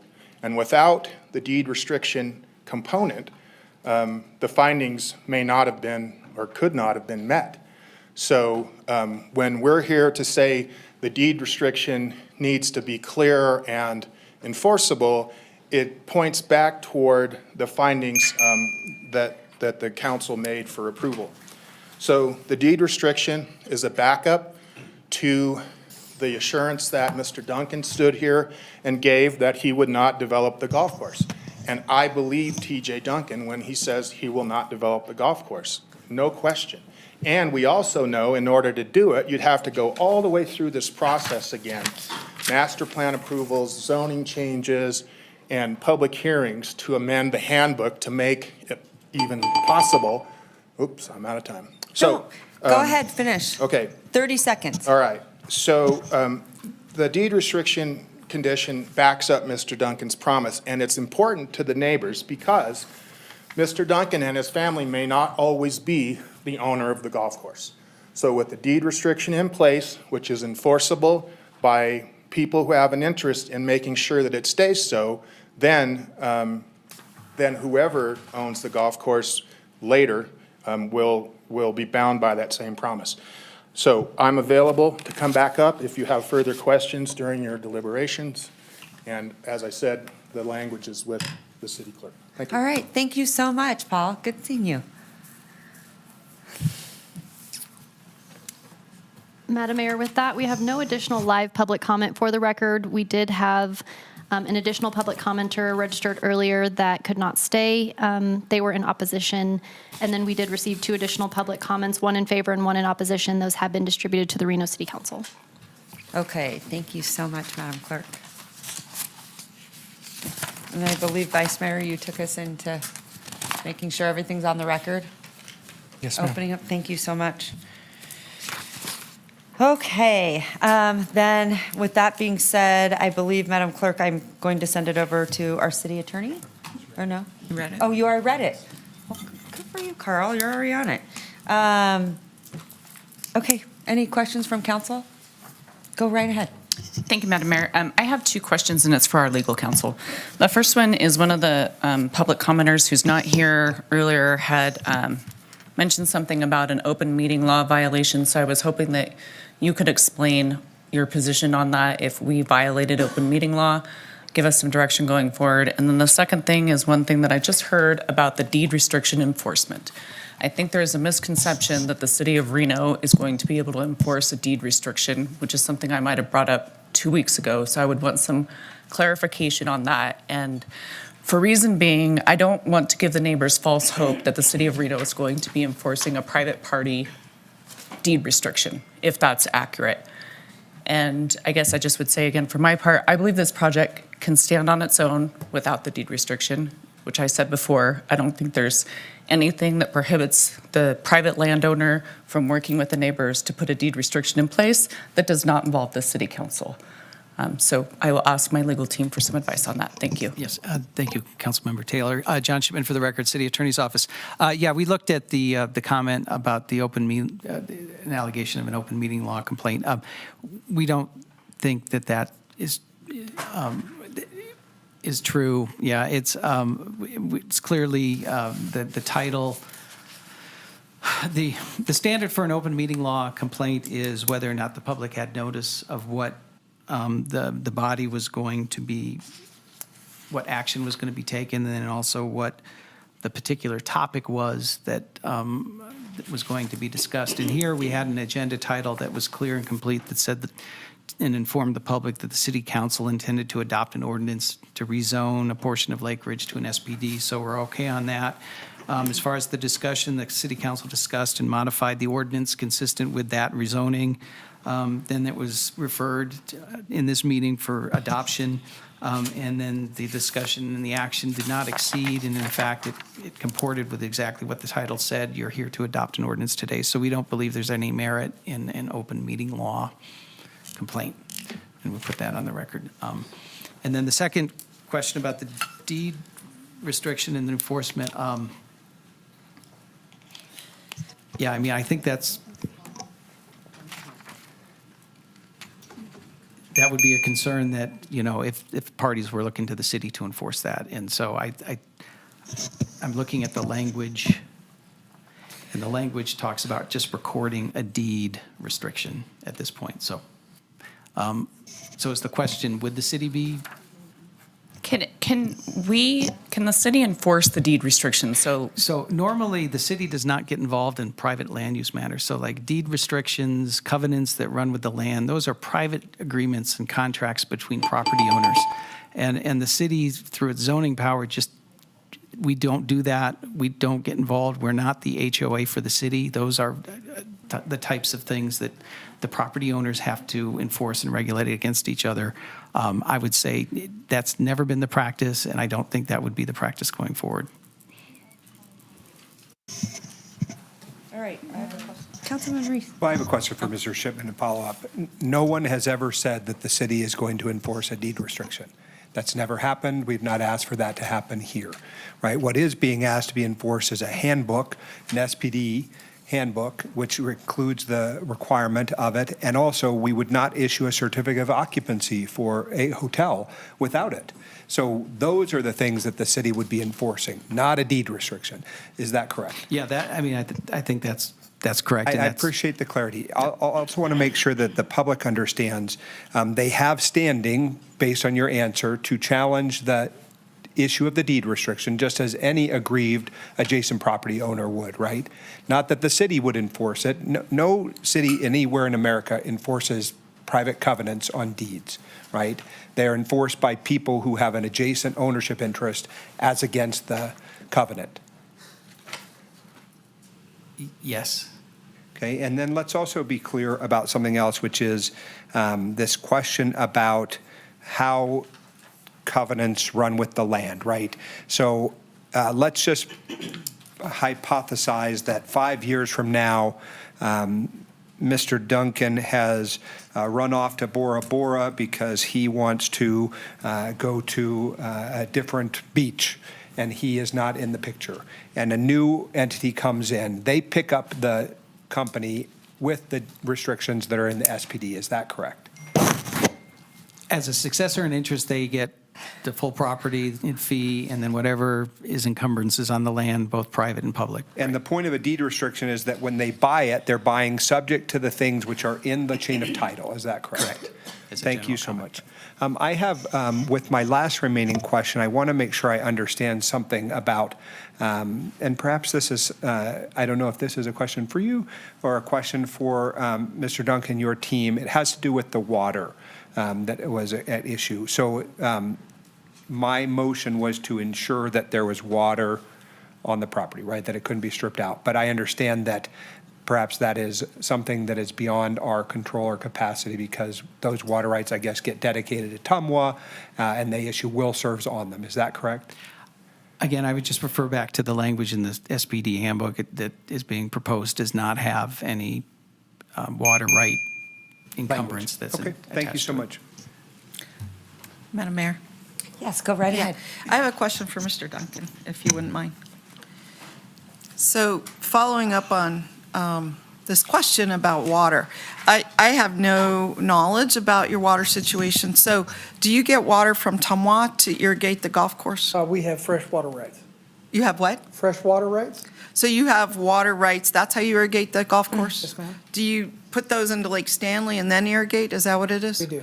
So you haven't dedicated the water rights to TUMWA. They're not giving you water. You're self-supplying. We bought water rights when we bought the property out of bankruptcy. Yeah. But I mean, you're self-supplying. You don't get anything from TUMWA. Not at the moment, no. Okay. Do you have a plan to sell your water rights? We do not. Okay. I would imagine that your water rights, you have to have a proof of beneficial use. You have to be putting them to use. Your use is the golf course. If you wanted to sell those, I mean, they would change your whole deed of your water rights, and they would say, well, you had 50, and now you sold 10, and you have now 40. Right. And what you're saying is you have no intention. Generally, if I think about that area, I think it's something like 4 acre-feet per acre, and I think you have I forget the exact size of your golf course, which is? Forgive me for not knowing exactly the size of the golf course, but like we've stated from the beginning, we are in the golf industry. We intend to be in the golf industry. You cannot have one without the other. You can't have a golf course without water. Yeah. and vice versa. But you may have excess water. I mean, I recall when Ranchera came in, they needed water to support the houses, the open space, and they also had a lake, but they sold some of their water rights, actually to Trick. And they kept some that they thought they needed, so they had to go through that whole process with the state engineer. But that's the same thing you would have to do. There is a process, yes, and for all of those in the golf industry, obviously, weather conditions dictate how much water we use. So it is a little bit of a moving target. Drought years, we use more water. Last summer wasn't as hot as summers previously, we used less. So to say that there's one number that you need every single year, would be an inaccurate statement. Well, I think it's really important to get on the record that you are not being provided water by Tumwa. Right? Yes. You are self-supplying, using your own water rights. Yes. So it is I can understand the concern from the public if you're deed restricting the golf course, but you're not necessarily saying, well, we promised to have enough water to support it, because I have seen there's this thing called demolition by neglect, and it could be applied here. You could sell more water than you thought was plenty, and then it turns out it's super dry. We have a series of 8 drought years, and you're like, gosh darn, I wish I didn't sell it because I don't have enough water to keep this thing green in drought conditions. And then part of it starts turning yellow. I mean, all these things can happen. There are a lot of what ifs that we could investigate, but in 3 minutes, I don't know that we have enough time. Yeah. I have a second question, so when other people have a chance, I have. All right, I don't see any other green lights on. If you do have a question, I'm going to head down to you, Councilwoman Anderson. Take it away. Me? No, you can sit Okay, back down. thank you. Okay, so what I'm hearing here is that we have a deed restriction that we can't enforce necessarily. So one question, because just following everybody's questions and answers, especially to our legal team, the way it was phrased earlier is that in the handbook, it's written that upon certificate of occupancy, that is when the deed restriction has to be in place. Isn't that an enforcement? Are we, as the city of Reno, saying we are not going to issue a certificate of occupancy on a hotel unless they have finished this deed restriction? So I think the confusion is, and I think Councilmember Taylor hit it, and if everybody's on the same page, that yes, that's the requirement in the handbook, but once that's done and that deed restriction is in operation, that would not be the type of thing that the city would, in fact, enforce. So if there is demolition by neglect or a problem and people start coming to the city to say they're in violation of the SPD, the issue is going to be, well, at the time that they pulled a certificate of occupancy, did they have this? Yes, check, we're done. So I just want to make sure that everybody's on the same page, and I think that's what Councilmember Reese was indicating as well. Okay, thank you. I may have another question. I'm just going to let my colleagues. Councilwoman Dorr. Yeah, Mr. Duncan again. Yeah. My question this time is about Golf Club Drive. So I've been out to Golf Club Drive, I've driven it. It has become a very narrow road, right? It once was wider, but now parking has been installed apparently in order to get the Hilltop townhomes approved by the city staff, they required X amount of parking. So these parking spots were needed. I wasn't involved in the Hilltop Right, development. but I'm explaining the practice. The road is much wider than it used to be. I will tell you that much. It's wider now. It's considerably wider now. Okay, so that's good, because I brought this up last time, that I think it's less than 20 feet at this point. It might be wider, maybe at one time it was only 10 feet, but now it's about 20 feet. If you take out I'm talking about the narrowest point. Gotcha.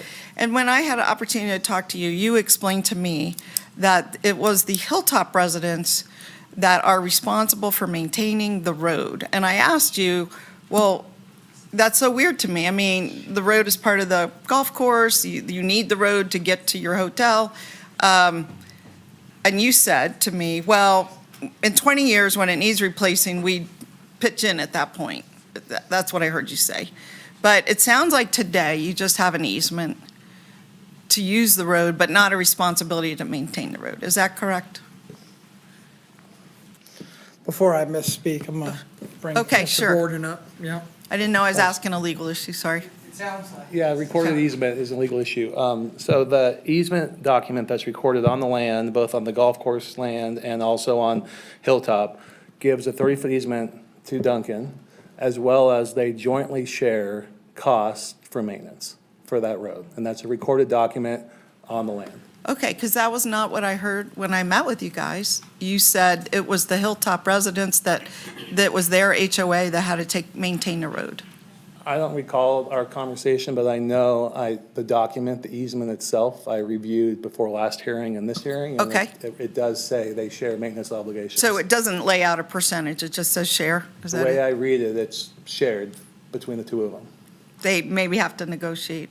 No, I don't think there's, in my opinion, there's not negotiating. It appears to read that it's 50-50 as I read it. Okay, all right. That would be between, not the city, right? That's Right. between Duncan and the My Hilltop concern residents. is, as it was last time, is I drove it, we have testimony from the public that there have been some near misses. Hilltop has only been there, a year? I have very steep concerns, distinct concerns about the safety on that road. I just wanted to go on record as saying it's still a concern since we met last time. I'm still concerned, despite the offer, where things stand with NDOT and RTC and the federal government about McCarran. I still have concern.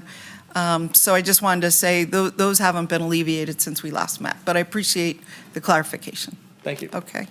And one more question for someone, and this is, if the hotel does not go forward, it sounds like there's a reversion to PGOS built in. Could you just, For the record, Garrett Gordon on behalf of Duncan, that's absolutely correct. So in the handbook, it specifically states that if the hotel is not substantially completed within 7 years, that the underlying zoning would revert back to open space. okay.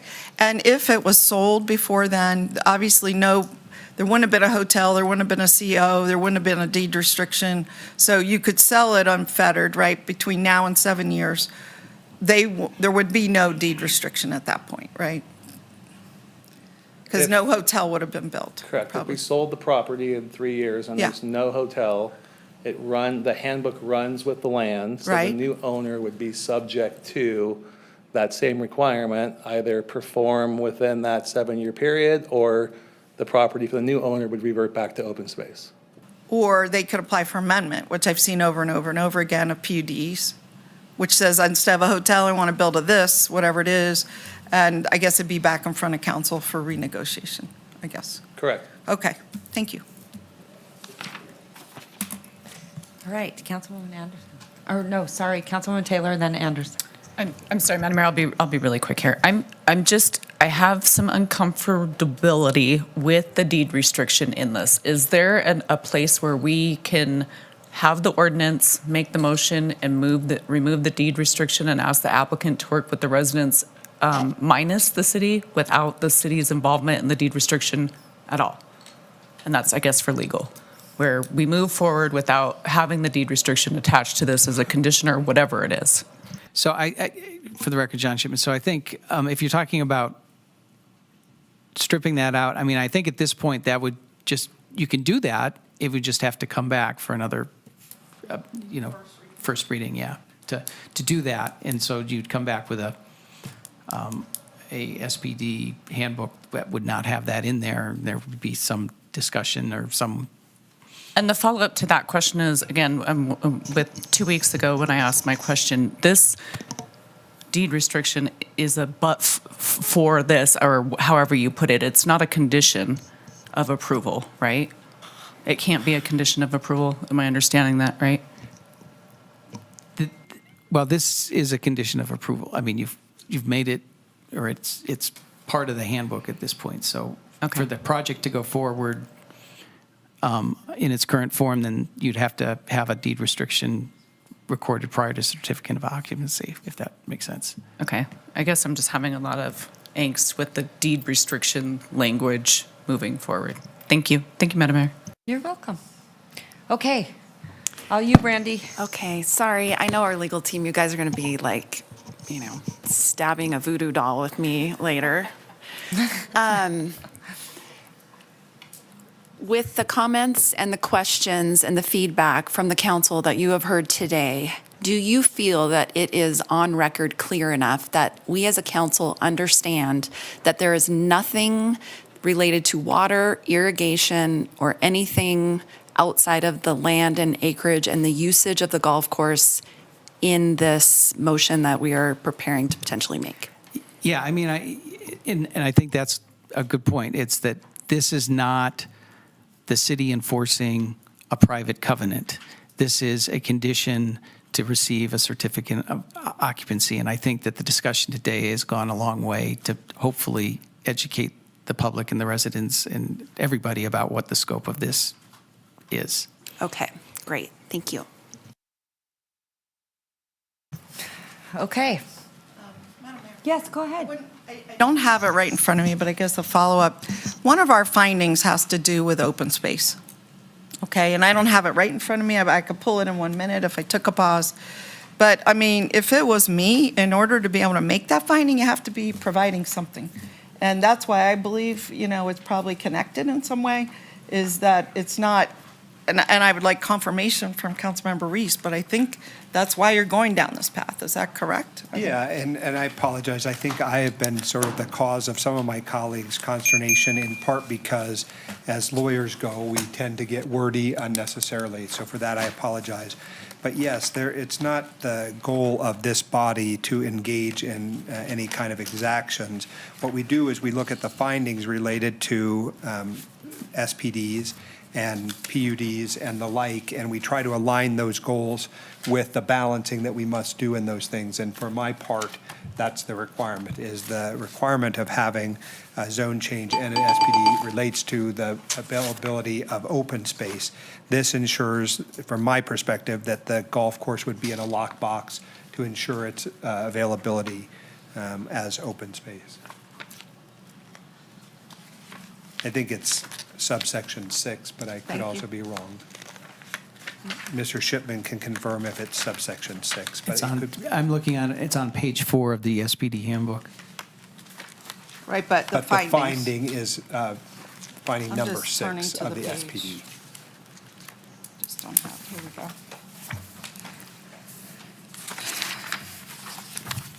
Find it. Here we go. While Ms. Dewar is looking for that and to buy her some time, can I see the wording of the handbook displayed in front of me? Ms. Foose, thank you so much.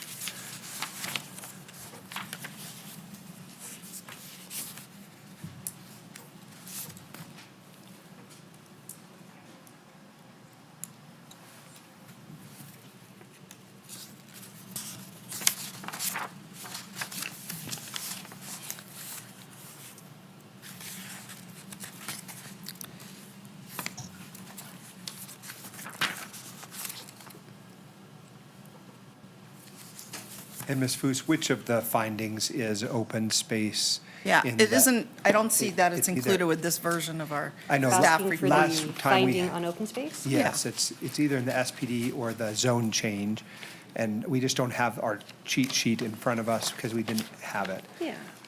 So if you're referring Yeah, so the to zoning map amendment, one of these, or was it related Oh, to the it's master B. plan?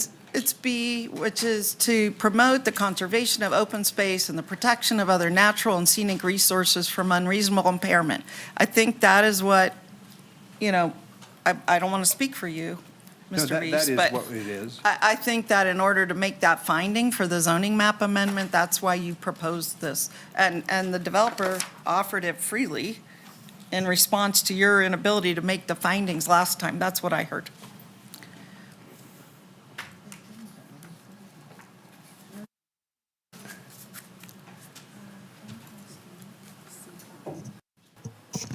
I have another point of clarification, if you don't mind. Go ahead. Sorry, Mr. Liparelli.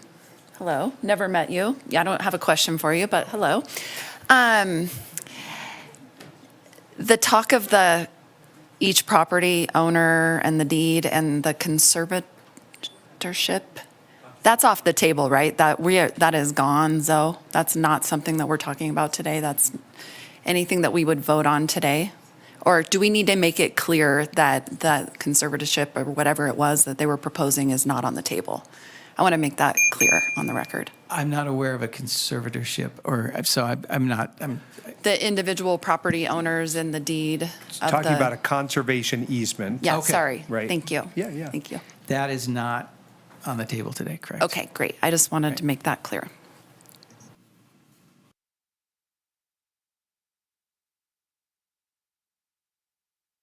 I'm going to send it over to Vice Mayor.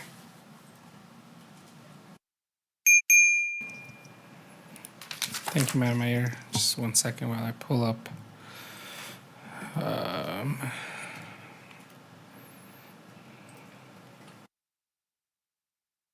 The staff report, okay, pretty simple. So from my perspective, I'd just like to move to adopt the ordinance. Okay, I have a motion. I have a second. Any discussion? This Go right ahead. maintains the original, yeah, okay. Motion you voted on last. Yeah, okay. All right.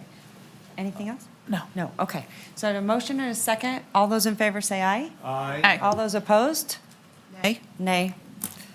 Motion carries. Okay, I'm going to send it back to you,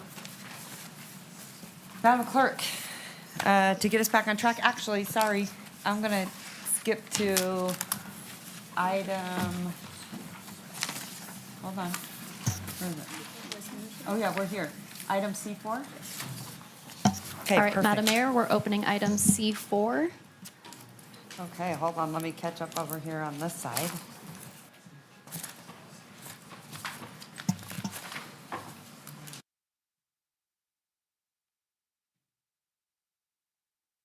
Okay. Bye, Mr. Liparelli. Nice seeing you. Okay, item C4, this is gonna be a staff report on the final community wildfire protection plan. This is really good. I'm so glad that we have this on the agenda. Hello! You guys just all of a sudden magically appeared. Here we are. And you brought Boston! He's so cute. Boston. Boston. Boston, what's going on? We need bones. Here, I got one for you. Anyway, okay, the floor is yours. We're excited to hear what you've been working on. This is super important. Today you saw Tumwa was here, so it's good to know that you guys are working in conjunction. So go ahead. So, hi. Good Hi. to be here. Talina Sky, Fire Inspector, City of Reno Fire Department. Women, female, badass. Okay. So here we are today to present to you the finalized Community Wildfire Protection Plan. And this aligns with our strategic plan in public safety in that the goals are to, sorry, I'm a little nervous. What? Oh, do not be. First of all, take your time. Don't worry about it. Everyone's excited that you're here and I know you're going to be great. So I'm rooting you on over here. You got this. You got this. This is a great presentation, by the way. I've seen it. So now you have nothing to be worried about. So goals of the plan are to protect people, property, natural and cultural resources. So as you may know, we have been here giving several updates throughout the year.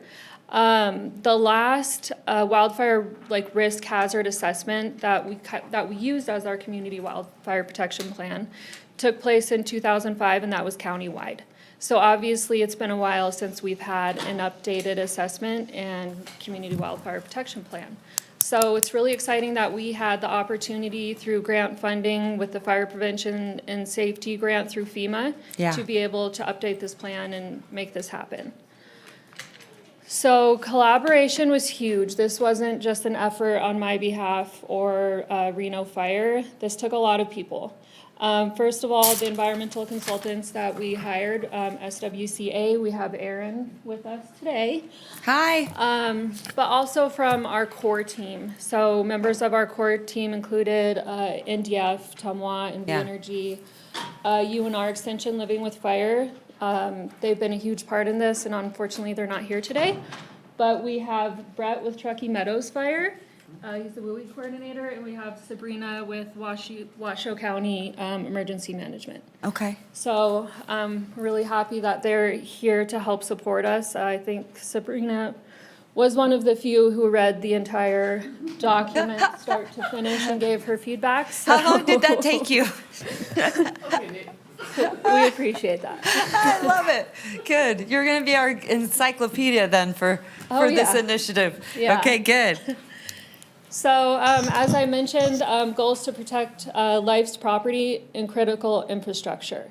That is the main goal and benefit of a community wildfire protection plan. And within that, we're prioritizing actions that reduce wildfire risk to homes, neighbors, and essential services. Another huge benefit of this is strengthening community safety and preparedness. So this is not only a tool for us within the fire department with our planning, but it's a really important tool for the community. They can access this plan to determine where their property is, what hazards are there, and what they could do to help mitigate some of those hazards. So it's also a planning tool for the community. Great. And a huge part of it as well is having this updated plan aligns agencies, like I was talking about before. Yeah. For example, I just want to mention really quick, Collin Ranch HOA. Okay, half of that is City of Reno Fire and half is County. Meadows County. Yeah. So Brett and I can now collaborate together and try to figure out what we can do to help serve that community with our wildfire prevention and preparedness. Yeah. Unlocks funding. With this updated plan, we can now apply for more grants and have more targeted approaches and plans to how we're going to implement fuel mitigation. Oh, we're not there yet. I'm not done. Okay, keep going. Can we go to our hub site? Okay, cool. So I want to show you this because I can sit here and talk about the document, and I'm sure Sabrina could help me. I think she can. But I really want to show it to you. So yeah, good. This hub site lives on our Reno Fire webpage. But this is the hub site for the CWPP. So here is the document that can be downloaded, which is really useful for us, maybe not for the public and for everyone else. But here we have a variety of maps, which are great. I'm going to show you the story map, but here is where we can track fuel mitigation work that we've done. So here we have a project tracker. And then here's where community members can look to see what risk areas they're in by searching their address. And then just a really nice map gallery. But I'm going to show you a little bit from the story map. This is the condensed user-friendly page for really getting all of the information that's pertinent from the CWPP. So for example, if I am a homeowner and I want to know, homeowner, resident, if I want to know what fire jurisdiction I'm in, I can come to this map. And then I can determine, okay, I'm county, Sparks, Reno Fire. And then from there, I can look at what my risks are, okay, based on my address. Am I in low, moderate, high, very high? And then also, along with that, I could also put in my address here, and it'll just go straight to the results of the risk assessments that were done through SWCA. So we can come back to this if you want, if you guys have more questions, but. That's cool. Yeah, I love it. I think it's awesome. I'm very excited about it. What else can it do?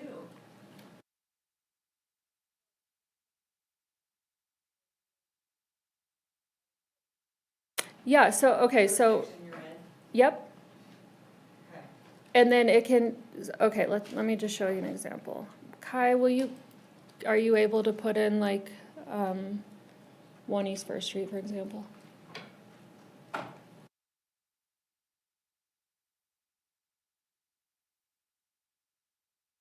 Okay, there we are. So this is showing us downtown Reno, what our overall rating is based on the risk assessments that were implemented, and that rating is low.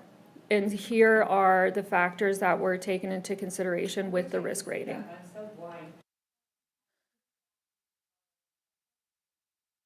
Right? And also, what about 3?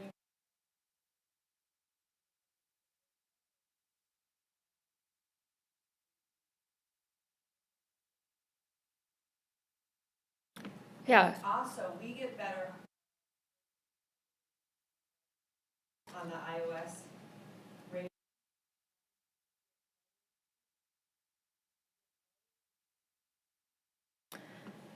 Because of that rating.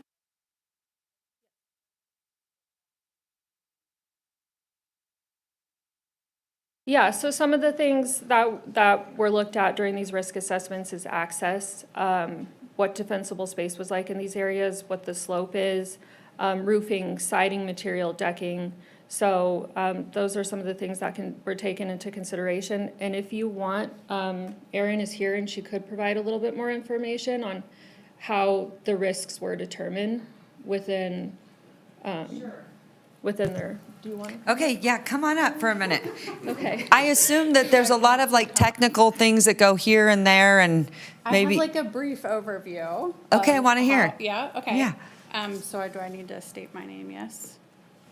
Erin Seamer, and my address is 640 Ackerd Circle. Okay. Okay. So for this project, the risk assessment, we used the fire modeling data to identify areas that would have higher risk. And a lot of things were taken into consideration. But two of the things were hazards and vulnerability. So hazards, we looked at things like flame intensity. Obviously, the higher that is, the more intense the flame is going to be, or the more intense the fire is going to be, and things like burn probability. And then for hazards, we looked at how close a structure was to different vegetation and also susceptibility. So like what Talina was saying with building materials, also fencing,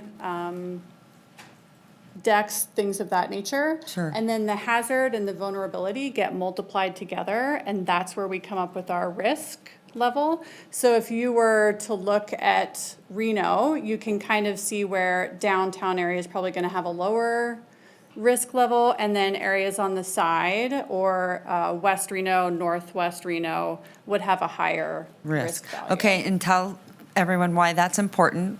What does that help the community do? Well, then we're able to look for mitigation measures to help with those high-risk areas. Okay, so if I'm a resident and I pull up my risk assessment and I'm, what do I do? Call you guys? Talina? Recommendations? Yes, that is always Call an Chief option. Cochran?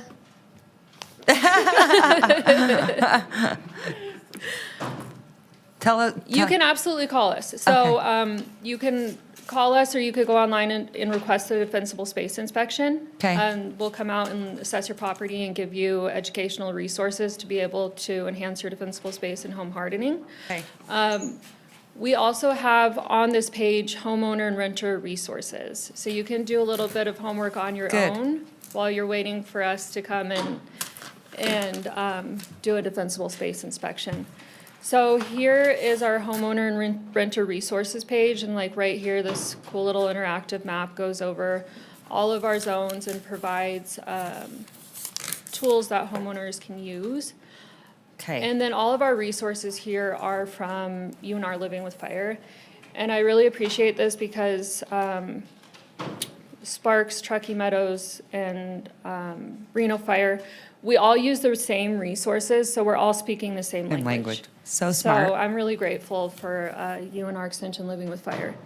So yeah, here's our homeowner resource page, and yeah, we could definitely come out and implement defensible space inspections. Okay, I love this. Thank you so much. It's impressive. I'm going to actually, and then I'll come right back to you. I'm going to hand it over to Councilwoman Anderson. She's done a lot of work in this space, in her neighborhoods, educating.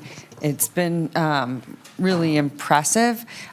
So I would also like to see that we set up meetings with the council with Living with Fire so that they can implement, and I'm sure Brandy can help them duplicate in their wards.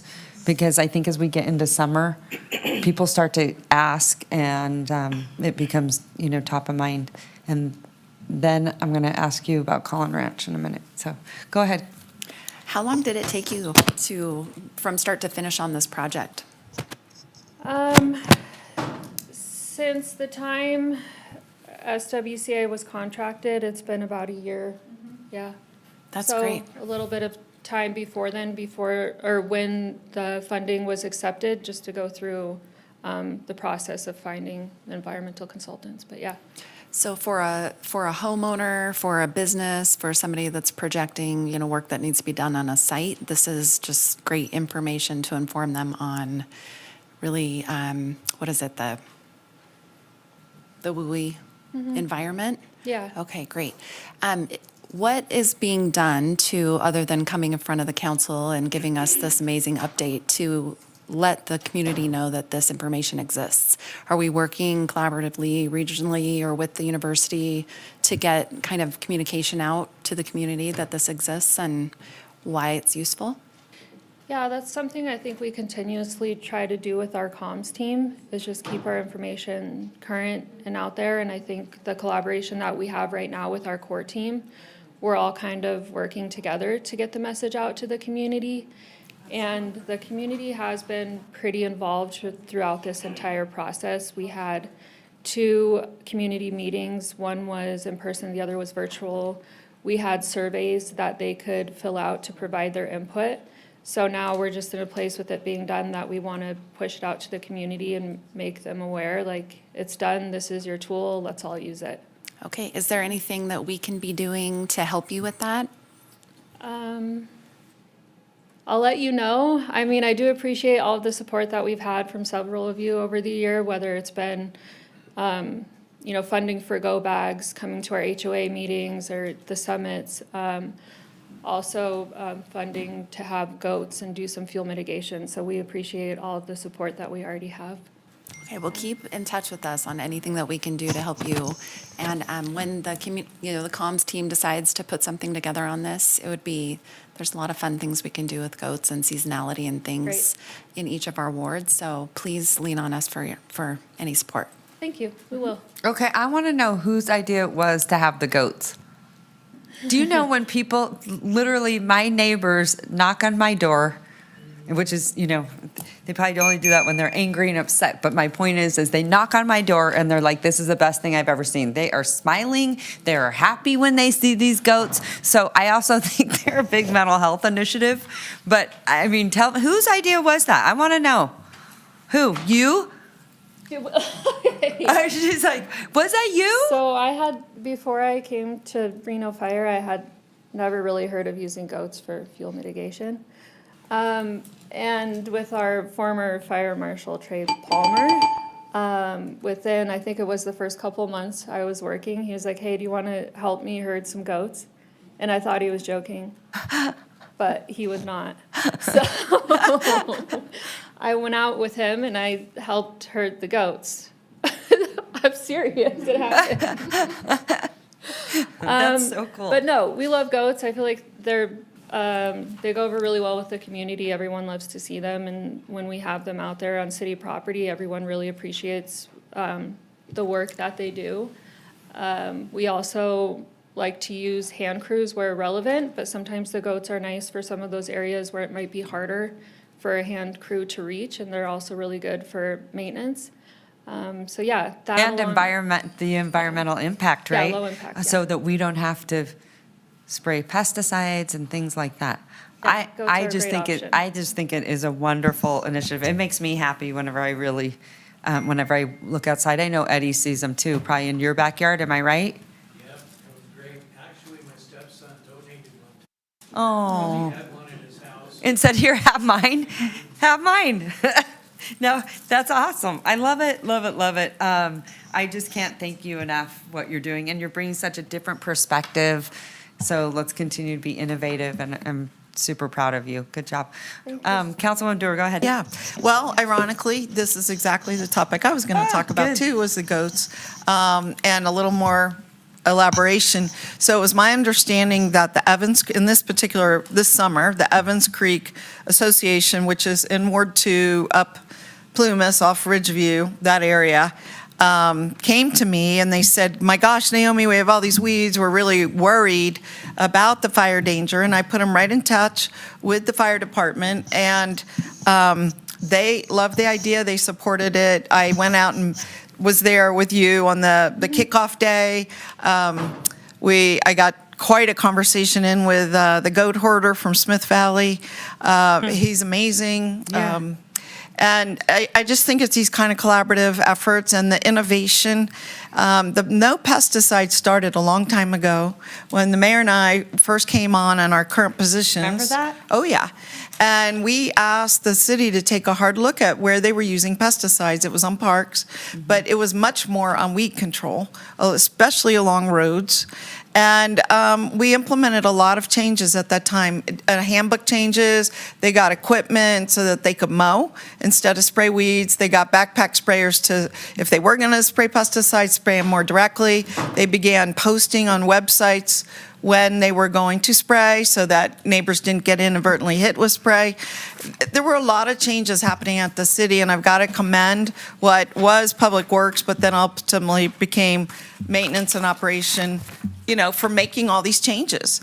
And then for you guys to formalize it, to put it in your plan, and to also put data at people's fingertips where they can just go and search on a map and find what they need. The bigger issue now is going to be making sure people know this map exists, right? Because a lot of times these kind of resources get buried in databases, and people don't, it's hard to put out all these PR statements that this now new resource exists.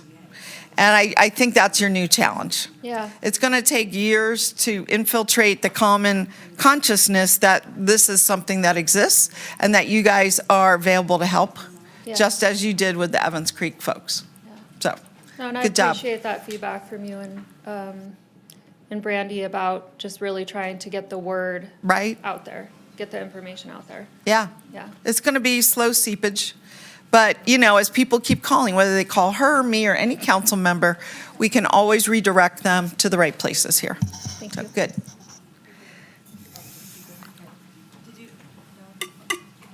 All right, anything else? No? Okay. I have something really quick. Yes, please, we love it. Love it, love it. So the Fire Adaptive Nevada Summit is this February 26th through 27th, and I just wanted to let all of you know and invite you and the community as well. It's open to residents and just everyone who kind of collaborates on this thing in wildfire prevention and preparedness. So. Okay, give me days and give me times and give me place. Okay, so February 26th and 27th, Fire Adapted Nevada Summit. Okay, February 26th, 27th. I'm sorry. It's the 23rd and the 24th. Oh, okay. Monday, Tuesday. Okay, it's February 23rd, 24th, and it's what time? Thank you. 8 to 5. Okay, 8 to 5. And then 8 to noon on Tuesday. Okay, where's it at? UNR. Okay, good. Does it say where? Up there? Is it at Joe Crowley? Perfect. Okay, so Joe Crowley, the 23rd, 24th, it's going to be from 8 to 5 on the UNR campus. And then the other thing I'd like to know, anyone can attend, correct? It's free? And what are they going to learn there? Or what, tell us what exactly the benefit is. So you'll want to get ready for a dynamic summit featuring expert speakers, engaging love it. discussions, and You're so valuable funny. networking opportunities. Okay. So, I've enjoyed going over the years. It's really nice to network with professionals, but also HOA boards. yeah, I was going to say, tell us who's there. Yeah. Like, who so can a we lot expect of to HOA meet? representatives, and then we also have contractors, like defensible space contractors, who are trying to network and collaborate to put their names out there, who are certified to do defensible space work. Okay. So it's just nice to be in a room with people that have the same Perfect. the same goals and. I just want to push it out there. Yeah. It's really important. There's a lot of people, this is top of mind. And will you just make sure you send me an invite? I probably already have it, but I want to elevate this on my calendar. Anyway, any other questions? No? Fantastic, you made it. How do you feel? Great. You did a great job, and you look great, and you did a great job, and I'm really proud of you. Thank you. You're doing a really, really good job. Thank you. Oh, I did want to ask one thing. Can we talk about Collin Ranch? In the past, sometimes, obviously different jurisdictions, that becomes a little interesting. I do think, Collin Ranch has been probably one of the most active areas. And knowing that, what does that look like working with both of them, and any protocol or things? Have you done things that might be a little bit different that we could expect as residents that live up there, or kind of give us an idea? Sure. So Collin Ranch HOA is working on developing a community wildfire protection plan that's specific to them. Okay. So it's made for them. It Are you going to provides- help them? We reviewed it. Okay, So good. we helped in that aspect. Okay, that's good. And then Brett and I, along with Living with Fire, attended one of their HOA meetings. So they're really making steps forward, and they want our education and support. I've gone out and done a few defensible space inspections for residents since that meeting. Have you, Brett? Brett as well. So Brett and I are just going to continue to work together, provide resources, and maybe we've even talked about collaborating on a grant submittal together. So that's pretty much going to be our role, knowing that with previous fire behaviors, it is a high-risk area, so just seeing how we can help and provide resources. Okay, that's good. Okay, I'm going to touch on another topic here. Was there any conversation, Chief Cochran, because you probably wouldn't know this, but Chief Cochran should know this. One of the biggest things that we haven't talked about this, and this very much, well, maybe you have. Maybe you totally have, so I shouldn't assume. But one of the biggest things that I think that can get pretty sideways in a fire is the communication efforts of PIOs, different jurisdictions. Was that something that has been addressed? I think that is one of the most critical components and pieces of what we do. And therefore, everyone has to be Team Washoe County in the city of Reno, together as one messaging. A lot of times when fire is in the county, people are calling me, Mayor Sheevy, what are you doing about it? Well, and it's not my jurisdiction, but I feel compelled to go out there and give out information. And also, I probably have a lot more, PTSD in this area. I live, by Eddy, and it's more prevalent and personal things that I have witnessed. So with that, was that a part of the conversation? And honestly, how, yeah. And if it isn't, then I think we should have wildfire and communication. What do you think? I think that's a great idea. I was just confirming, the communications piece is not a part of the CWPP that we're presenting today. Okay. But that is a vital part of what we do, and you hit on it. And that's why I think, and Rebecca's here too, the region upgraded our platforms, our social media platforms, our internet platforms, so that people could go to one site, like we have one at Reno. They can go to one site and all the resources they need are there. Do you need help with large animals? Do you need someplace to evacuate to? All that can be there in one spot. And then our PIOs work together, collaborate together in the event of a large incident, I'll call it. to get that word out. Because you're right, the communication to the community is so vital. And that's why we also are very collaborative with our media partners. I know, because yeah. That's one of the quickest ways to get those messages out there. Well, and here's what I'd say. I get to know you guys very well during these incidences. I will tell you, I think our side has been incredible, our communication. Rebecca's over here. I mean, she knows. We're on the phone 24/7 and JW, and I mean, it's nonstop. But I just want to make sure that, you bring this up to the fire chief and to the fire chief and Sparks, that I think that tone has to come from you guys, that it doesn't matter whose fire it is, whose incident it is, it all becomes a regional incident, because whether that fire's over there, we're gonna still have them, and I'm preaching to the choir. But I'm saying this so our residents understand, in the city of Reno, we could be handling the evacuations. That means it's also our fire too. We're putting roofs over people's heads, we're sheltering animals, we're sheltering people. There's a lot that's going on. And I just would love for you to have that conversation with those fire chiefs on how that communication, and maybe it's getting better, not that it was bad, it's just that I don't want to be reactionary. I want a handbook on, what that protocol is, because we tend to get our hand slapped when we jump out in front of it. And that's just not going to be helpful in the event that we need all hands on deck. And they're mad that I came out and spoke on a county fire. So I'm just saying, that's frustrating to me. And so if you could help us be on the same page with communication, it would be so greatly appreciated.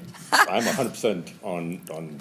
Well, I know team you mayor. are. I know you are. I just want to distinguish that I do know. I do know. It wasn't a part of the CWPP, but that doesn't mean, we're doing the regional fire study. I meet with the other fire chiefs multiple times every month.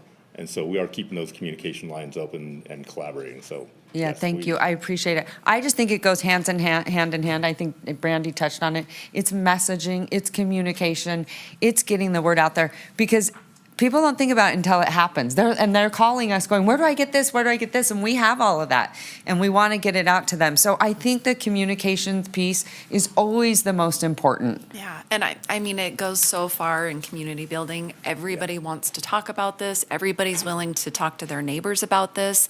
This is a neutral and, universally important conversation. It's a big opportunity for everyone sitting up here to lead our communities through connecting, through just fire prevention. And so you have just been such a breath of fresh air to be able to be in public with and to be in front of constituents with, because they are so grateful for the information, and they're so grateful to see that our region is collaborating together.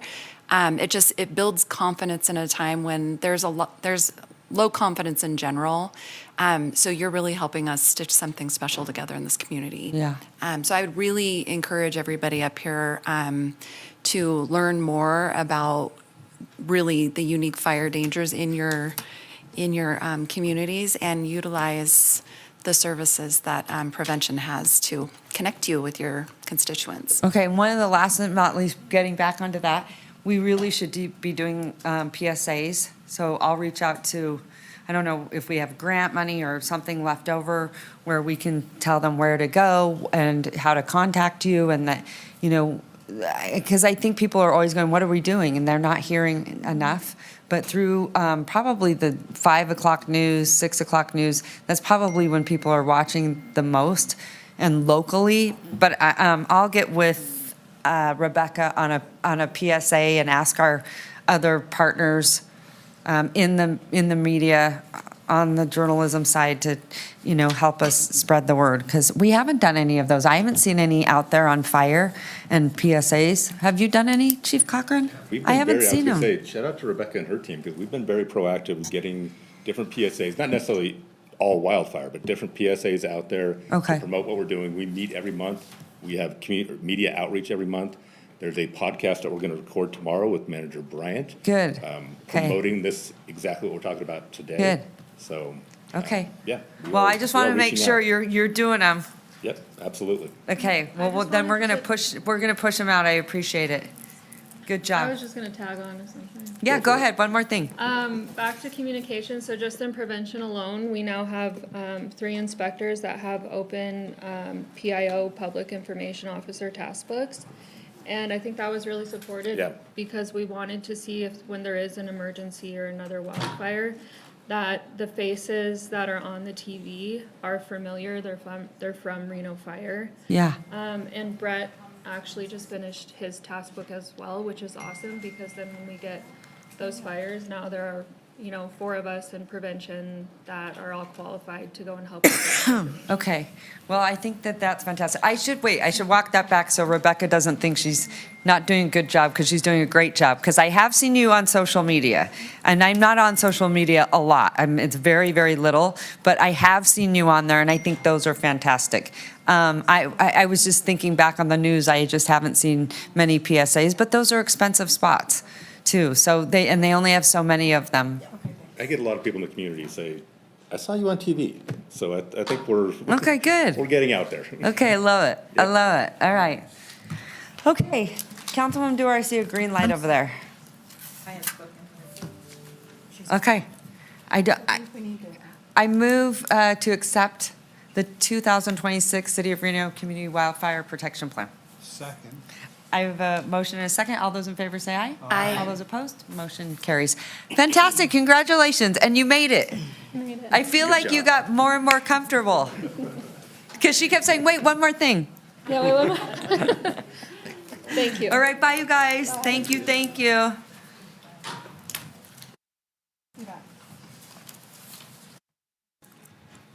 Okay. I just want to make sure that we are, we have, 5, 6, and 7 are these. 5, 6, and 7? Yes. Okay, perfect. All right, Madam Mayor, if you're okay with it, we'll move on to item C5. Okay. Which is a presentation from Vicki Van Buren. Okay, let's do that. Before we go into that item, Madam Clerk, do you have any public comment? We do have public comment on this item from Eddie Lorton. All right, come on up, Eddie. Appreciate you earlier sending the girls over. That was nice. Thank you. So for the record, George Eddie Lorton, running for Reno Mayor. And I wanted to make a statement on this. I know that this council isn't trash experts, okay? And I know you have to be experts about everything whenever you're sitting in those seats, which is impossible. So I've seen money slip through our fingers on so many of these agreements. I've been, I'm a forensics auditor, business analyst, done a lot in a lot of big businesses throughout the nation. And I ended up also, what I see, we're losing a lot of money here. Instead of raising this to hurt the citizens and small haulers, I would hope we'd have more oversight on some of these agreements, because that's the key. Agreement is an agreement without oversight. So we're not overseeing these agreements, and that's where we're losing money at this city. So when it comes to it, if it comes to like these franchise agreements, stuff like that, I would hope you would maybe hire a specialist that might come in to do an audit once a year, because man, it'd be nice down at Waste Management if you would accurately see, especially since they have monopoly on it, that all the trash comes into our transfer station, and that's how you get your franchise fees, is in the amount of trash coming to the transfer station. How do we know that they're not loading up another bin of stuff and just going directly to the landfill? You don't know that. Because then they get double charged on franchise fees. When they end up going to the substation, they pay a franchise fee to the city of Reno. And when they transport it to Story County, they pay one out there too. So then they have to pay two, but we don't have any oversight to see exactly the trash coming in that we get our franchise fees from. So there's a lot of money there for you guys to make extra money on through these franchise fees if we did oversight on these agreements. And like we mentioned before, I've mentioned deed restriction before, like Devin had mentioned on that other deal too, for years on our properties. We haven't followed through with that on a deed restriction for like land you give away. There's lost money there to where we gave land to an automobile museum years ago that was right next door, and they were supposed to do a Porsche museum, and we didn't do a deed restriction on it, so we don't know what happened to that land, and our city didn't take that back. So deed restrictions are important for us to make money, but I would hope you're not gonna raise the fees of everybody in this city through approving this 8% increase on waste management. I would just hope for more oversight so we can get the money instead of it just going elsewhere, and then we will charge them more, but if there's no oversight, they'll still do the same thing, but the customers are gonna pay and the small haulers are gonna pay. So I really hope you can implement that on, like, from the agreements to the ballpark, waste management, every single agreement we have. If we don't have oversight, there's money slipping through our fingers every day without punishing the citizens or the people working here and living here. So that's what I had to say today, so I hope you don't approve that. I thank you for your time. Thank you. All right. All right, Madam Mayor, with that, we have no additional public comment. All right, Miss Vicki Van Buren, good to see you. And I'm sorry, for the record, we did receive 2 comments on this item. One neutral in opposition and one in opposition and one neutral. Okay, thank you. Good afternoon, Vicki Van Buren, Director of Finance, for the record. Madam Mayor and council members, I'm here before you today to present presentation and discussion and potential approval for the increase to the Waste Management Solid Waste and Recyclable Materials franchise fee. For ease of this presentation, I will be referring to this as sanitation franchise fees throughout this presentation, just for an ease of what we're talking about here. This is the official wording, though. Ms. Van Buren, I apologize for interrupting. Are we reopening the franchise agreement? The franchise agreement is through Waste Management. It's attached to it, and Madam. No, sir, we are not. This is not an opening of the franchise agreement. Yeah, I just was It trying is to make sure that agreement Correct. is in place and has several more years on it, correct? That's correct. Thank you so much.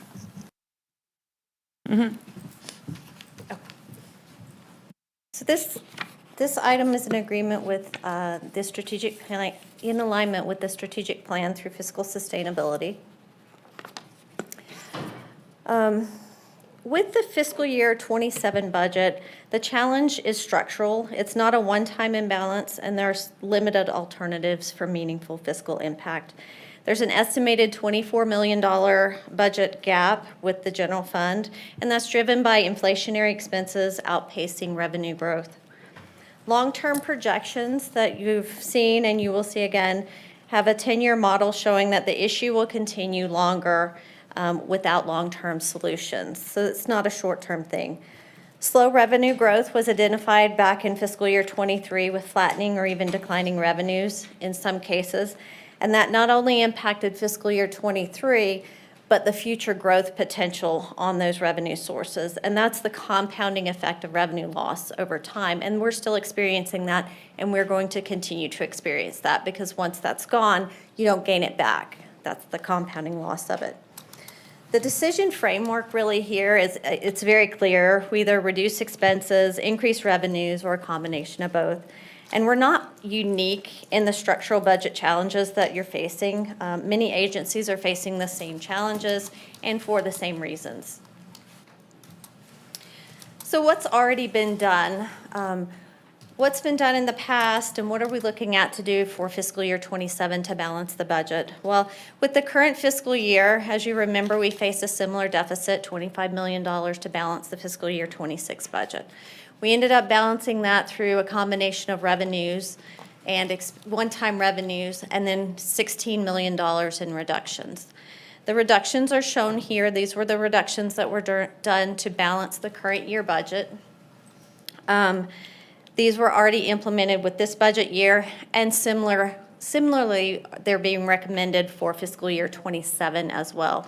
A lot of these are one-time in nature, and so that does compound the impact as you look out in the future to the impact as we move forward long-term.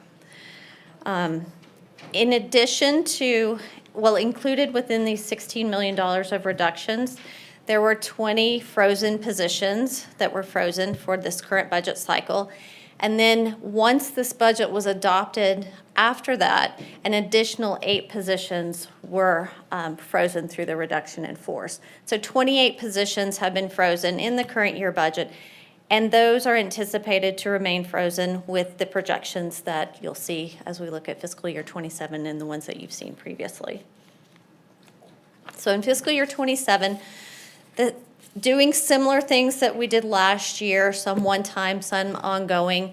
The new thing really this year, focusing on budgeting for vacancy savings.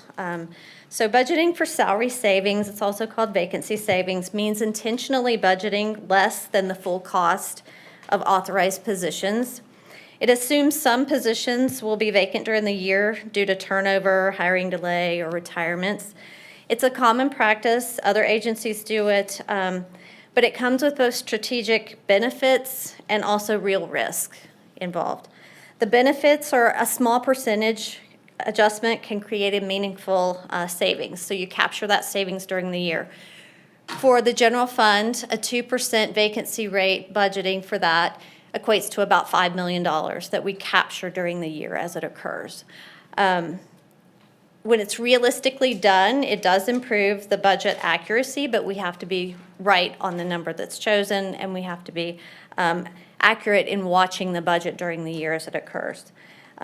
Because in practice, 100% of the positions are rarely filled 100% of the time. Turnover, recruitment delays, and retirements create these predictable gaps, and that's why we do propose doing that.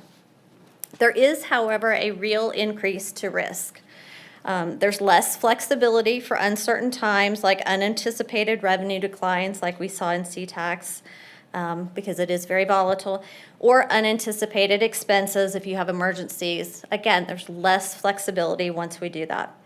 Vacancy assumptions would have, if they exceed historical averages, what we have actually predicted, we have to watch that during the year because that's another risk that comes up. We have to we do extremely close monitoring of the budget and strategic management of the staffing levels throughout the year once this rolls out.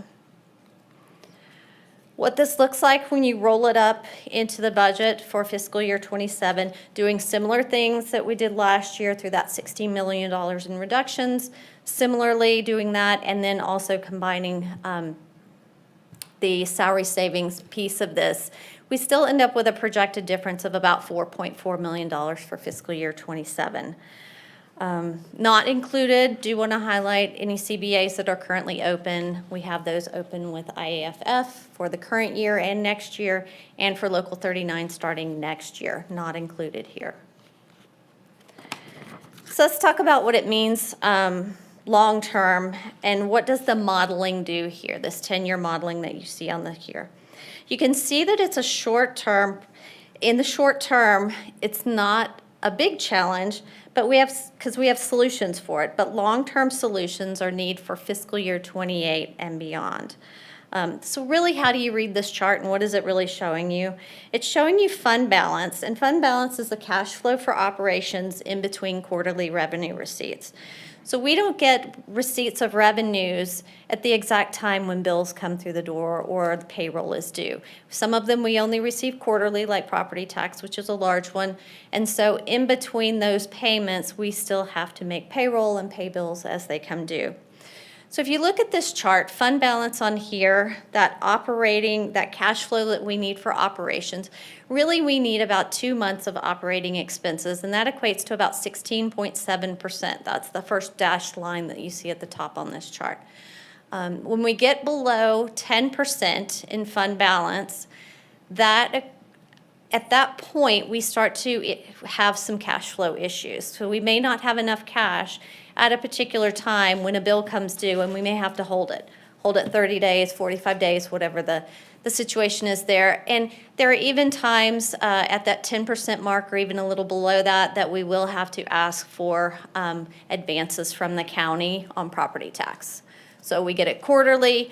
There may be points in there, which has happened in the past, it's been many years, but when I first got to the city, we had to ask for advances because the cash flow was not there to pay the bills as they were coming due. And that's really what we get into once we hit that 10% mark and below. Now you see the 4% mark, the lowest one on here, that's the NRS minimum. The NRS minimum, that's the point where the city would effectively be insolvent. We could not pay the bills and the state would step in at that point. We would not have the ability to meet the financial obligations, we wouldn't have the cash on hand, and that's really why fund balance is so critical, and we talk about it so much here.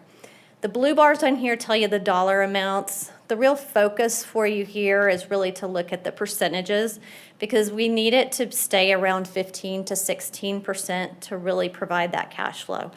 As we go in the future, this is just built out on what we know.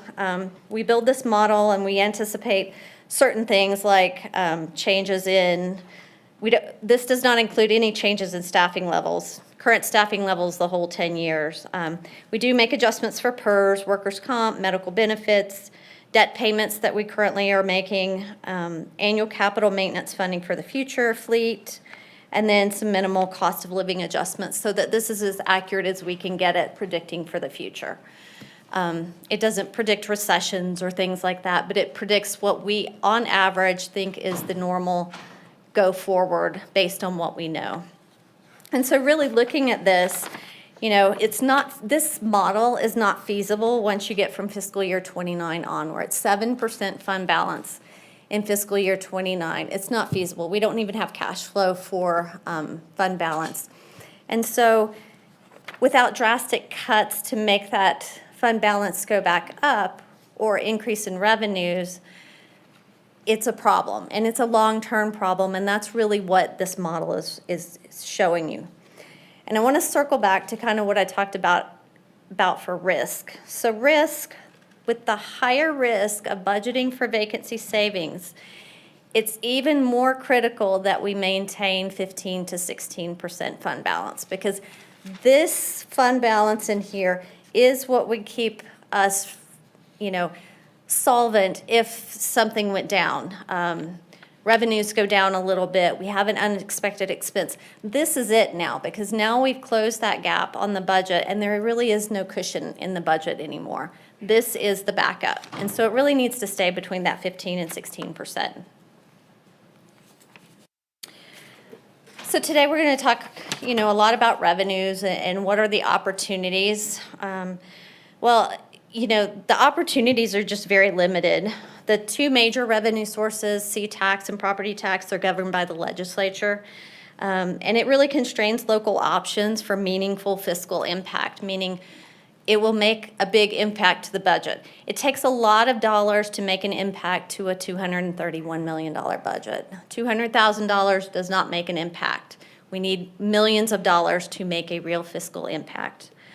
Franchise fees are one of the top three largest sources of revenues in the general fund. Franchise fees provide a significant source of the revenues, and that's used for essential government operations, public safety, police, fire, emergency response, code enforcement, muni court, parks and rec, other government services. These are essential functions that the city provides. So what are really franchise fees? If we focus in on these, franchise fees are payments made by private utility or service companies like waste haulers and cable providers. And these fees are generally based on a percentage of the provider's gross revenues generated within the city. The franchise fee revenue is relatively stable because it's tied to ongoing utility and service charge usage. Although it's relatively stable, it does flatten and it does decline sometimes depending on usage, but it is relatively stable. When you look at the broader category of franchise fees for the city, there are 6 different franchise fees that the city has. They have electric, natural gas, sanitation, telephone, cable TV, and sewer. Sanitation is just one component of this overall structure, and it is the only component in here that U.S. Council have the ability to change, and that's why we're really talking about it today, because we're looking at long-term impacts and long-term solutions. The sanitation fee originated in the 1990s, and the franchise agreements had some contractual updates in 2012, and there really haven't been any changes since that time. So it's been pretty stagnant this whole time, no changes. Because waste collection is a universal and consistent service, the revenue base is relatively steady compared to more volatile sources like C-tax, or even in this case, electric and natural gas, you can see are much more volatile than sanitation. Sanitation growing year over year. So it is a very good item to look at as a revenue opportunity for the city and to bridge some of the gap, not only now, but in the future. So if you look at sanitation franchise fees currently, it's at 8% for the city of Reno. Washoe County's at 8% and Sparks is at 14%. Sparks increased from 8 to 14%, 6%.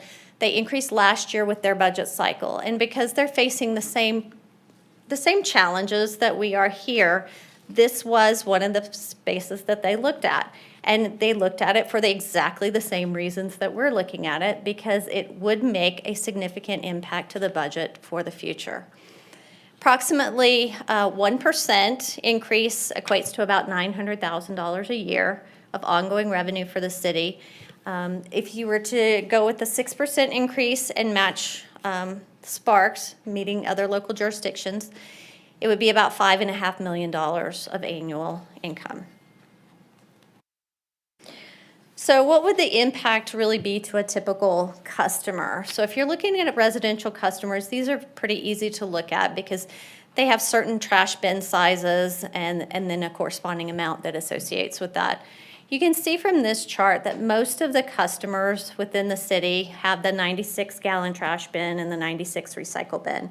It's about 65% of the customers have that. That's clearly the majority of the customers have that.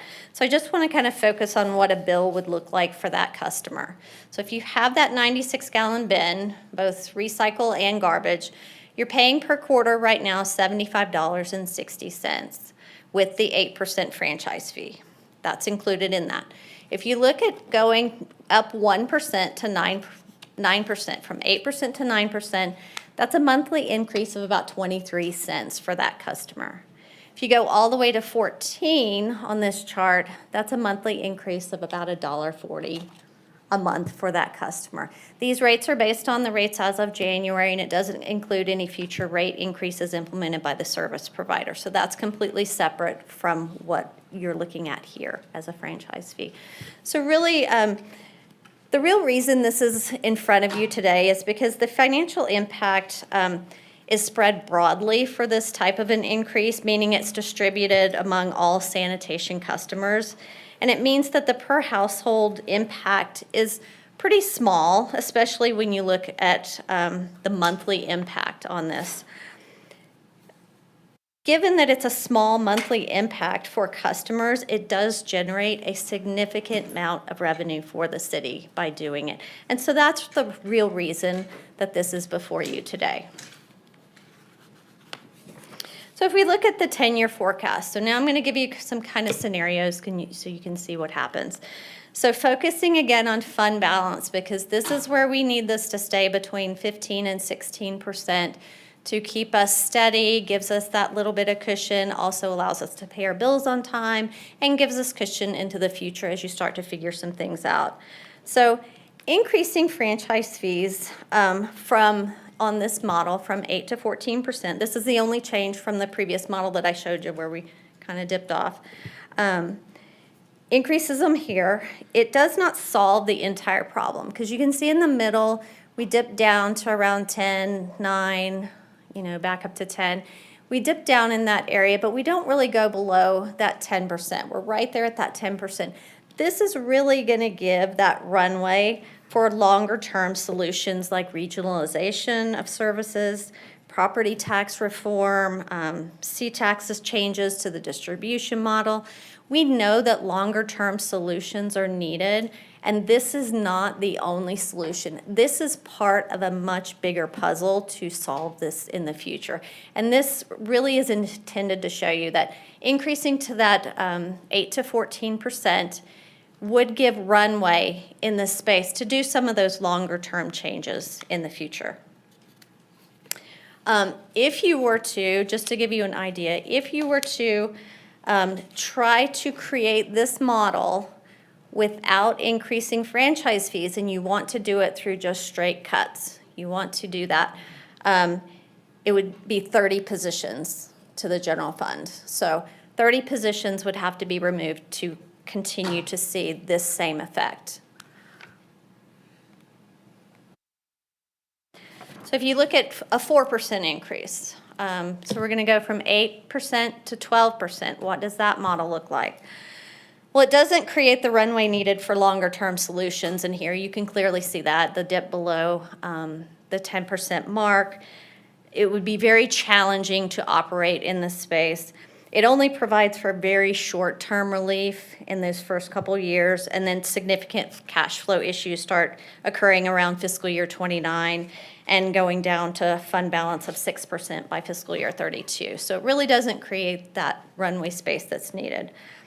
If you wanted to do this and something else like do positions as well, it would take this and 10 positions in fiscal year 27 and then going forward. Again, not adding any positions after this. So that's why this is such a critical topic and why we're discussing it so much right now, because long-term solutions are needed. So the last option that I have here, just to kind of show you how it works. So a 2% increase. So if you do a 2% increase, again, this only provides very short-term relief with significant cash flow issues starting even earlier, and the fund balance declining to 4% by fiscal year 31 and then below 4%, which really isn't even an option. We can't go below 4%. We really can't go much below 10% because it is a significant challenge. If you were to choose this model and you want to look out to keep it, on a runway that we could manage, it would be this and 20 positions out of the budget for fiscal year 27. So now I've just kind of summarized all of these in one slide to show you the cash flow and how that looks as far as fund balance. Same color schemes on here. So the red one on the bottom is current.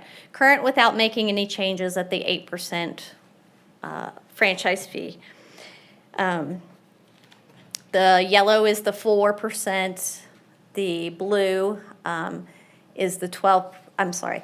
The yellow is the 10%, the blue is the 12%, and the green is the 14%. That 14%, going from the 8 to the 14% increase, you can see that green bar stays above that, right above that 10% mark, and that's really creating that runway. The item today, it's a policy choice about long-term fiscal sustainability. This is part of a long-term strategy, and it would prioritize durable fixes over short-term patches, which is what we've done for a couple of years. So that concludes my presentation. Raising the sanitation franchise fees can be part of a longer-term solution because it provides stable, reoccurring revenue, stable reoccurring revenue through an existing mechanism. So this mechanism already exists and you have the ability to impact it, unlike a lot of the other large revenue sources that are legislatively set. This does help maintain essential core services to the city. So with that, I would recommend going from the 8 to the 14%, and I'm available for questions. Okay, thank you so much. Really appreciate it. Several questions. When was the last time that we did this? When's the last time a franchise fee was raised? The franchise fees were set in the mid-90s, about 94, 95, and then they made some contract changes around 2012, and then that brought them all to 8% at that point. And then nothing since then. So it's been a long time. Okay, and then I want you to talk a little bit about why is the state of Nevada different for Ms. Mullen over there so she can understand why it's more complex the way that our taxes are structured, and many people get to benefit from that, especially if they own multiple properties and homes and things like that. So talk a little bit about, thank you, I see you back there. Okay. Anyway, I know she's here to engage, so I want to make sure that you put this on the record, because this is what is so great about Nevada and why people want to live here, why they invest here, and why they actually, and matter of fact, those are the same people that don't pay any taxes on the businesses that they're running. So that's really heartening. So you don't get it both ways. So I want you to talk about, for anyone that doesn't understand, we're the only state in Nevada that does it with depreciation, keeps our taxes down, which is why Nevada is such a wonderful beautiful state. Am I not right, Eddie? You're a businessman. So we love that. But we also have to be careful about balancing other things. And that's why I do think going into more research of an audit, I'm sure there are people that do this all over the place, because it is a balance. You don't want higher areas, but you don't get it both ways either. You don't. Let's be honest, okay? So it can't be like, you know, the rich over here and we're going to keep taxing the poor and the poor and the poor. That's not fair. Would you disagree? Yes, she's over there saying yes. So I just want to, I want people to understand, why is it more complex in Nevada, the only state that does this? So talk about this. This needs to be more of an education. It's problematic. But there are reasons why that is, and certain people benefit. Matter of fact, we all benefit, but some benefit more than others. So I want you to talk a little bit, because that needs to be on the record. Thank you for that question. Yes, we all do benefit, and that, you know, we are a low-tax state. We all benefit. We all enjoy that. But there are challenges when you work for local government, and there are challenges providing the services to the community that they expect. Because as you'll know, that model that I just showed, the 10-year model, this doesn't account for growth in population, and it doesn't account for growth in people that you need to provide those services for that population. It also is just very challenging with property tax and C-tax being the two largest sources in the general fund, because between those two, it's 60 to 61% of the revenues in the budget, but you as a local agency don't have the ability to make changes to that. That's at the legislative level. So you're very limited in spaces where you can make changes and make significant changes that help the community and impact the community. Property tax specifically has several challenges. As you mentioned, depreciation, which is the only state that has depreciation. It also has tax caps. So residential is capped at 3% growth per year, and commercial is capped at 8% growth per year.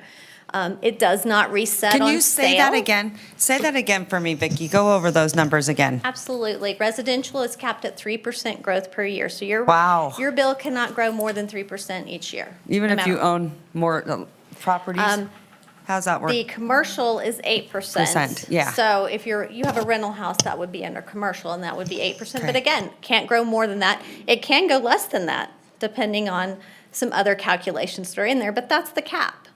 And so they don't reset on sale. So you buy an older home, you inherit all the depreciation that's already on that house, and you pay much less in taxes than someone who buys a new home. So there's a lot of nuances of, yes, it's a great place to live, and yes, we're all benefiting from it, but it does make balancing a budget very challenging. But if you own lots of properties, there's lots of benefits. Anyway, I just wanted to make sure that's on the record, because it's really hard. The other thing I'd say, the most important thing, is the safety. So you have to have fire and police, right? And so we have to look at those things as essential services and how are we going to pay for them. But I also think you just have to be so careful robbing Peter to pay Paul when these things happen. But, looking at other things where, there are certain areas like, let's say, the airport, they don't pay taxes. Those are things where we need to have conversations with them on service taxes, right? Well, not service taxes, but service fees, I would say, because they're getting services, and they're really not paying for them.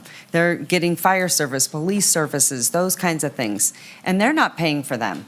And looking at those places where they should be right-sided up as well, and not just, over here. And it has to be balanced. And I would say, what's the comparative? This is why I think an audit is good. I think you mentioned weight of trash. So what are other cities doing? What is coming through those plants? And there's so many different variables. So I don't think this is just easy where you're like, yes, we're going to do it. But we kind of need to feel a little bit more, I think, educated on why you do it. But you look at everything, I think other things that we can do, I guess, together with other entities that may need services as well. Does that make sense? I guess maybe fairness. Absolutely. Okay. All right, ready, Brandy? Do you want to go? I don't see any green lights on. You just turned yours on. Go ahead. Councilwoman Taylor, and then I'll start with you, Brandy, and we'll go down. Thank you, Madam Mayor. Thank you for the presentation. I don't know if I necessarily have a question, but I just wanted to reiterate a couple things that I heard. This is, obviously, we keep saying this is not a unique position that we're in. We're seeing it with all local governments. It's always a very challenging decision to raise rates, especially in the times right now where people are, struggling to live. But the solution, as I've brought up, is we've got to increase revenue, we've got to cut, or a combination of both. So I am okay with this proposal because I know that you and with the city manager's team are also cutting extensively inside the organization. And I just wanted to make sure I understood in all things is we've been able to cut about $16 million this year moving forward. So we are doing a combination of both. And that included about 20 positions.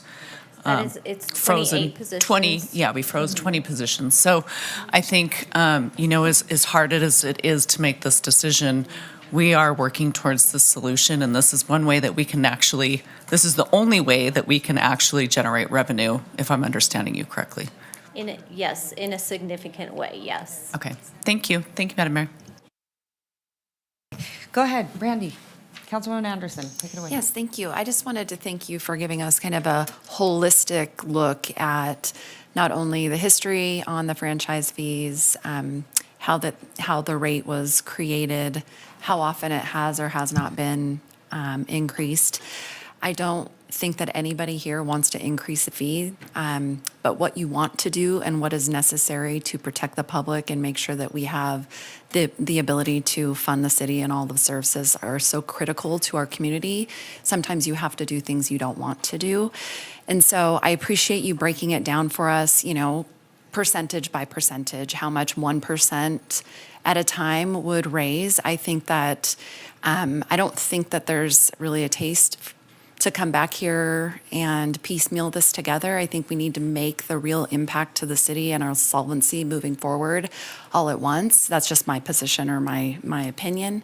But this wasn't an easy decision to come to, and I know that this dais had a lot of questions in our briefings about it, and I think you've done a really good job at showing us and the community why this is a viable option to keep the community safe. So thank you. All right, Vice Mayor Martinez. Thanks, Madam Mayor. Thank you, Director Van Buren, for the presentation. I just want to extend my gratitude for you in doing the different sets of forecasting and looking at what the increases would do depending on which one we decide to move forward. I would think when the conversations first started, the analysis that you were providing for us was only at a 14%, so that would have been a 6% increase from 8 to 14. And so now that you have sort of given us an overview of what the fiscal impacts would be to each one of those increases, which is slide 16, I think sort of encapsulates all of the forecasts that you've put together. And I think you've heard me say this before, but multiple people have talked about the cost of living and how all of these increases are affecting. And I know when we're looking at items, it's only one at a time, so we may be only discussing one, but every household is feeling these pinches overall. It isn't like they're just feeling this increase or another increase to another utility. And so I want to make sure that we put that on the record and that we're mindful that we're still considering all of that. We do want to continue to maintain a certain level of service to ensure public safety and other services are provided to our constituents. And so I think in that case, I understand where this recommendation from staff is coming from and can be supportive of moving, from where you're at currently to the 14%, especially given, as Madam Mayor had pointed out, the fact that this fee also hasn't increased since 2012, correct? Yes. So those findings, or I guess learning about that information, causes me to be a little bit more supportive. The other thing that I am concerned about is that there are a lot of mobile home parks throughout the city of Reno that are zoned general commercial. And despite the fact that those are residential parcels, they're charged different rates based on the way that they're zoned through the city. So outside of this item that we're talking about now, I just wanted to see if I could ask maybe the city manager if we could look at how to rectify that inequity that's happening with different utilities and the way that they are charging those residential customers that live in residential housing units that are zoned general commercial, but because of the way that they're zoned through the city, and that's how these public utilities, base their fees and charge those customers, they're charged at a higher rate. And so what, if anything, can we do to research ameliorating this inequity that are being experienced by some of our residents in the Reno area? Let me research that, and then we'll report back on what that is. So you're thinking mobile homes versus apartment complexes versus single-family homes? Correct, because Okay. there are some that are zoned multifamily 14 or something like that, depending on which mobile home park we're looking at.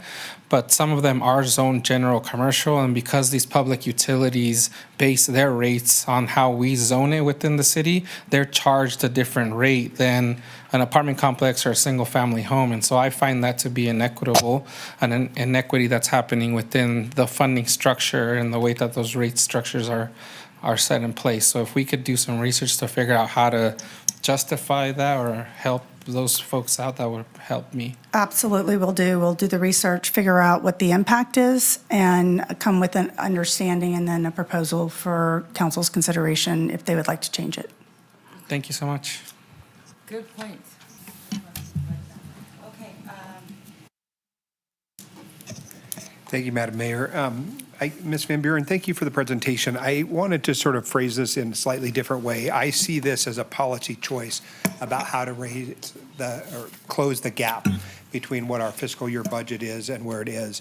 I think that we have already done the belt tightening part of it, right? We've already gone through the audits. We've gone through the freezing of positions. We've gone through the decisions about where to keep those permanent and where not to. And so I think that's part of our upcoming discussion as we approach the next budget cycle, which we'll be doing. I think our next budget workshop is coming up in 2 weeks. So I think that's the first thing about it that is a little unique, maybe from my colleagues' perspective. Second is, I agree with my colleagues that it is a difficult thing to have to do. No one wants to increase fees on anyone. The city of Reno, of course, has no taxing authority. We don't raise or lower your taxes. And so I wanted to ask a question about the franchise fee discussion that you posited about, natural gas and electric and those things. So one of the ones that's declining most rapidly, of course, was telephones. And that's because it's only attached to landlines. Is that correct? It has a landline component. It does have a cell phone component to it, but it's a little less. So as people switch from landlines and they have more cell phones, the revenue from it is less. Well, and I'm revealing something. I haven't had a landline in a long time, right? And so it's just a cell phone era. So I suppose I'm sort of curious as to why it doesn't kind of keep pace. Like when kids get a cell phone, doesn't that increase the fee kind of a moment? It's a different rate as far as how it's applied. So as a percentage and then per cell phone on each Then who cell phone. sets it, and so though? it's different. Who sets it? It's set by the legislature at that level. Okay. And so I wanted to also, ask you a question about the franchise itself. When is the franchise between us and Waste Management up for negotiation or renegotiation? That contract goes through 2029. Okay. So we have a few years still before we can have a real analysis of the entirety of the franchise. Who audits the franchise fee Meaning, who assures ourselves that we are getting paid what we're owed? Because I noticed that NV Energy has been in the news quite a lot lately about having overcharged customers for like 20 years. Then that fee was identified, and now they're having to pay it back on some pro rata basis. But how would we know we're getting what we're owed? I believe our contract says that we can audit them every 5 years. And when did we And last do so, that? It has been a few years since we've done it because we have to wait for that time. But it is on our plan. We do have an audit schedule set up. We're currently finishing up the audit on telephone. We are cycling to do NV Energy to do the gas and the electric. We're working on that concurrently at the same time, and then this would be following. And we Ms. kind of Van- have to put them on a schedule because it's based on when we can do that. Well, it's timing of that, it's the cost to do it, it's the ability of staff time to dedicate it. But I guess the takeaway, though, for me is you're not unfamiliar with the concept of an audit. Is that a yes? Yes, yes, you're- we do. We monitor them. We do make sure that we're getting what we're supposed to be receiving. But the only way we can really ensure that, like you said, is through an audit, because we have to have access to their books and, have to verify the information. Again, you are familiar with audits, we utilize them as appropriately. Is that correct? Yes, we do. Okay, thank you so much. I have another question, but I can wait till my next time around. Councilmember, thanks. I just want to recap because there's some confusion out there that somehow increasing a franchise fee would somehow help the person providing the service, in this case, Waste Management. But would you clarify that none of this goes to them? This all income, the 8% goes to the city of Reno? This 8% does currently go to City of Reno. 14% would come to the City Right. of Reno. So I just want to clarify that because some people out there think somehow this helps Waste Management's bottom line. I think they would just assume we not increase anything because the general public probably thinks it is their responsibility. They don't understand the delicate balancing. And when fees are set by Waste Management, which goes to them, they think that this fee goes to Waste Management too. But I just wanted to make sure we clarify. This is about income to the city of Reno. That is correct. Okay. So one of my challenges is that I don't understand why the city of Reno, as a sort of practice, waits so long to increase fees. So give you an example on sewer. We also didn't raise sewer connection fees, as I recall, since also like 2012. And I don't understand what the thinking is. Like, why would we not want to keep a pace, given you had the conversation about property taxes and, it can go down, it can't go up very much, and all those challenges, why we aren't keeping an exquisite eye on these things. And to that length, one of the things we did with sewer, I believe, was we set a CPI increase, right? Yes. So once we set a rate, we also set a CPI so that it at least would keep track with the market once we went through the torture or the challenge of increasing rates. So if we do something, I would want to see that we pair it with that we don't just do a one-shot thing and then wait 8 more years till we address it again. I would rather it be on some consistent, relevant basis. I'm also a little concerned because I've heard that Sparks, now that they're at 14%, is also, again, looking at another increase. That's My what I've heard. understanding is they are not looking at it. Now they aren't, I but- just talked to them, yes. Okay, well, prior to you saying that, it was kind of in the news that they were. And, my other question is about the audit. So most contracts I've ever done allow a government agency to audit whenever and wherever they think they need to. Go into the files, open the files, see what's going on. Is that not the way this is set up? No, it's determined by the contracts. Well, what does that mean? So Waste Management contract says we can audit every 5 years. NV Energy, those contracts that we have, those say every 3 years. So we put them on cycles depending on the contracts. Yeah. Well, a note to future council. It seems like that is way too long, 5 years to conduct a regular audit. It seems like it should almost be annual to me. The second thing I just want to say before second round myself, I'm not that comfortable with maxing this out. I think that we have to look at everything. Although my colleague said we've already made these changes, cut positions and so on. One thing, and I know it's tough to talk about, is that we have not talked about potentially cutting salaries. You know, we haven't talked about phased-in reductions in terms of, you know, what's the right word I'm looking for? Where, Salaries. not salaries, but where, a furlough, I guess is the term. In other words, what I would like to do is get the presentations on all the things we can do, and then combine them together in a discussion where we can balance. Like you started to do, saying, if we do this much, it equals so many position cuts. I think that's a good kind of way to do it, but I would add more than just a dynamic this or a position cut. Maybe it's salary cuts, maybe it's furloughs, maybe it's slow rocking vehicle replacements. I mean, in other words, there are things within our grasp that we can do. And my feeling is just to take as many of them together, get the information, but then make the decisions, not one by one, but together. So I'll leave it right there for now. Can I respond to that, Councilwoman Dewar? I Oh, just want to make of course you can. First of all, I love your idea about CPI. You're not wrong. I agree with you. That's one. Number two, why does staff not bring these? Why did it take 13 years? There's an incredible reluctance internally to increase fees. Right. We know council doesn't want to do it. We don't want to do it. It's very unpopular. And then when you do, It's you know, painful. you really, people come after you. It really is never a comfortable scenario. Right. But that doesn't mean it's the right thing to do. Right. Because then we go up $1.40 per month instead of going up 50 cents per month. Right. So I agree with you that applying a CPI would be less painful every time. So I wanted to let you know that. With Okay. respect to reducing salaries, I just need to give you a reminder.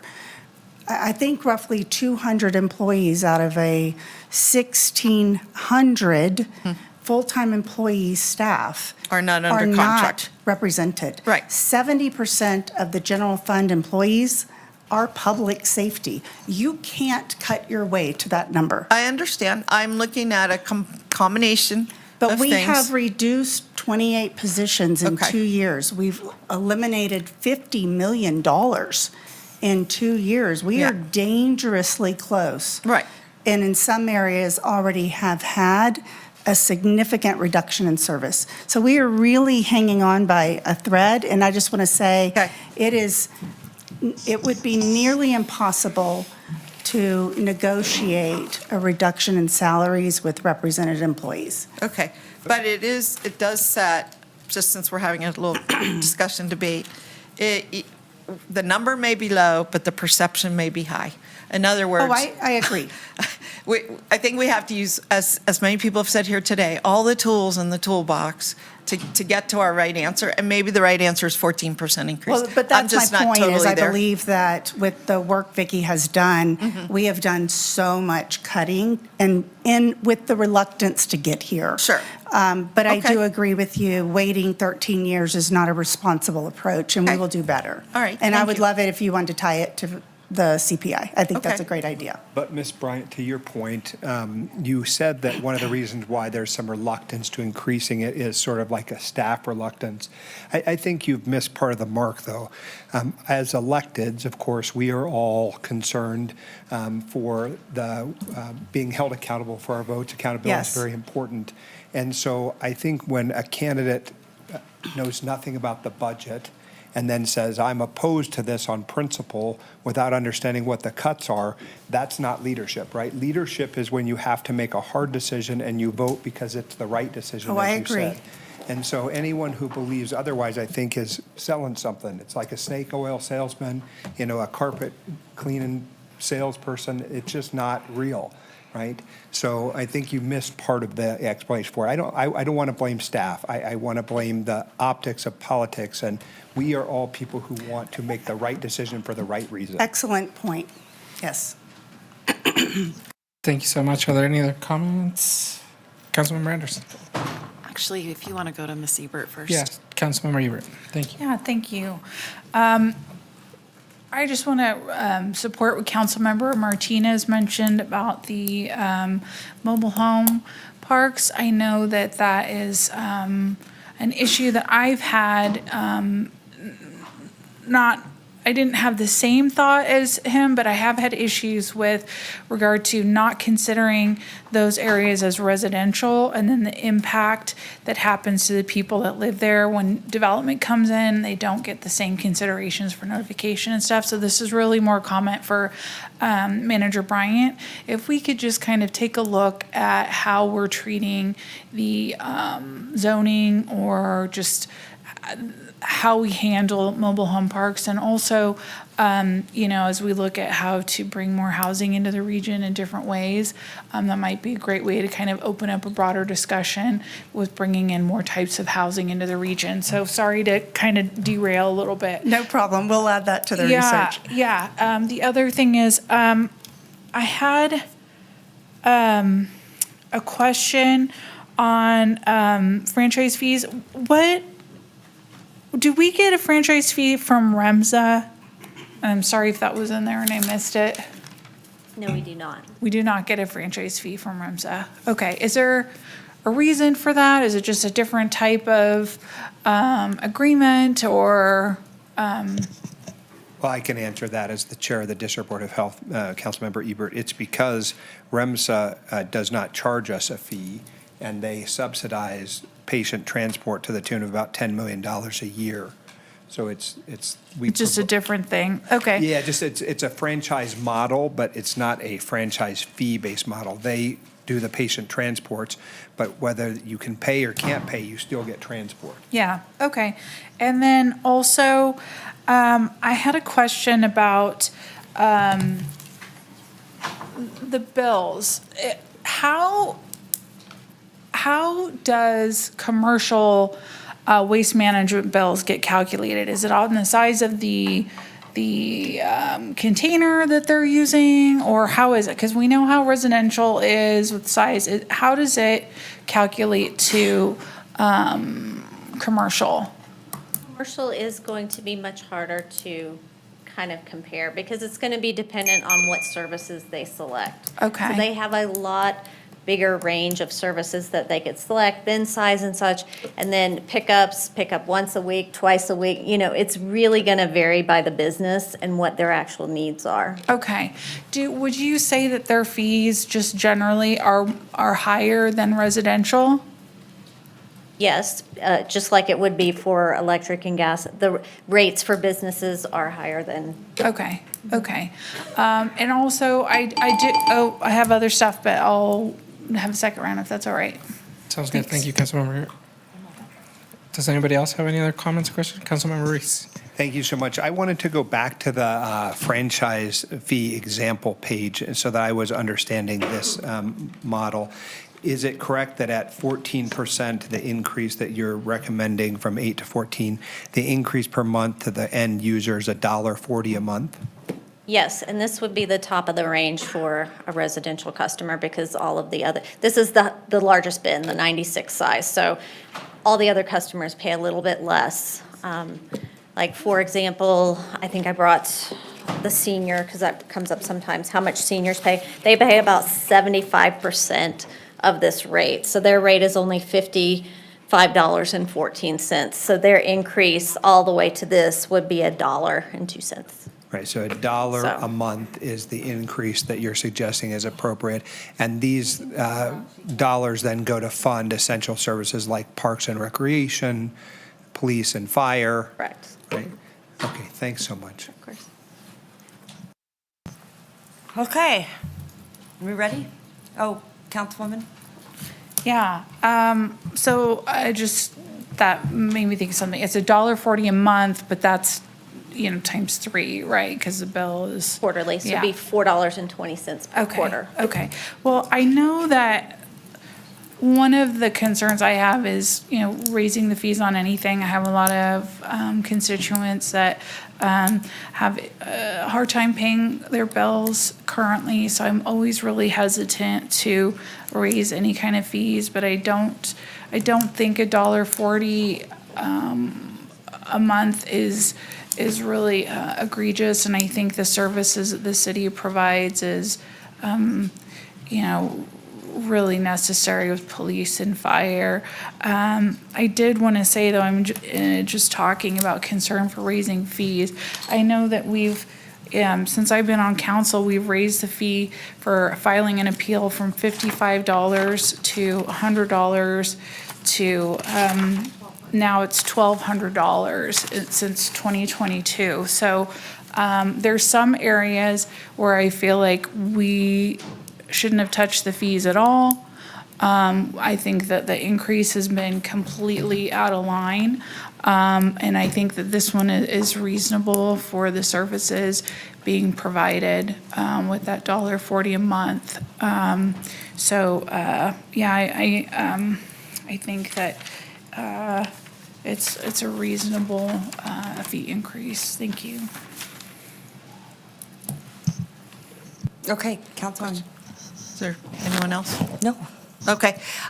Today, you want us to actually vote on the number today, even though we're not in a budget discussion, like where we could be balancing positions. Yes, I am asking that today because this is not a short-term problem. And this slide really, emphasizes even doing this from the 8 to the 14%, it's just going to give you the runway to do some of the other things like regionalization, looking at fire regionalization, looking at water infrastructure regionalization. You talked about that earlier, with another group.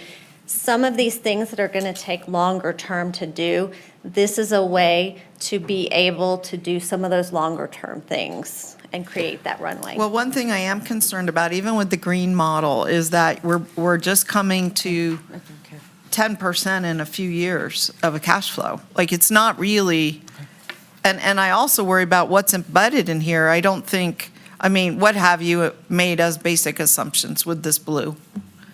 Well, for the model itself, I look at every single line. So we model in COLA increases for employees of 3%, just general CPI increases. PERS increases every other year. We use 4% and 2% for public safety versus regular. Workers' comp increasing anywhere from 5 to 15%. So we look at every single line to see what is the historical value, what has happened in the past, and we model that in the future so that this is a realistic model. Okay. Well, I just want to say, I'm going to support what the motion is wherever it lands. I would be more comfortable with a lower number. It's not about a reluctance to raise a fee so much as I think that everything should be taken in consideration during the budget process, both the revenues and the cuts. And I don't really like doing it this way. And I also don't think, while you're saying it's sustainable and it's structural, I understand that, but I also don't think it really gets us there. We have a payroll system we have to address that's multi-millions.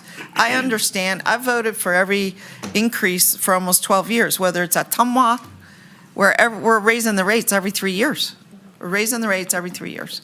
And I voted here on sewer, et cetera, et cetera. But there comes a point where I would just like a little more comprehensive. I'm going to support us because I know we need the money. And it is, as Councilmember Ebert said, not a huge financial impact, as big as some. And I agree with her on that. Like, we raised this appeal fee, and we have 0 appeals in 9 months. We raised it, 2,000% or something. Or more. It's probably 3,000%. But anyway, I'm not happy, but not because I don't like. Okay, can I just, Yeah. Okay, wait, hold on. First of all, Vicki, we have not had, to my recollection, a conversation about raising this fee yet, correct? This is the first time? Right. We talked about it at the last financial update, yes. Okay, that it was a probability, right? Okay, I know. Jackie, listen, hold on one second. This is important. There's a lot of anxiety up here because we are backed up to a wall. I do think it's important that we're having a conversation broadly, not just for one, but for all other franchise fees, other people in the city that they're also paying for services, those kinds of things. It's really hard to, go after one and then go out there and try to explain it to people that we're raising these rates without any audits, without any, I think, other things to look at. It is really hard when you don't raise fees for so long, and then people don't understand that. They get used to sort of having these, very low services. I get that. That, it makes sense, right? And to Jackie's point, she said, basically what happens, we do a lot of abatements because we feel like as the city, we should take in the shorts, right? We kind of feel like that because we feel as that we should take care of our residents. So we feel super hyper compelled to do that. And then it's really tough when you do because everyone's unhappy with you. So you can't win even when you're doing it right. But I just would really like to see a little more information on the waste management side because I don't remember. And if Jackie showed it to me, I apologize because Jackie gives me a lot of great information and sometimes I just miss it. But I would love to see what those weights are at the transfer stations, what that looks like, what are other cities comparing. I just think you have to be so careful to say, we're going to do this to pay for this. And I think there just needs to be more information on an audit of what that looks like so that we feel really good about raising these fees.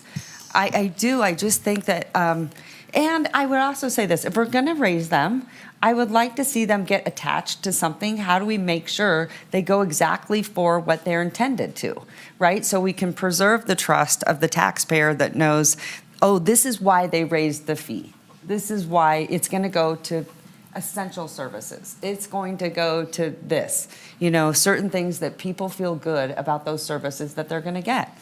So that's just where I'm at. I'm having a little heartburn to be like, okay, yeah, we're just doing it today. I would love to see more of an audit. I think that would be helpful. And I want people to know exactly why, in full transparency. I don't want it to be like, oh, they want that to bail them out because of their, budget issues. And then, it's just the structure was sort of laid on our lap with our taxes and those kinds of things. So we have to be in this position. And that's what's hard about it, is when you don't want to be, but you have to be, right? Well, and Madam Mayor, if I could. Yeah, go ahead. When we do audits, whether it's us or the state, they almost always find that we were shorted. I mean, I don't think we've been overpaid, typically. Maybe you have more information. But I haven't seen it either, no. No. So my point, I think I'm supporting the mayor's point, which is I was trying to get to earlier when I asked, why do we have to wait 5 years to audit somebody? I don't get that at all. That if they're so confident, they should voluntarily be saying, fine, or audit us now. I mean, when was the last time we audited them? I couldn't tell you. We have them on the schedule based on that contract, so. And it's a third party that does the audit? Yes. The biggest issue I'm worried about is what is happening at the garbage delivery point, not whether they, whether it matched up with whatever they said, like we received 100 yards of trash and we charged X amount. Did they really receive 120 yards of trash? 150 yards of trash? In other words, I'm not challenging the audit as far as the percent they paid us on the number they claimed, but more what is happening at trash delivery and is that being properly recorded? And this is in many fields, many fields. One I'm involved in mining. It's the same exact thing. We have to have auditors on the scene making sure that all the things are counted. So that's where my challenge is too. Madam Mayor, if you don't mind.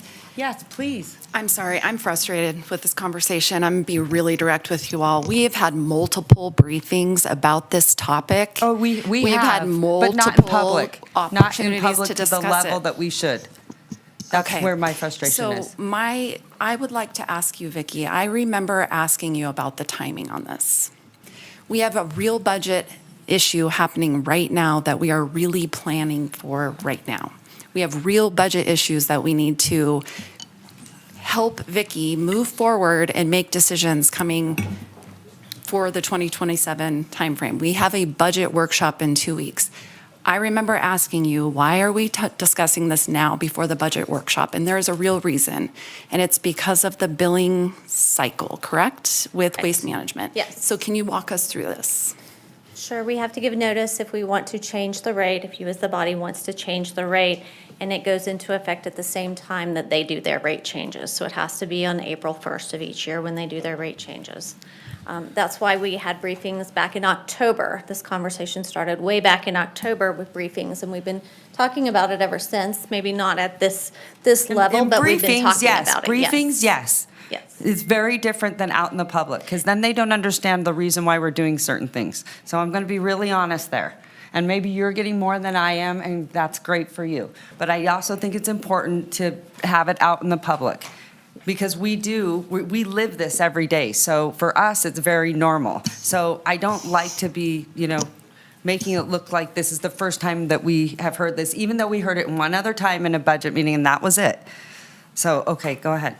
I mean, obviously, this body can choose to do what you would like to do. This is ultimately the trajectory, and that's why I'm here today, is because if you don't make a decision to increase the fees today at some level, this is where we're headed. Could we limp through fiscal year 27? Yes, we could. Fiscal year 28, this is a long-term solution, and that's why I'm bringing it forward to you. If I had other options, if we had other things that we could do, but you see, we're very limited at the local level on what we can do. Done a lot of cutting, $16 million of cutting, done a lot of one-time cutting. We're budgeting for salary savings. We're just very limited, and this is the trajectory if, nothing's decided here today. Could you decide it next year? Sure, but then it's just moving it farther down the road. And so my job here is just to inform you that this is not a short-term problem. We could solve it today and say adopt a budget, and there's where you are, and it looks okay for today.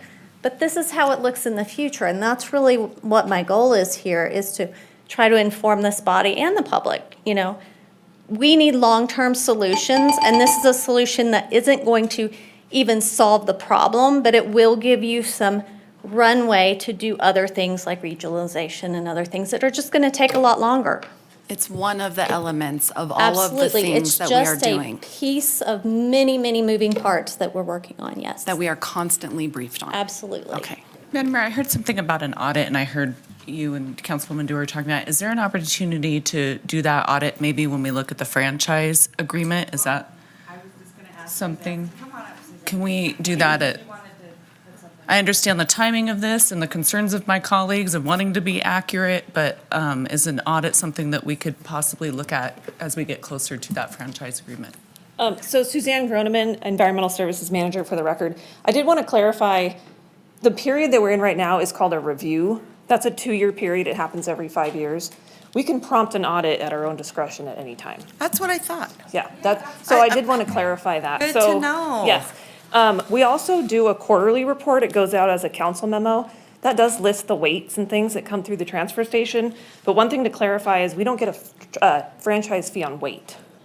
So we get a host Right. fee on weight. Right. And that's a much smaller number. We get a what, on rate? Host fee? Host fee. Yes. And But all can those we weights adapt- and all We can that. address what our council members are doing in an audit as we get closer to 29?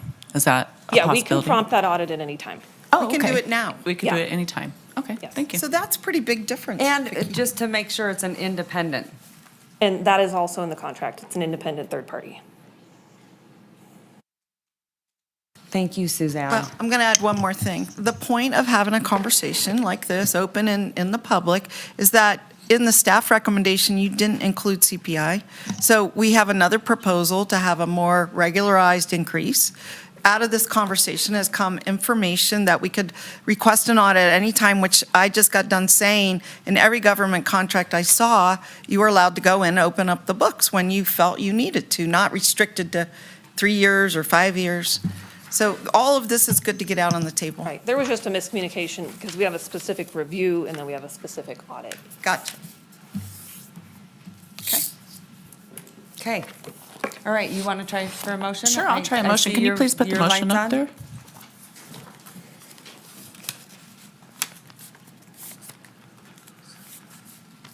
Okay, I move to approve increasing the solid waste and recyclable materials franchise fee from 8 to 14% for both commercial and residential services. Second. I have a motion and a second. All those in favor Wait. say aye. Go ahead. Discussion.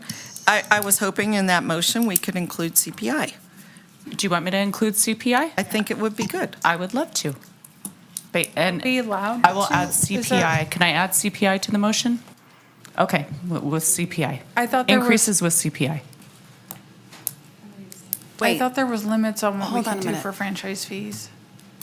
John Shipman, will you please weigh in? So for certain franchise fees for gas and electric, those are capped by state law under NRS 354. For sanitation, there is no cap. It is, I would make the point that the franchise fee is indexed to the rates. So if the rates go up, the fee goes up. Just for your awareness, so. What did that mean? What rate? There's a rate that people pay for whatever service they have. And as Right. that cost increases, the franchise component increases relative Just to a that rate. proportional. Right. So if you increase that in addition to that, I just want to make sure you understand what you're doing in the sense of the franchise fee. If you do a CPI on top of that, you're getting the bump with the, I think what it is it would go from 14% to 14.3%, then 14.6%, et cetera. So we're not waiting 12 years between doing it and bringing it back. I think that's an excellent point, and I will include that with my motion. I think that's a bigger discussion. I'm okay with doing it right now, but part of the struggles I'm having with people in my community is paying sewer bills. I have people that are really struggling with that, and it's tied to CPI, so it just keeps going up. I have a hard time with agreeing to that without giving that further kind of discussion and thought, the long-term impacts. I absolutely appreciate what you're saying. Do you mind, for purposes of moving the meeting forward, we have a motion and a second, we can vote and see what happens, and if we Did need you to include revise? that on the second, or on the motion? I Did did. you add it? I revised Okay. the motion and include it, and did you? Second. Second, okay.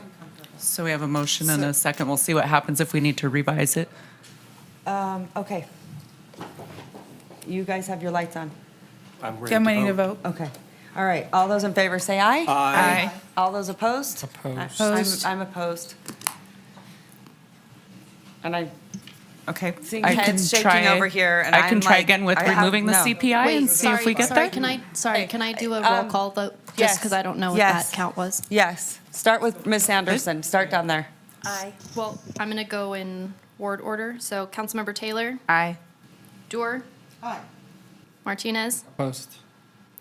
Ebert, Opposed. Reese, Aye. Anderson, Aye. Sheevy. Opposed. Motion passes. Okay. Okay. Can I ask? 4-3. Madam, Go ahead. Madam Mayor. Miguel, I'm stepping out. Got it, yeah. What- Councilmember Dewar? oh, I was going to ask you. Oh, If okay. there's something we could do to make this more palatable, or do you think we should just have been waiting for the full budget, which was what I think, yeah, I- advocated, or what? Here's what Just- I was gonna say. I think what really should have happened is more of a presentation, looking at what the audit numbers were, so I think that the council was really comfortable. We don't deny that those rates should be looked at, for sure. Look at how long it took for us to raise them. And, that's a hard place for Jackie to have to be, to do this and say, you guys, I need to get you there. She did it because there weren't other city managers that were willing to do it. That takes a lot of guts, right? And so I think it's really helpful, the more information that we can give the public to say why she has to go and make these hard decisions, and then come to the council and say, here, you guys, this is what I need. So a Right? little more time to process Yeah, and explain. And for the public too, to understand why we do what we do. We've been having these conversations for a long time. We knew they were coming up. We know they're uncomfortable. We know they're really hard. But give the information from the audits and things like that so the public knows why we have to make these tough decisions. And I felt like this was just A little rushed? I know, yes, and I know that we have council members that feel very differently, and that's on their time frame. But I would just say, I think that something like this is essential to have the information, have the background. This is the first time we have had this issue as, or this, I guess, topic as a full-blown presentation. And, you know, because people are asking me, this seems confusing, I don't know a lot about it, all these things. And it just, that's how it works. That we just continue to provide information that I feel like they're not getting. You know, it's the same thing like I talked about fire today. Like, how do we go out there and message that? How do we communicate better? Why do we tell them we need this, right? And so I'm just saying, maybe there is a better way. Listen, I don't know. Like I said, when you're getting it right, you're getting it wrong. None of us are perfect, but it just feels like, you know, we're sort of shoving it through because we have to. I don't ever want that to be the case. I want everyone to get up here and vote and know the reasons why they're voting for something and truly believe in why they need to, or explain to the public why they're doing it, so it makes sense. So maybe at the end of the meeting, I would like to request that we put on the agenda to initiate an audit. I think it's critical. Well, I'm surprised that I do wasn't that in the now. motion, to be honest. I thought you put it in the motion, Councilwoman. I did not put it in the motion. I would.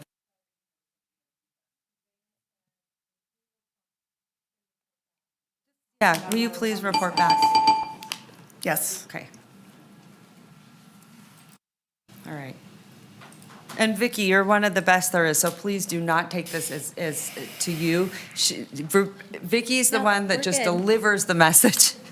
She doesn't make, you know, it's like you don't make the food or the hamburger. You're just delivering the message. So just know that, and you know, it's very, very hard. We all have a different style of learning and processing, and so one might be better than the others, and it's, you know, just how I feel.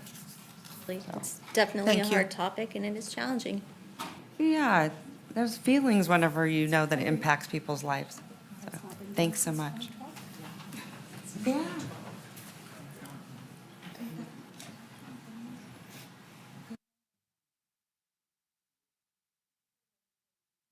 Okay. All right, Madam.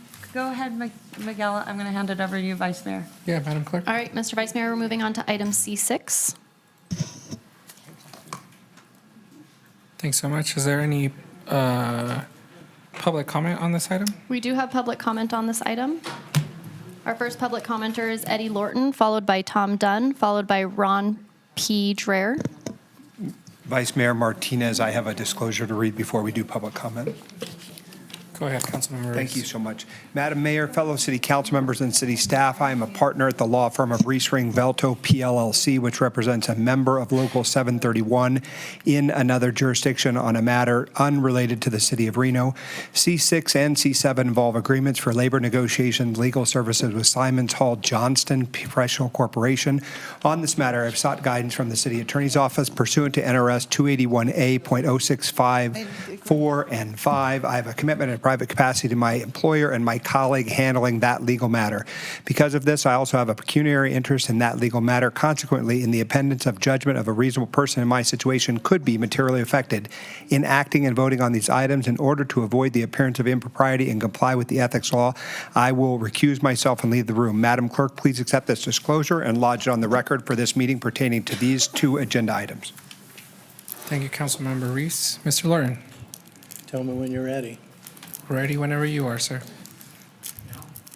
All right, my name's George Eddie Lorton, and Devin, I'm proud of you for that, because I was going to mention that. So I'm glad he recused himself, because they do represent the union, so that was good. So now, I'm for police and fire, okay? We need them all the time. That's part of our city job here, police, fire, public works. They should come funded first. Like, I don't understand giving the $1 million to the ballpark. You say it's a different fund, but it's all our money. And then when it comes to, you know, like the art and stuff like that, all you have to do is a resolution to change that money to be spent in our general fund. That's how they put it towards art off the room tax. 1.8 million a year could be used for our police and fire. So like I said before, there's so many ways and so many opportunities that we're missing out on to make money at this city.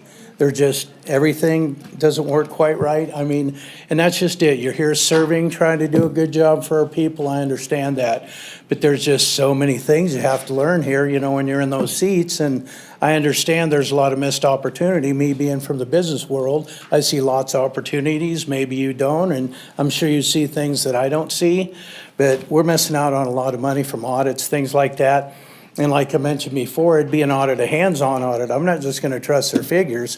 You should post someone down there and see the weights coming in and make sure all the Reno trash goes there at the substation, and you get your fees out of that instead of half of it going out to Story County. And by the way, they only charge a 4% franchise fee. So when you're keeping track of everything, let's mention that. But I know all these things that through the years I've learned, and I've invested in these kind of businesses for a long time. So I could help you here, but I'm not for hiring special counsel. Carl Hall's a good lawyer, and his team's good lawyers, okay? And I think they can handle it to where I hope police and fire, everybody can't have everything. I think they know we're in a budget constraint, and I think maybe they know they can't get everything, but it's a no-win scenario for whoever handles it, because everybody wants everything they can get, and I understand that. But our police and fire shouldn't be shorted, and they should get what they have coming. They put their lives on the line every day for us, me and you, and I'm there for them and you as well. So I'm hoping maybe Carl can deal with this, and then that way, you know, we don't have extra money blowing out the door and all these things. I think they're gonna be more reasonable, and I hope they know the situation here. We love our city, we're all gotta contribute, you know, and two, I don't ever wanna really get negative, but you know, I've reviewed some of these staff pays, and man, they're pretty high. I mean, if you go around and look, and don't compare it to other places and stuff, I mean, from here, a lot of this staff is the pay is super high on certain positions, so that should be reviewed too. I mean, I'm just trying to save us money, save us grace here to where I think Carl and his team could do a good job. I'm not out for special counsel to spend all this extra money again. If we can't be selective on our budgets, either we're gonna save money and try to make it through, or we're gonna blow it on certain things, and certain things we're not. Let's be uniform across the line so we can bring this under control. And Jackie, you are doing a good job trying to shuffle everything, and we appreciate that. You know, it's been a while since we had a city manager with an opinion that's trying to do good things. So, but please. Thank you. Thank you, Mr. Lawton. Tom Dunn, followed by Ron Dreher. Good afternoon, Mr. Vice Mayor, members of council. For the record, Tom Dunn, Vice President of Reno Firefighters Association. I feel like this is Groundhog Day again, that we have been at this podium in 2014 and 2020 talking about the same exact issue. Complex labor negotiations, as identified in the staff report, is a paradox. You get out of it what you put into it. Labor issues do not need to be complex. Negotiations are a process that should be based on history and trust and leads to consensus. Think of the message this agenda item sends to your employees today. Billable hours from a contractor is not a benchmark for success. In 2014, the city of Reno hired an outside firm that fleeced the taxpayers of over $750,000 and accomplished nothing, but came to council every 90 days for an increase. In 2020, the city of Reno hired an outside firm for over $250,000. The negotiator just happened to be the spouse of a former HR director of this city and accomplished nothing. They also came to council at least once for an increase. In 2026, as of the city's online checkbook, the city has paid Simons Hall Johnson $129,690, and Local 731 is 226 days without a signed contract with the city. Your contractor has no skin in this game, does not understand the history or the documentation that your employees and bargaining units do. We respectfully request that you reconsider this agenda item today. Thank you. Ron P. Dreher.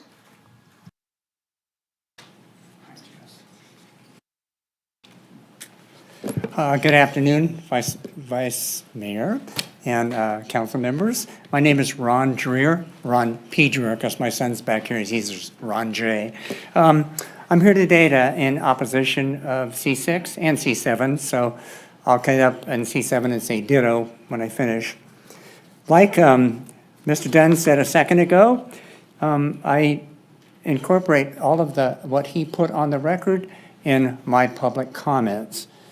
For 43 years, I have been part of the city of Reno as a retired police officer, homicide detective. I retired in '99 and took over as a laborer and have been negotiating for RPPA and other members of this city since that time. For 43 years, I've done that, and I still do that. I'm an RPPA active retired member, and I have to tell you, like Tom Dunn said, in 2010, 2011, 2012, 2013, the city took on an individual Fisher Phillips firm out of out of Las Vegas, much like they're doing with the Hall Simmons firm, and caused nothing but labor problems for the period of years. That means a lot of years. Major adversarial relations, trips to the Employee Management Relations Board, constantly. Bad faith negotiations, constantly. Told Mr. Ricciardi, who was their chief negotiator then, why don't you take your money, go home, and we'll have a contract. What Tom didn't tell you is after we finished that year and after the city had paid over $750,000 on their way to $1 million, we stopped that. And within 3 weeks, and I have to tell you that, within 3 weeks, we got a contract. Not just the RPPA, but everybody in the city. We had labor peace. The city council members here, the mayor, Shivi, I think Councilwoman Dewar was there as well. Devin Reese, on the other hand, Councilman Reese, was representing the RPPA that time. And so I think you know that. He sat on labor side, and I'm glad that he recused himself because some of the things I was going to ask that you all did was do that. There's so much more that has to be said regarding this. $300,000 or $100,000 now and $200,000 later is a lot of money for an individual that I have had experience with over in other parts of this city. And they weren't pleasant. We have gone back and forth for over 3 years. In my opinion, you're not getting your money's worth. I think the world of Carl Hall. I have a pretty good background with him. But I tell you what, I think you're making a mistake here. Paying this gentleman $300,000 over a period of the next couple years is a lot of money. It's going to cost the city. He does nothing but stall. He doesn't answer emails. He doesn't reply what he's supposed to do under NRS 288-180. I can't see really anything good about him, in my opinion. I'll reserve the rest of my comments until C7. Thank you. Thank you so much. Mr. Vice Mayor, we have no additional public comment. Thank you, Madam Clerk, and thank you, public commenters. We'll move on to a presentation from staff. Good evening,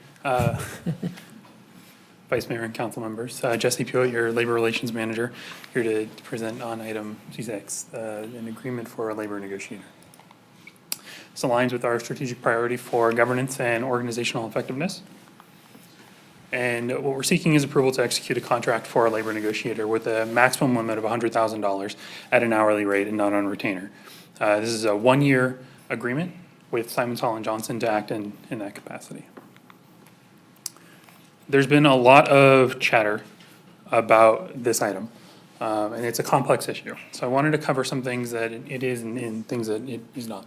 It is. We'll start with that side first. It is an agreement for general labor contract guidance. Things like language for proposals when we're sitting at the table. It's an agreement for specific labor contract guidance, things like if there's a regulatory change or a change of the law related to procedures, assistance in implementing those procedures. And it's an agreement for a labor negotiator. We don't intend to use these services at every table, but as things become more complex and as things escalate, we may bring them in to offer assistance to us. This isn't an effort to bankrupt any employee association. This isn't an effort to proactively fight. It's not an effort to handle grievances or to handle disciplinary appeals. Those will still be handled through the CBAs and through the city, through those processes that are defined in the CBAs. It's also not an attorney for counsel, which is why it does not require a 6/7 vote. outside expertise in this space is necessary. Labor issues, laws, and regulations are growing more and more complex. Scrutiny of public agencies is high in this area. And compliance requirements continue to increase in this area. There are specialized expertise. This field is very specialized. Specialized expertise in this area allows the city to be well prepared in the case of high stakes or high risk labor negotiations areas.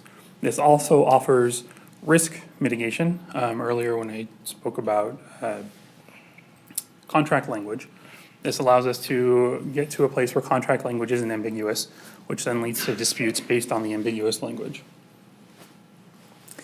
It offers consistency and quality in that we have somebody who is available to us to act in our best interest in resolving those low-level issues or in offering their assistance in getting to a place in these contracts that we can move forward in.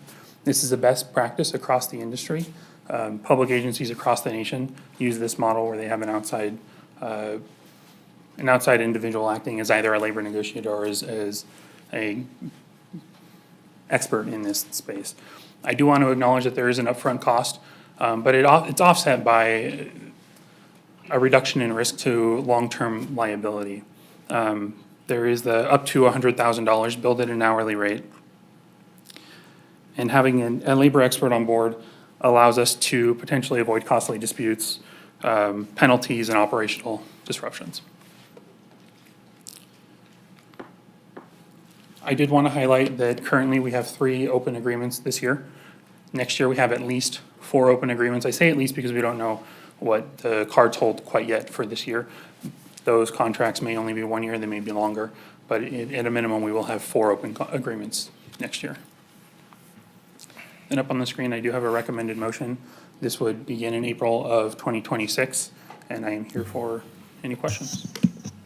Thank you, Mr. Pewitt. Other comments, questions? Yeah, Councilmember Dewar. Yeah, I just as soon open these together, but I am going to talk about both agreements, and I'm going to draw a distinction between them. I totally support what we heard in public testimony. I lived through it. We had very aggressive attorneys that did not, that seemed out against our labor unions instead of working with them to find peace and agreement over and over. And what I did observe is when those attorneys went away, we used an inside person who's not an expert labor negotiation. It was our CFO. It was Robert Chisel. And the difference was that he had the trust of the people. And they believed him, and they were willing to negotiate with him. It didn't take exquisite negotiation skills. He wasn't a lawyer. So my issue is that we have proposed hiring the same, this is one of my issues. We have proposed hiring the same person to be a litigator against the unions, potentially representing the city, and we're saying that same person is well situated to negotiate. And I don't happen to agree with that. I don't think, I think it could help to be a lawyer, but maybe we should be hiring a firm that does negotiation, if we're even going to hire outside for this role. Because I think that the internal staff, somebody within our 1,600 employees that you mentioned, must have the trust of our labor unions. And if we don't have that, we should pretty darn well hire that person inside, because this is a constant issue, right? Labor negotiations. This isn't something that just happens very infrequently, periodically. So I'm concerned with both. I think that if Carl, I would support that if they don't have someone on staff, if we get into a litigation, that they would be hiring that on their own, as they often have hired expert counsel to help them with a lawsuit. I'm fine with that, and I don't think that has to come to council. Well, you've put a number over 200,000. Maybe it doesn't have to come to council until it is over 100,000, which the manager has the ability to sign off on. Okay, so I'm totally fine with Carl hiring who he needs if we're in a lawsuit, up to the amount, and then bringing it to council if you need to go over that amount. What I'm not comfortable with is hiring a person to negotiate for us because they're starting from zero. They don't know these people. They don't know the history. We have to spend time bringing them up to speed about the history, going back 20 and 30 years, which I understand almost anybody would have to. Nobody's been here 20 years, except some of our firefighters, I was going to say. Some of our firefighters have. But I'm not comfortable hiring a person unless they have extensive demonstrated negotiation skills and are willing to be a fair mediator, and we do have some in our town. So that's where I'm standing. Thank you, Councilmember Dewar. Councilmember Taylor. Thank you, Mr. Vice Mayor. I fully understand what you're saying. I have I agree with some of the statements, but what I'm understanding is, from my time on here, this isn't something new. We've always had outside counsel in this space. Last time we went through negotiations, we also had outside counsel. And from my understanding, we're bringing this person on as a supplement to the legal team because it is not something that they specialize in. So are we doing something different that we haven't done in the past with outside counsel? And that's the first part. The second part is, we just heard our budget presentation and we're freezing 20 people. I'm absolutely not in favor of bringing on another person that might be subject to budget cuts later on. I think there's an exponential amount of financial burden that comes with hiring somebody. So I think it may look like a big number, but I would imagine that in the long run, it's actually saving money than hiring somebody because we don't use them all the time. So it's for this particular instance. If you could just clarify for me. Sure. Thank you. So first question, we have used outside. We've used counsel, we've used labor negotiators that aren't counsel. Both have been hit or miss depending on the space and the timing and how everything worked out. For your second question, I'm going to ask you to repeat it. I was just wondering about. It's maybe cheaper to bring in a consultant. It's not that I it's think. cheaper, it's just that I don't think our legal team has the expertise needed to do this. That's why we rely on outside counsel. It's very specialized for a specific amount of time. It's not something that we use 365 days a year. I'm sorry, can I make a recommendation that we go ahead and open up item C7? Oh, sorry. So that we get both comments on the record at the same time? Yeah, do we have to take public Since comment? it seems to be that there's some conflating of the two issues, and I don't want to get into a pickle. Well, they're for the same person. They are for the same person We with two do have- different functions, so. I just want to make sure Yeah. we're not violating any laws. Do we Yeah, have to Yes. Mr. open Vice public Mayor meeting? and Madam Manager, we do have public comment on item C7 as well. I guess we'll stop deliberation and go to public comment first, and then we can continue on with, and then we'll go to public comment first, and then we'll continue with deliberation on both item C6 and C7. Okay, our first public commenter is Eddie Lorton.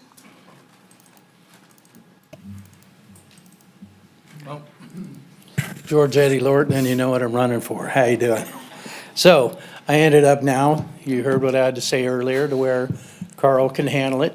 I just know that the communication and cooperation, I know our unions, we need them. I don't want to shortcut them, but yet too, they understand the financial situation. So I think they can work together more with Carl. He's done them before. He's talked to him. I remember when Chisel also our finance manager ended up doing it before, and he's not an expert in that field. So sometimes you need a firm, but a giving hand to where we're in it together. You know, our firemen and our police live in our city. They want the best for us too, but they have a family to feed also. So I hope we reject all this, and I think Carl can handle it. And so thank you for your time.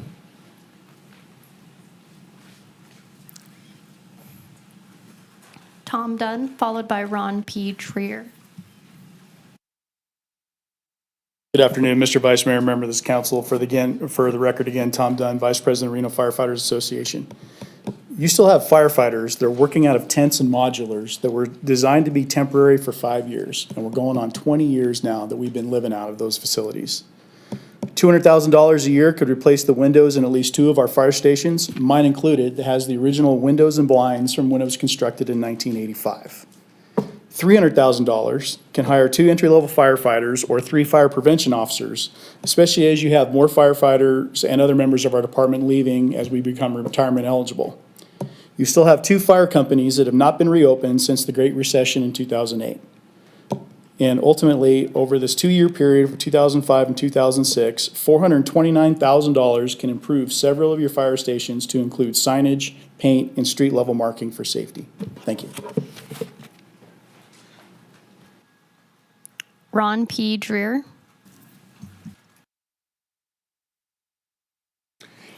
Thank you again, and Mr. Vice Chair and members of the council, Ron P. Dreer, for the record. And first, I'd like to ditto all the comments I put in C6 and move on from there. $300,000 is a lot of money to pay for outside counsel.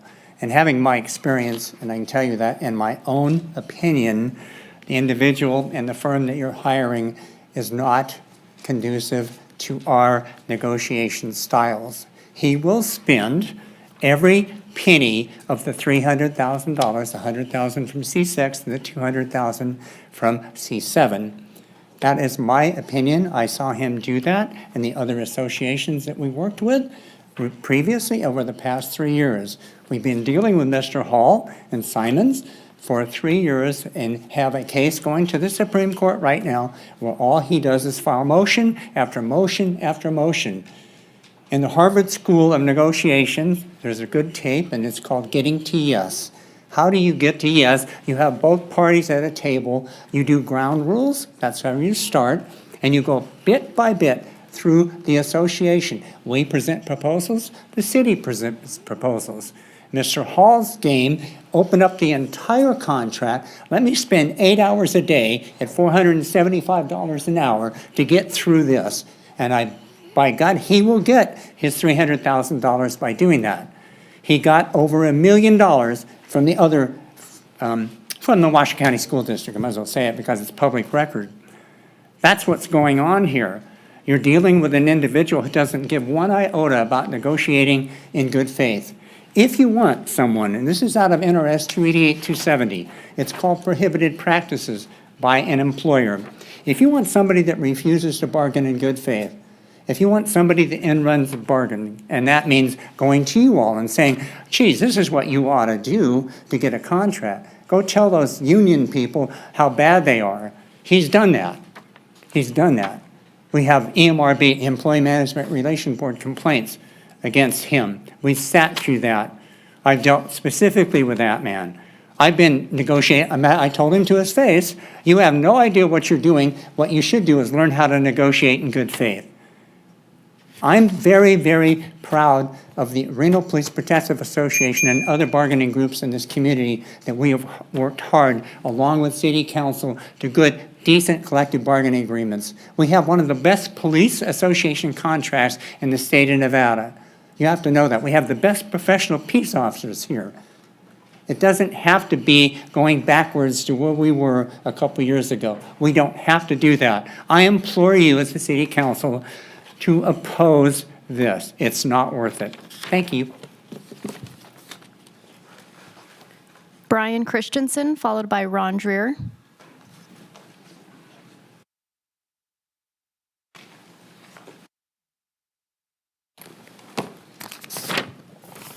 Good evening, Mr. Vice Mayor and the council. I appreciate you taking the time to listen to me. I'm Brian Christensen, the Reno Police Protective Association president, newly selected as of 2 weeks ago, so this is fun. I am up here opposing both of these measures, and I want to bring this back to the reason why I'm here. I represent people, and this is about the people. We understand the city does need some sort of representation to these many labor contracts and grievances. We agree with our lawyers that Mr. Hall and his team can handle those tasks. Our main concern is the city is already operating on a thin budget. We understand that, me more than most, because I'm also an accountant. All departments have been required to make cuts across the board. Positions have been frozen, 20, and we've actually seen reductions already in our workforce. Actual people have lost their jobs because the budget is so close to being an unrecoverable deficit. This contract is being funded by some of those people who are no longer on our team. If Mr. Hall proves to be well worth the price we're willing to pay, it appears to be a success. In the event all the work we need Mr. Hall to do costs much more than we are estimating in this contract, who will get cut next? Which department will be asked to do even more with even less? Oh, apologies. Public service is not glamorous. None of us are here for the recognition. We're not even here for the money. This contract proves it pays more to be in the private sector and contracted. So any loss of jobs, so someone outside our team, and that team is Reno, so that they can reap the rewards, is a loss in our book. We are a team, all employees of this fine city. When we are working together with the full support of our leadership, we will be able to accomplish seemingly impossible tasks and make the city a great place to live. Thank you very much for your time. Ron Dreer.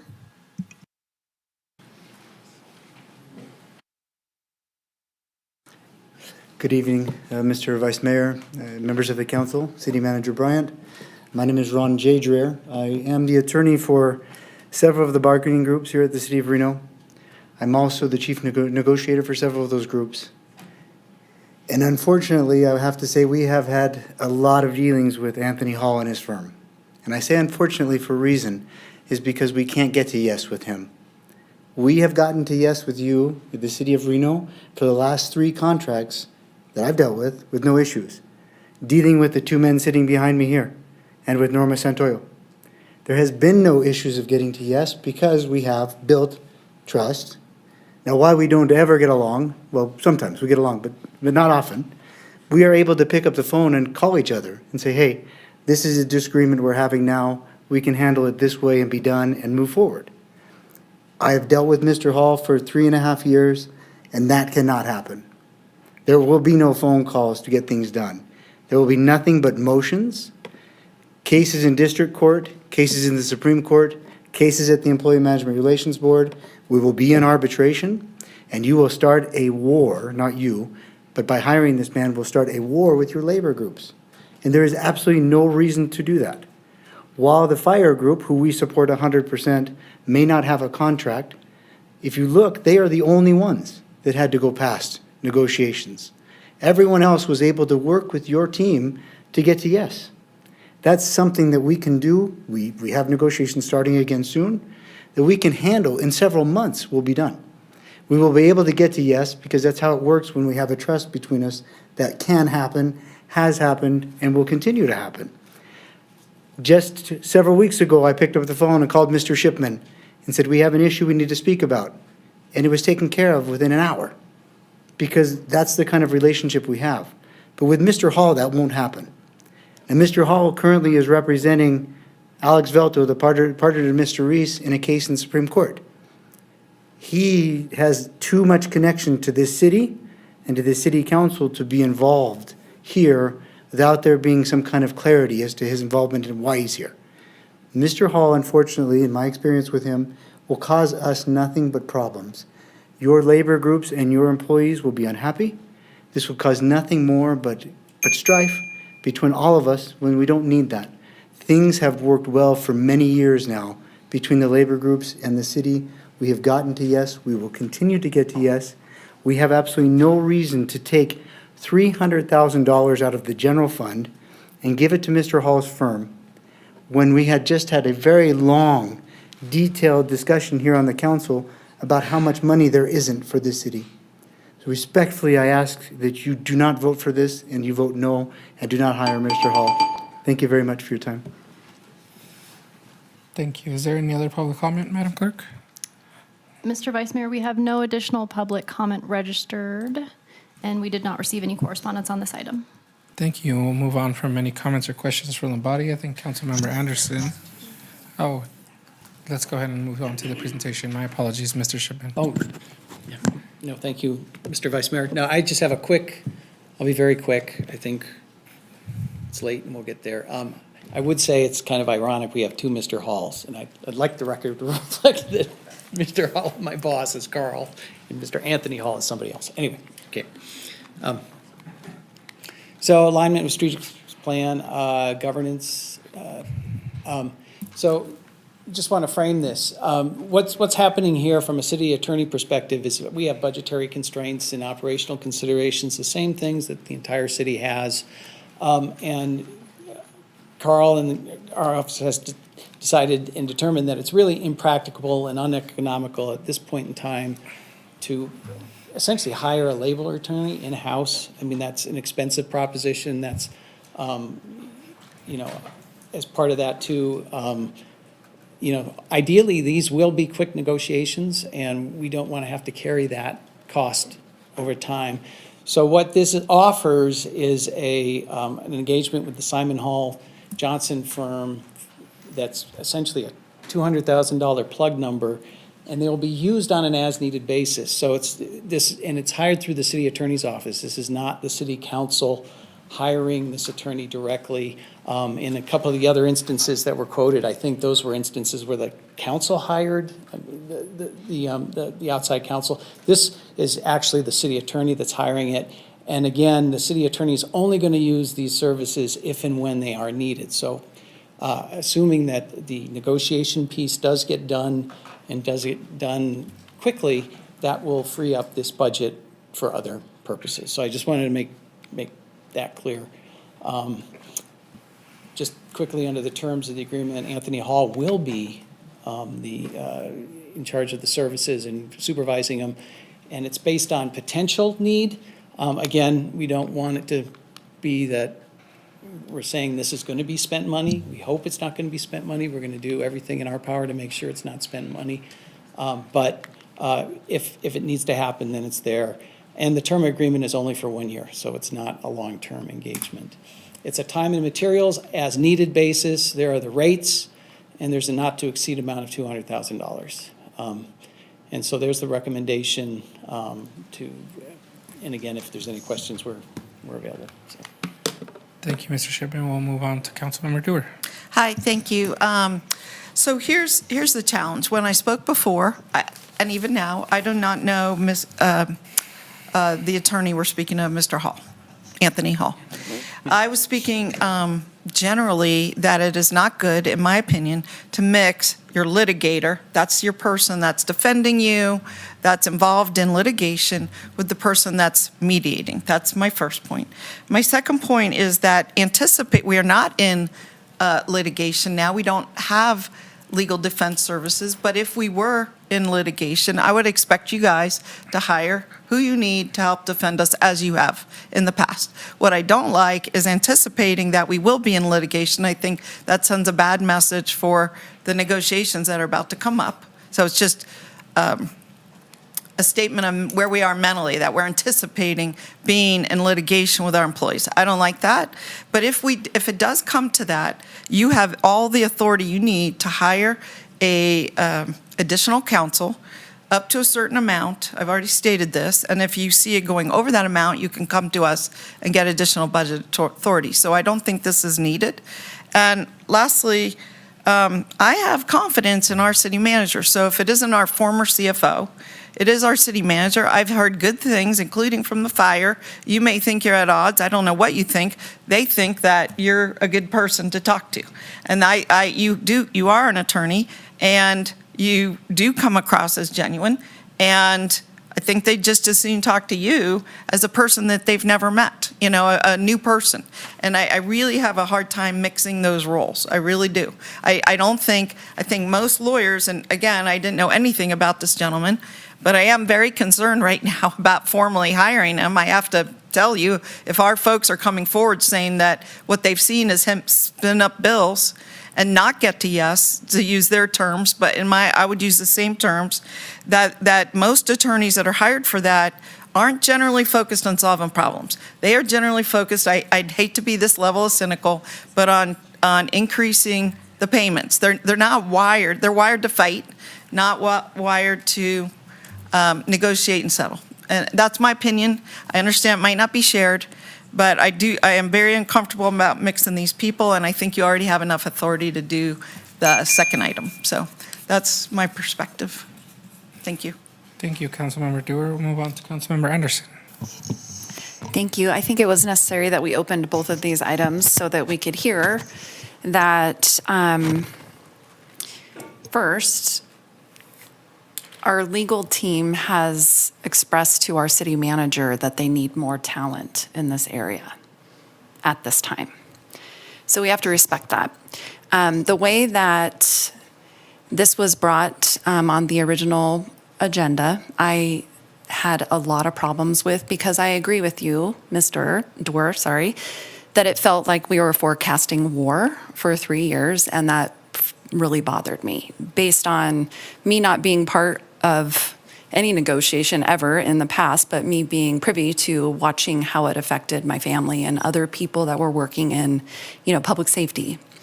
It's very sensitive, and there are feelings. I would say that I think it is unfair for any of us to be able to say we can choose the other person's lawyer.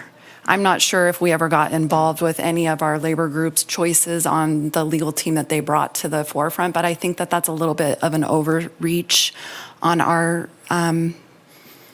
behalf. I know that we are able to do that, but I wanted to say that if our legal team has requested a specific lawyer, I would like to hear from you why you think he's the best and why, after hearing what you've heard from the labor groups, why you would continue down that road. But again, I want to say that whoever you're negotiating with, they shouldn't be able to choose who is representing you. So let's just be fair and honest about that. I am very grateful for the clawbacks on this. I'm grateful for the guardrails that you've put on the two numbers. It sounds like we've got more, feedback from the council, but I just wanted to get that on the record in terms of opening up that second item and realizing that this is an actual request that came from inside the house, not from outside, from the council or from the city manager directly. Thank you, Councilmember Anderson. Councilmember Taylor. Thank you, Mr. Vice Mayor. Jesse, this question is for you, and thanks for opening up the items together. I'm hearing from my colleague that this is like a matter of, are we mixing lawyer, are we mixing negotiator, one or the other? In my experience, we are negotiating. We're not asking for one or the other, and we're not moving. We still are going to work. I mean, I have every expectation that our city manager and our team is going to be working with our labor groups in the negotiating space. I don't think that either one of these items takes the place of that. So maybe is that accurate? I mean, we are asking for an additional skill set that is brought by the people, the lawyers in this. It's not saying we're not going to have negotiators. We're not going to negotiate. We are still going to do that. And we all have very high expectations that is going to happen. So Jesse Pugh, Labor Relations Manager, for the record, that's accurate. I'll continue to be at the table and negotiating with the bargaining groups. I'll continue to resolve issues with the bargaining groups in that space. This is my item. The C6 item is really for support in that space. So we're not saying we're going to, moving forward with C6 or C7, we're getting rid of the negotiations. We're not doing anything. We're just going to hire Mr. Hall, and I mean, we're still in the process. We're still in good faith. We still believe that we can get there. This is an as-needed basis for 1 year, and I absolutely agree with Councilwoman Anderson. When this was first daylighted, I got calls all over the place, and we had to walk it back a little bit and say, this is actually what we need. So, I mean, that was bad on us, but I think we've gotten to a place where there are a lot of guardrails on this contract. Yep, that's accurate. Yeah, we originally posted the draft agenda, right? It had sort of that blanket 300,000 total. We heard, got a lot of feedback, heard it, and retooled it to reflect what we needed. Thank you. We'll move on to Councilmember Anderson again. Yeah. Sorry, Mr. No, Pruitt, can you elaborate a little bit more on what you mean by you'll still be doing the work and then this is just purely for support? Can you talk to us about when support kicks in? Yeah, so one of the examples I used earlier was related to contract language. I'm not an attorney, so I can't write foolproof contract language that leaves language that's ambiguous within the contracts. This would shore up that space, just as an example. So we would get contract language that is unambiguous and direct, and that would then theoretically lead to less potential issues down the line with that language. Okay. That's all I've got. Can I say something? Yeah, City Manager Brian. Thank you. I just want to clarify some facts and address what Councilmember Anderson referenced, which was the draft agenda, just to kind of tell the whole story so everybody hears it from me. So the way our agenda items work is that we have a system called PrimeGov.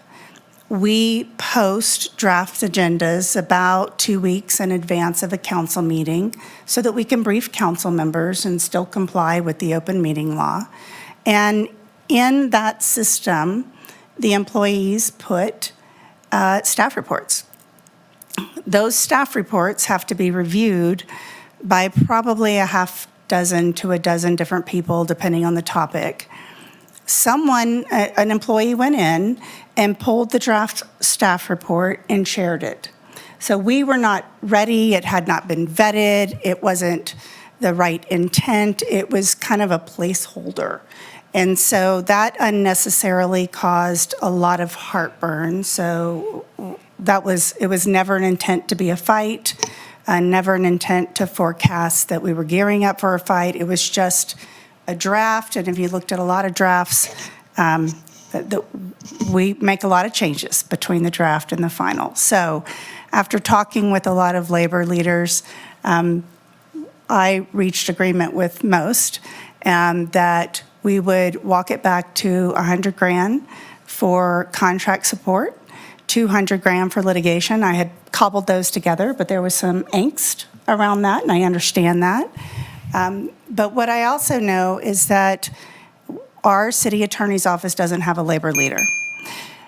Yes, I am an attorney, I'm not a labor lawyer. I know enough to be dangerous about labor law, but not enough to get us out of a pickle.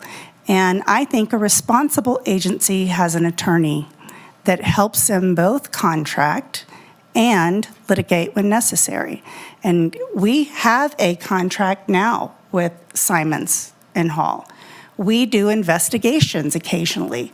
You're right, Councilmember Doerr, I do have a signing limit up to $100,000. We are in litigation today with IAFF 731. We have EMRB complaints and we have arbitration complaints.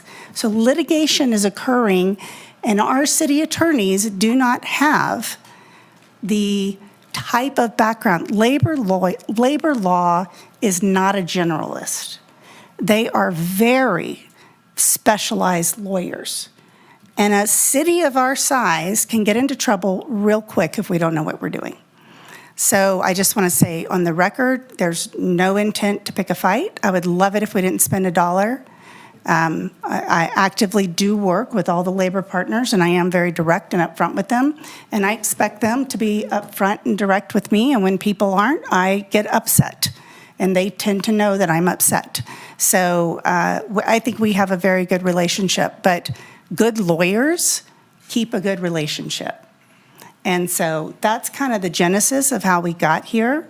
And that's the reason we're asking for it. And I walked it back the year, and I understand the reticence. I really do.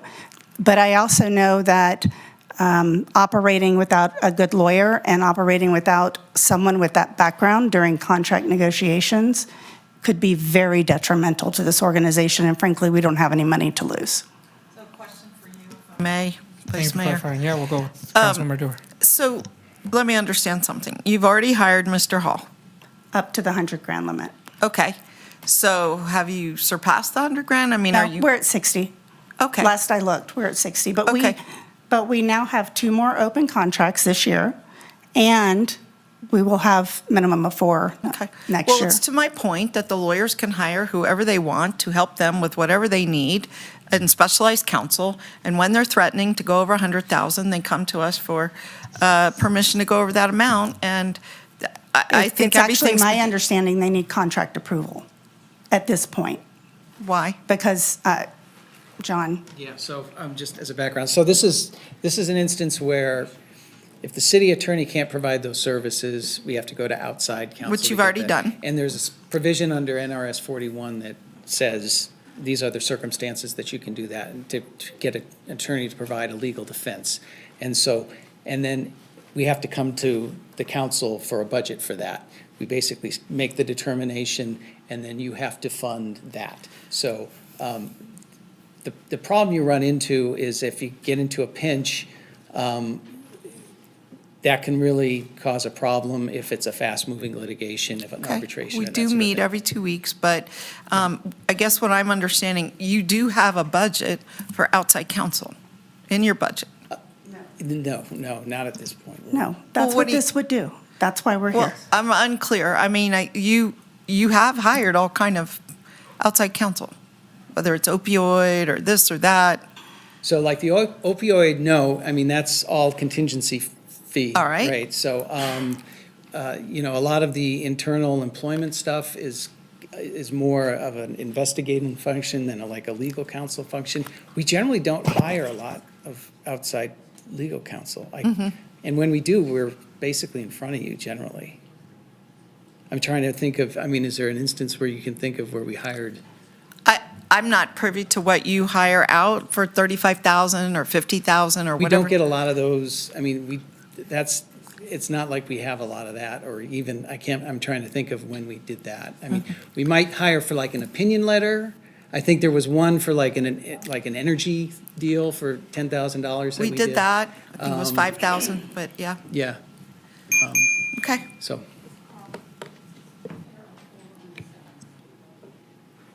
Okay, does anybody else have any other questions or comments? I had a couple. I didn't want to jump in there before my colleagues did, but I was curious. It sounds like there was a statement that Simon's Hall was already on retainer for services. Can you clarify whether that's true or not? Yeah, so, I mean, and Jesse can speak to it, but. I guess I'm asking you because I understand in a mediator role, that's different, but are they providing legal services and Like assistance to your investigation office? types of services there's a handful of investigators in town that belong to these law firms that do fact-finding and investigations, and Simon's And we Hall- have the arbitration open. And there is an arbitration open, yes, with the firefighters currently that we're not handling, so yes. Okay, and then I think I asked a similar question during my briefing, but for item C7, why can't that money in the hourly rate be paid from the risk management fund instead of the general fund?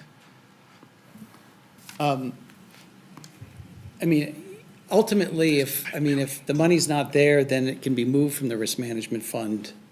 I mean, it's all, at the end of the day, it's money, right? And where it's located, it can be moved, and that would be part, so if we didn't have money in another fund, we could probably get it from the risk management fund through an augmentation or through a redistribution. And I don't know, I could have this wrong, but I could remember we approved $5 million moving from the general fund to the risk management fund maybe a year ago. Just for the record, Vice Mayor Martinez, we can use risk fund when there's litigation that we have lost. Typically, we don't use the risk fund to cover legal fees in advance of a loss. Yeah, that's normally for paying for settlements or if there's a judgment. Risk fund also pays for insurance, excess liability insurance. We do have like claims. We have a claims function where people file like claims with the city. Oh, my sewer backed up. Oh, hey, your car hit my car. And so we pay to have those settled. But there's a policy on the fund about what that money can be used for, and it can't be used for labor purposes. It would have to be moved. I mean, the money could be moved over for that. Yeah. But I mean, it's still coming out of the general fund. it's still regardless, coming right? out of the general fund at the end of the day. Yeah, no, I get what you're saying. I was just trying to see if there was another way to avoid pulling more dollars out of the general fund, which is the one that we're struggling with, and we just had a presentation from Director Van Buren on. I don't have other comments at this point. but Mr. we'll go Vice to- Mayor, I yeah, just wanted to- Councilmember Taylor.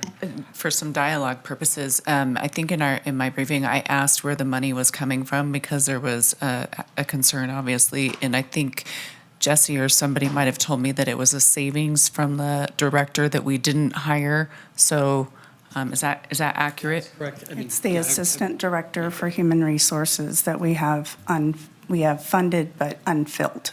Okay. So I just wanted to add that to the conversation. Thank you. Okay, that helps. Yeah, Councilmember Anderson. Thank you for reminding me of that because I remember that conversation. So this is another, just for everybody in the audience, I think out of fairness, we're holding a position in HR currently which should help us in the general fund make up for these dollars in this time frame. I want to know how did we get to 200,000 on this recommendation? Why is that the number that's there, and it's not we're just working up towards 100,000 or 200,000? Why has that number been chosen? It was a ballpark. We don't know.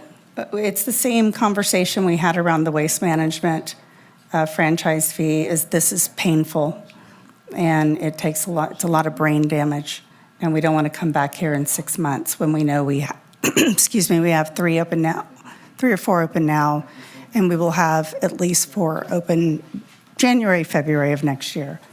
So, and the contract would go April 1 to March 30th, I believe, is what we set it for. So it gave us enough room, but again, you know, it's a ballpark. We don't want to spend that money. And historically, I mean, just kind of a broader, what you don't want to do is hire a firm and it's on a time and materials basis, and then it starts ripping, and they're generally like 30, 60 days behind in their billing. And you don't want to get into a position where, oh, we're over budget, and then you have to come back to the council to get that amount ratified or to get the budget augmented when the work has been done. And you're not in a position to do anything but approve it, even though you might not want to approve it. So we want to have a budget that's large enough, so if we have something that goes through there, we're not like, you know, fearful that we're going to run over the budget right away. Ideally, this money doesn't get used, and if it does get used, maybe, I mean, to the extent that it doesn't get used and it needs to go to negotiation a little bit more, that hopefully would be in front of you to say, hey, let's move some of this back over here or move it to some other item. That 200,000 in litigation, that can go pretty fast if it really gets heated up. Do you have any other comments? Okay. Yeah, Mr. Councilwoman Vice Garcia. Mayor, Yeah. I'm wondering if we might be able to take a 15-minute recess before moving on this item. I know we're missing a quorum, and I have to, if I could have 10 minutes, that would be fantastic. Yeah, I know we have some folks in the audience, so maybe 10 minutes, or we'll be 10 back minutes at is perfect. 6:10, please. Yeah, if I were to leave right now, we'd lose a quorum, Yes, so. of course. Yeah, let's take a short break. Thank you. Yeah. We'll reconvene at 6:10. Thank you.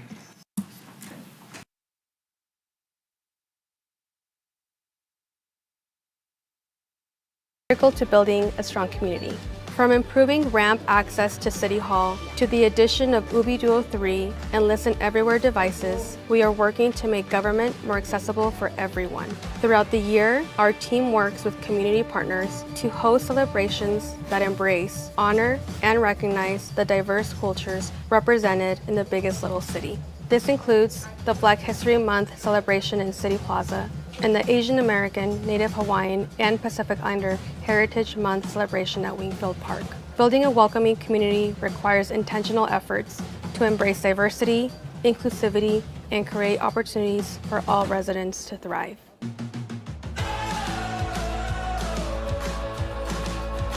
The safety, health, and well-being of all residents is our #1 priority as we work to build a community we are proud to call home. The Reno Fire Department provides all-risk service to the citizens and visitors of the biggest little city.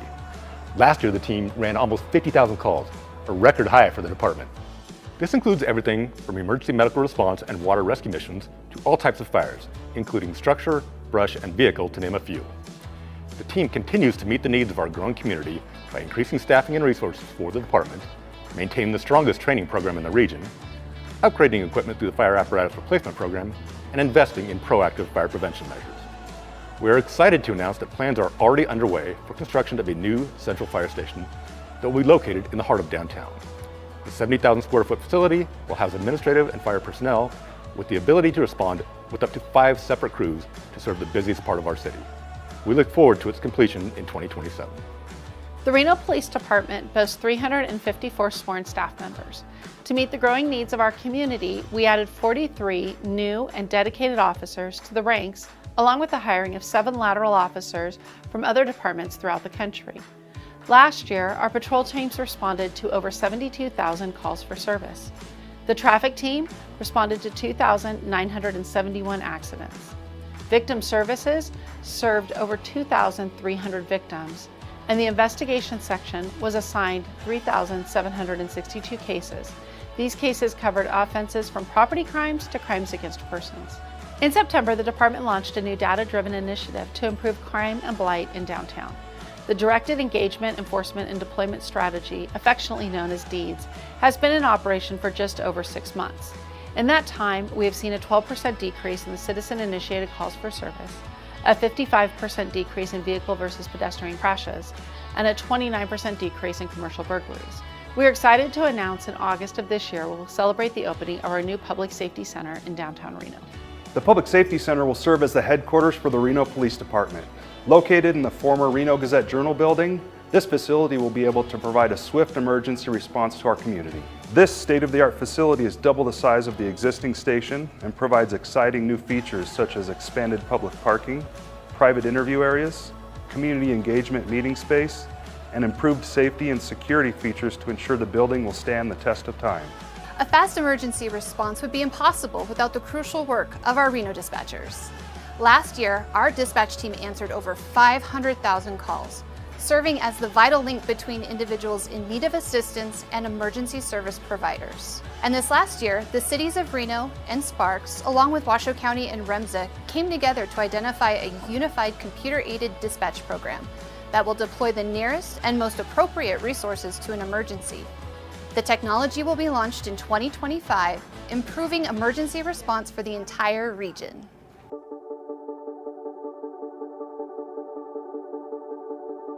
Our staff is made up of talented and dedicated people who are passionate about the biggest little city. We've built a workplace filled with integrity, positivity, collaboration, and diversity. An organization that has been nominated as one of the best places to work in Northern Nevada for 3 years running, and was the first organization in Northern Nevada to be recognized as one of the best places for working parents. Our employees have endless opportunities to make a positive impact in our community. The people and stories behind our programs are why we take pride in our jobs and why we love this city. When we proudly look at the community we've built, we know we are just getting started.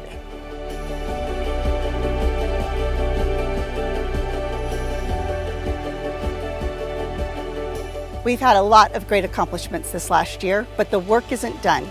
As we begin the next fiscal year, be on the lookout for some major projects. Soon we'll be opening the new Public Safety Center and the Moana Springs Community Aquatics and Fitness Center. These landmark projects will serve generations of Renoites for years to come. We hope you'll join us for both celebrations. And keep an eye on downtown as we continue to focus on revitalization using the input and feedback we receive from our community. You'll see improvements to the Riverwalk, activation of Virginia Street, and improvements for pedestrians and micromobility users alike. To keep up to date on everything that's happening at the city, check out our website at reno.gov and follow us on X, Facebook, or Instagram at City of Reno. Until next year!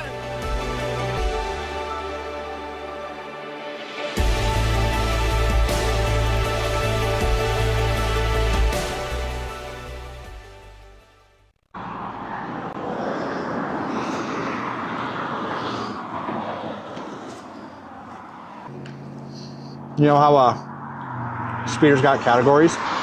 Categories? Different types, different cars.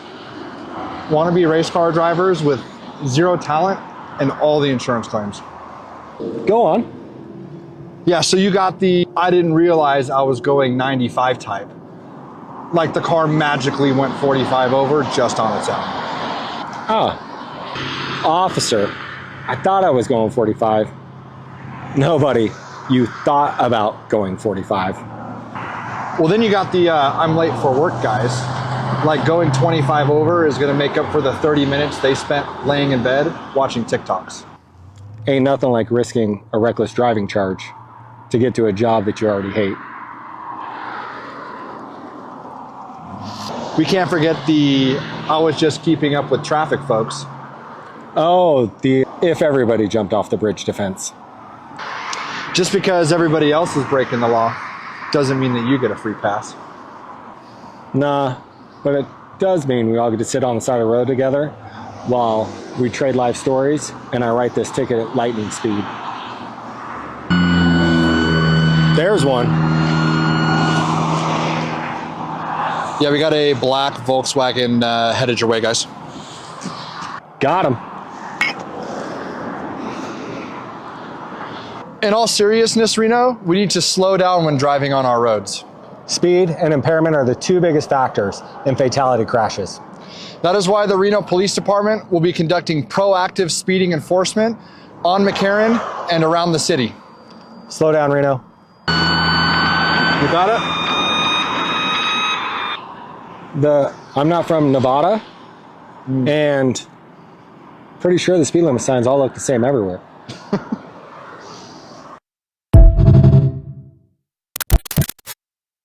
Do you want to make a difference in your neighborhood? The City of Reno's 6 neighborhood advisory boards are your chance to shape the future of your community. From parks and public safety to development projects, your voice matters. Joining a NAB is easy, and it's a great way to connect with neighbors and city leaders while making Reno an even better place to live.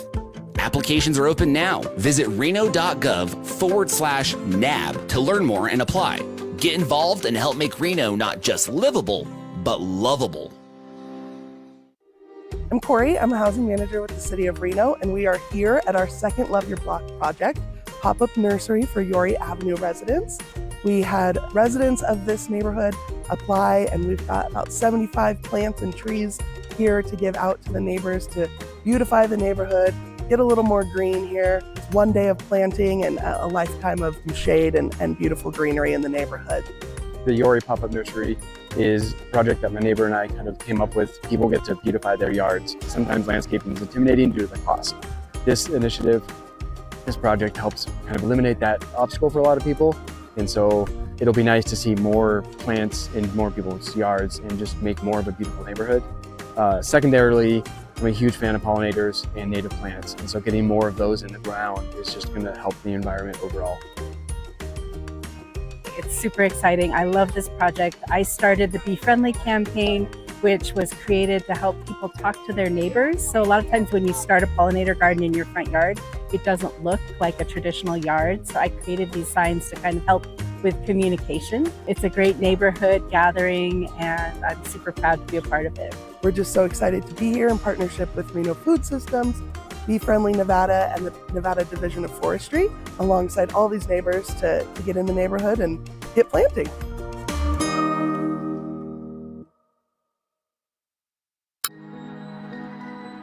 My name is Maria Hernandez Ponce. I am a graduate from the community court, and I'm here to share my success story.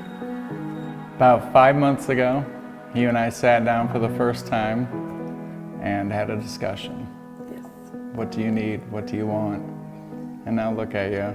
Tell me, I got bits and pieces along the way, but share what that was like. What was it like right before I met you, and what is it like now? Well, before you met me, I was going through a very hard time. I ended up, having to give guardianship of my son to my brother. I was trying to recover from drugs, and here you came, the community court, and yourself. And I mentioned that to you, and you told me about all these nice programs and resources that are available to me. And thinking 5 months back, I would have never thought that I'd be here right now, that's for sure. Yeah. What connection did you make in community court that helped you achieve that? Well, taking accountability for my actions, realizing that I had a problem. Step one, admitting that you're powerless and your life has become unmanageable. Yeah. That's definitely very important. And then reaching out for help would be the second most important, I would say. Nice. That's so cool. Yes. You are the image of what I want everybody that I meet at community court to accomplish. It's you. Right. Every box I intend to check and rarely do, you do, and you check all of them. I originally met Maria on our first day of work. We both had the same start date. So we got to meet each other there, and we immediately bonded. I immediately saw huge potential in Maria. She is really great. She's a people person, and she just strives for the stars. If it wasn't for community court, I wouldn't be where I am today. They pushed me to get the help that I needed with my recovery. They helped me get my job. They've helped me through every step of the way. Community court is an alternative to traditional court, and in essence, that's what is different about it. Is it's the alternative approach. I think in traditional court, it's more cut and dry, black and white. You've committed this crime. This is the standard sentencing. Therefore, here you go. At community court, Judge Hazel Stevens, who I couldn't say enough good things about him and the way that he is driving this court. It's started with the Nevada Urban Indians. Her counselor, Troy, knocked it out of the park with the substance use counseling. Job Connect, Tim is our contact there, and he did a great job of working with her. They did the application process right away. They met later that week. They completed all of the online applications, sent out all the information they needed to, who then linked her to the placement agency that got her in here. She also worked with Downtown Reno Partnership, who helped her get her IDs. She wouldn't have been able to get this job without those IDs. And so it was several people working together as one to achieve what we consider the perfect success with Maria.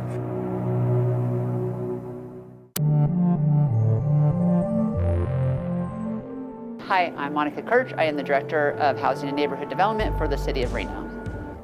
The Rapid Rehousing Pilot Program is a program that the City of Reno started in coordination with Volunteers of America and the Reno Housing Authority. Programs like the Rapid Rehousing Pilot Program are important to Volunteers of America because it gives us an opportunity to catch individuals who are otherwise potentially falling between the cracks as far as services go. The Reno Housing Authority assists nearly 15,000 Washoe County residents through its traditional housing programs, yet we know there are many more who need assistance. The Reno Housing Authority supports the Rapid Rehousing Pilot Program in two ways. The first way is through a financial contribution to support half the salary of the service coordinator who works directly with clients at Village on Sage. The second way that we support the program is by ensuring that clients are on one of our HA's wait lists prior to being housed at Village on Sage.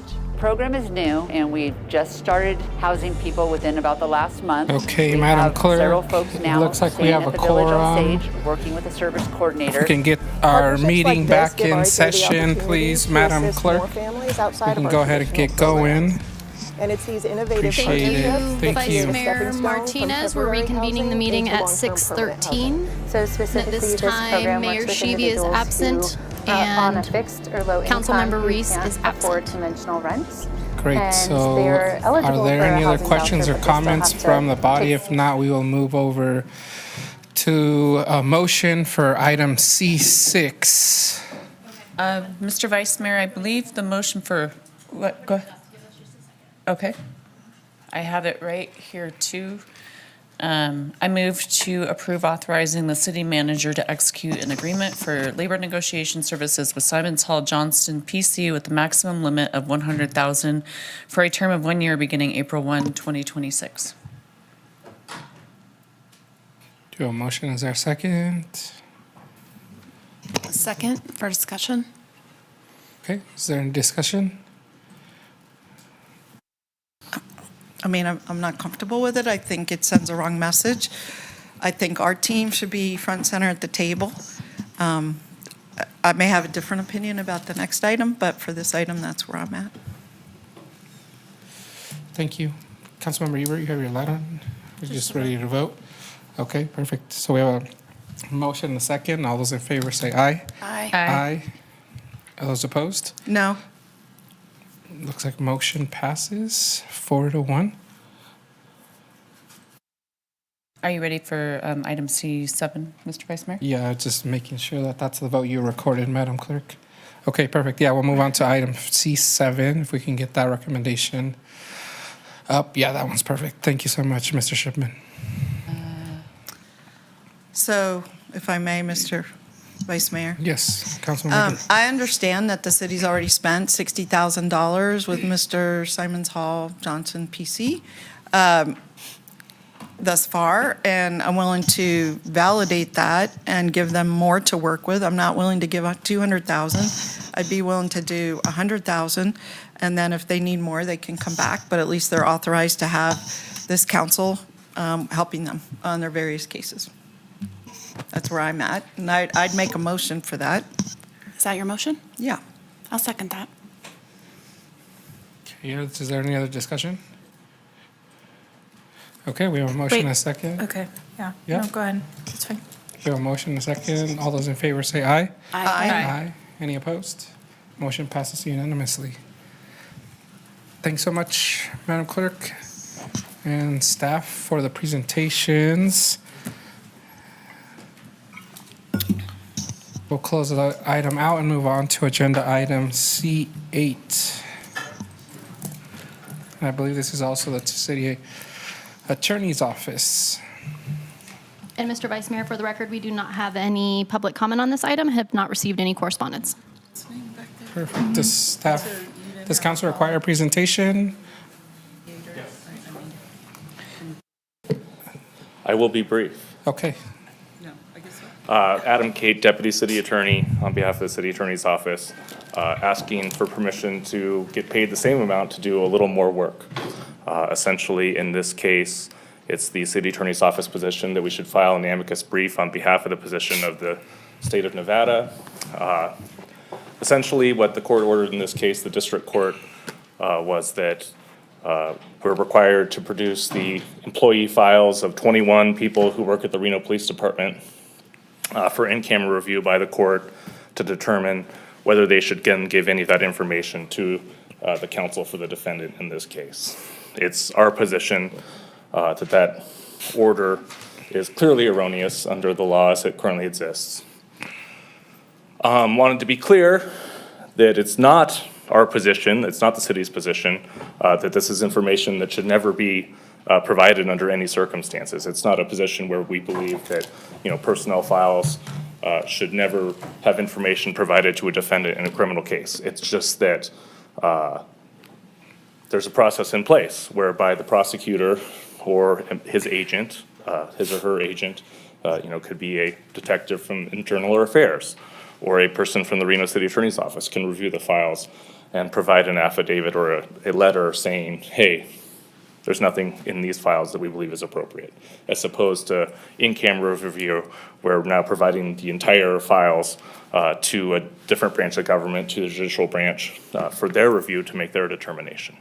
So it's just contrary to the way that discovery happens in a criminal process. I think we're on good standing. I think there's a strong chance that we can convince the Nevada Supreme Court that our position or the state's position is correct. And I think it's important to do an amicus brief because our issues are a little bit different from the state's. The state has interest in their prosecution, whereas we, while we're not a party to the case, we represent as the counsel for the city employees, in this case the 21 people from the Reno Police Department whose files are being asked to be reviewed by the court. So that's essentially the city's position, the city attorney's office position. Our deadline to file the amicus brief is this Friday. So that's why we have it before you tonight. So with that, I'm happy to answer any questions that you may have. Councilwoman Dewey. Yeah, just to explain, I want to make sure I have the accurate understanding. So in-camera review is by the judge in the courtroom, is that correct? In their chambers, I guess, Okay. in camera. So we would provide them to the judge. The current orders, we would provide them to the judge, but she would have access to the entirety of the personnel files, and then she would make a determination about What gets released? what gets released to the defense. And this is very contrary, is what you're saying, to Yes. past practice? Yes, so generally, when criminal discovery, whether it's personnel files, what they're looking for is whether there's something that would indicate this officer has been untruthful, right? And so under the guidance of the Supreme Court of the United States, Brady versus Maryland is the kind of seminal case about criminal discovery. It's the prosecutor's obligation to review that information and give information they believe is material to the defense to the defendant. And again, we don't have any beef with that process. We think it's a good idea. We want it to continue. Regularly, Internal Affairs and City Attorney's Office is reviewing files on behalf of prosecutors, local, other jurisdictions, at their request to determine whether there is any, Brady material that should be disclosed. But it's us doing it, not the judge in camera. And I think that is contrary to established law. When I first heard about this, I wasn't really sure what I believed because, what I was reading about was in the media and I could see the position. But I also believe that they shouldn't have access to everything. I don't think it's material. And being able to pick and choose, I just think it goes too far. And so. Thank you. Thank you, Councilmember Dewar. Councilmember Reese. Thank you, Mr. Vice Mayor. Is there a claim in the court below that we have not turned over Brady material? No, there's not. And that's one of the things is that, if we refuse to give something up and they have information to believe there's something in there, that might be a position where in-camera review may be appropriate. But what we have here is a blanket request and no saying there's a material information. And the prosecutor in his opposition to this motion said, I intend to comply with my requirements under Brady. I'm going to review these files and determine whether there's anything appropriate, and I will turn it over. So there hasn't been a refusal to provide the information. So it's a fishing expedition by the defense counsel claiming that there is undisclosed Brady material. Certainly, and they have no reason to believe that there's anything material. If there is material information, I believe it's the district attorney's office position that they would provide that through the discovery process to Mr. Benson's attorney. Yeah, well, I was shocked by the court's order, so I am in favor of moving forward with the writ. Councilmember Ewert, do you have comments, questions? Councilmember Taylor. Oh, I was going to make a motion. I apologize. Do you have any comments? Okay, just making sure. Yeah, go ahead. Okay.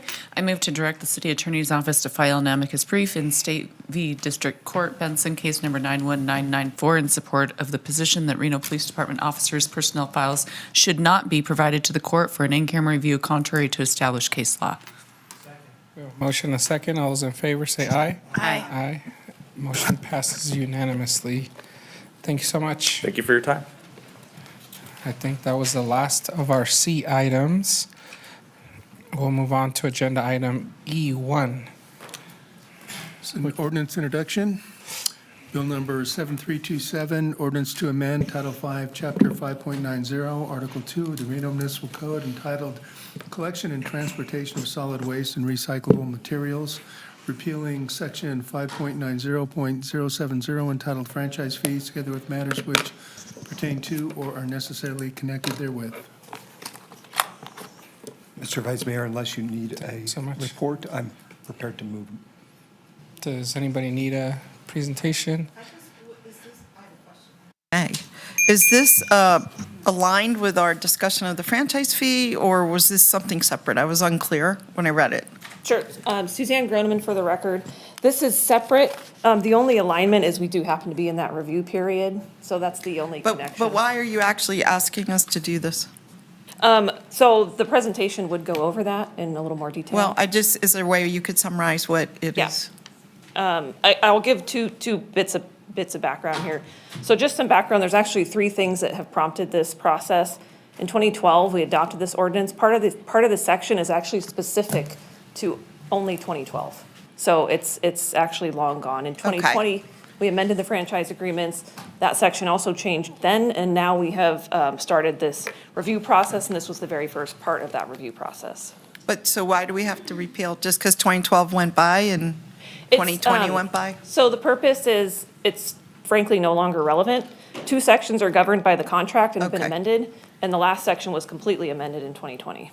Do they have to sign? This is the franchise agreement. They do not. This does not eliminate the franchise fee administration or governance. It does not amend the agreements, and it does not remove rates, fees, standards, or compliance. It's in our ordinance, not in the agreement. Is that what you're saying? It's opposite. It's in our agreement. The ordinance simply just restated what was in the agreement. That's what I'm saying. I mean, the thing we're changing is the ordinance, not the agreement. Correct. Yeah. Correct. Okay. Move to refer. Second. Well, motion and a second. All those in favor? Aye. Aye. Motion passes unanimously. Thanks so much. Thank you. With that, I believe, Madam Clerk, we're moving on to agenda item F2. That is Another- correct, Vice Mayor. And just for the record, we do not have any public comment registered and have not received any correspondence. Yeah, that's an ordinance adoption. Does Mr. Carl have to read anything for the record? Yes, I do. All right, you're on. Ordinance Oh, adoption. sorry, I apologize. We did receive one letter of correspondence in favor of this item. Thank you so much. Mr. Carl. Thank you, Mr. Vice Mayor. Ordinance adoption, ordinance number 6734, case number LDC 26-00025, 386 Holcomb zoning map amendment, ordinance to amend Title 18, Chapter 18.02 of the Reno Municipal Code entitled Zoning, Rezoning a 0.17 acre parcel from professional office to mixed downtown River Rock District and removing the Wells Avenue Neighborhood Planning Area Overlay District designation from the parcel. The site is located on the northeast corner of Holcomb Avenue and Stewart Street, 386 Holcomb Avenue, and has master plan designation of downtown mixed use, Ward 3. Move to adopt. Motion, second? Thank you so much. We have a motion and a second. All those in favor say aye. Aye. Aye. Any opposed? Motion passes unanimously. Thank you. With that, we'll close F2 and move on to H1. Any council comments? Councilmember Anderson. Just two things. One, I wanted to thank you, Ms. Dorr, and the team that put together the community meeting at Vintage yesterday. It was well attended by the people that live there, which each of the meetings that we have been, they're very engaged, but also you were able to gather quite a few representatives from people that really matter, especially the Attorney General's office and I both was of our impressed. senators. They were there, yeah. I think it was really interesting to have the tenants union there and what they were learning, because one thing that I think was revealed in that meeting was not only do they need representation between the resident and their lease holder, but they also could use some help representing themselves with their neighbors. There was definitely a divide there, so I think that that was something that was revealed that hadn't been revealed before, and if we didn't have that meeting, we wouldn't have known, so thank you for that. You bet. Second thing, I just wanted to request, I've, in my meetings in the community, talking about the unhoused population and also the mental health challenges that we are all experiencing and responding to in the community, I've been hearing more and more about these the community health workers. And today we learned more about a program that's being offered through the university from it's in my notes, the Lesher, what is it? Sorry.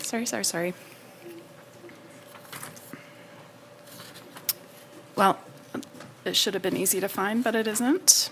Anyway, there's an organization that is offering those certificates. I'd like to learn more at the council about those certificates and also what they qualify, everyone that holds those in the community, who's organizing those folks, who could potentially be a part of the solution and building a team that is in between law enforcement and mental health response. So I don't know how long that might take, but I think it would be an interesting presentation at council to learn more about that. Thank you. I will get that scheduled. Okay, thank you.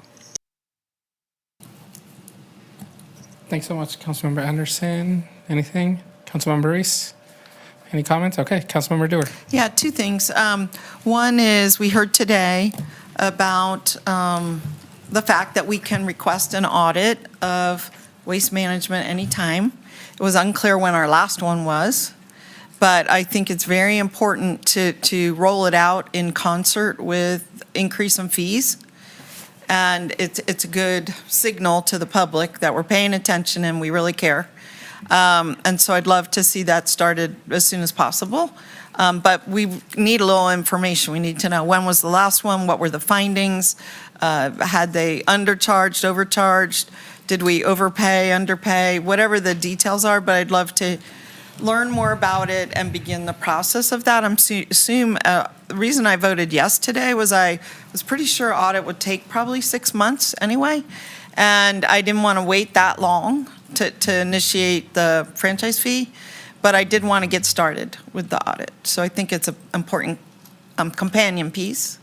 So if Jackie, if you could kind of take that on. So I am confirming right now, we will get a council memo out explaining the history, where we are, the difference between the review and the audit process, and then we will also initiate a next step. Yeah, if it wasn't that we just audited them 6 months ago, but maybe it was more like 3 years ago or something. So the second thing is that I would love to, and I really don't know how to forward this recommendation, I would love to explore, in concert with Councilmember Anderson's concept, I would love to have a policy discussion about how we can best help people that are in crisis.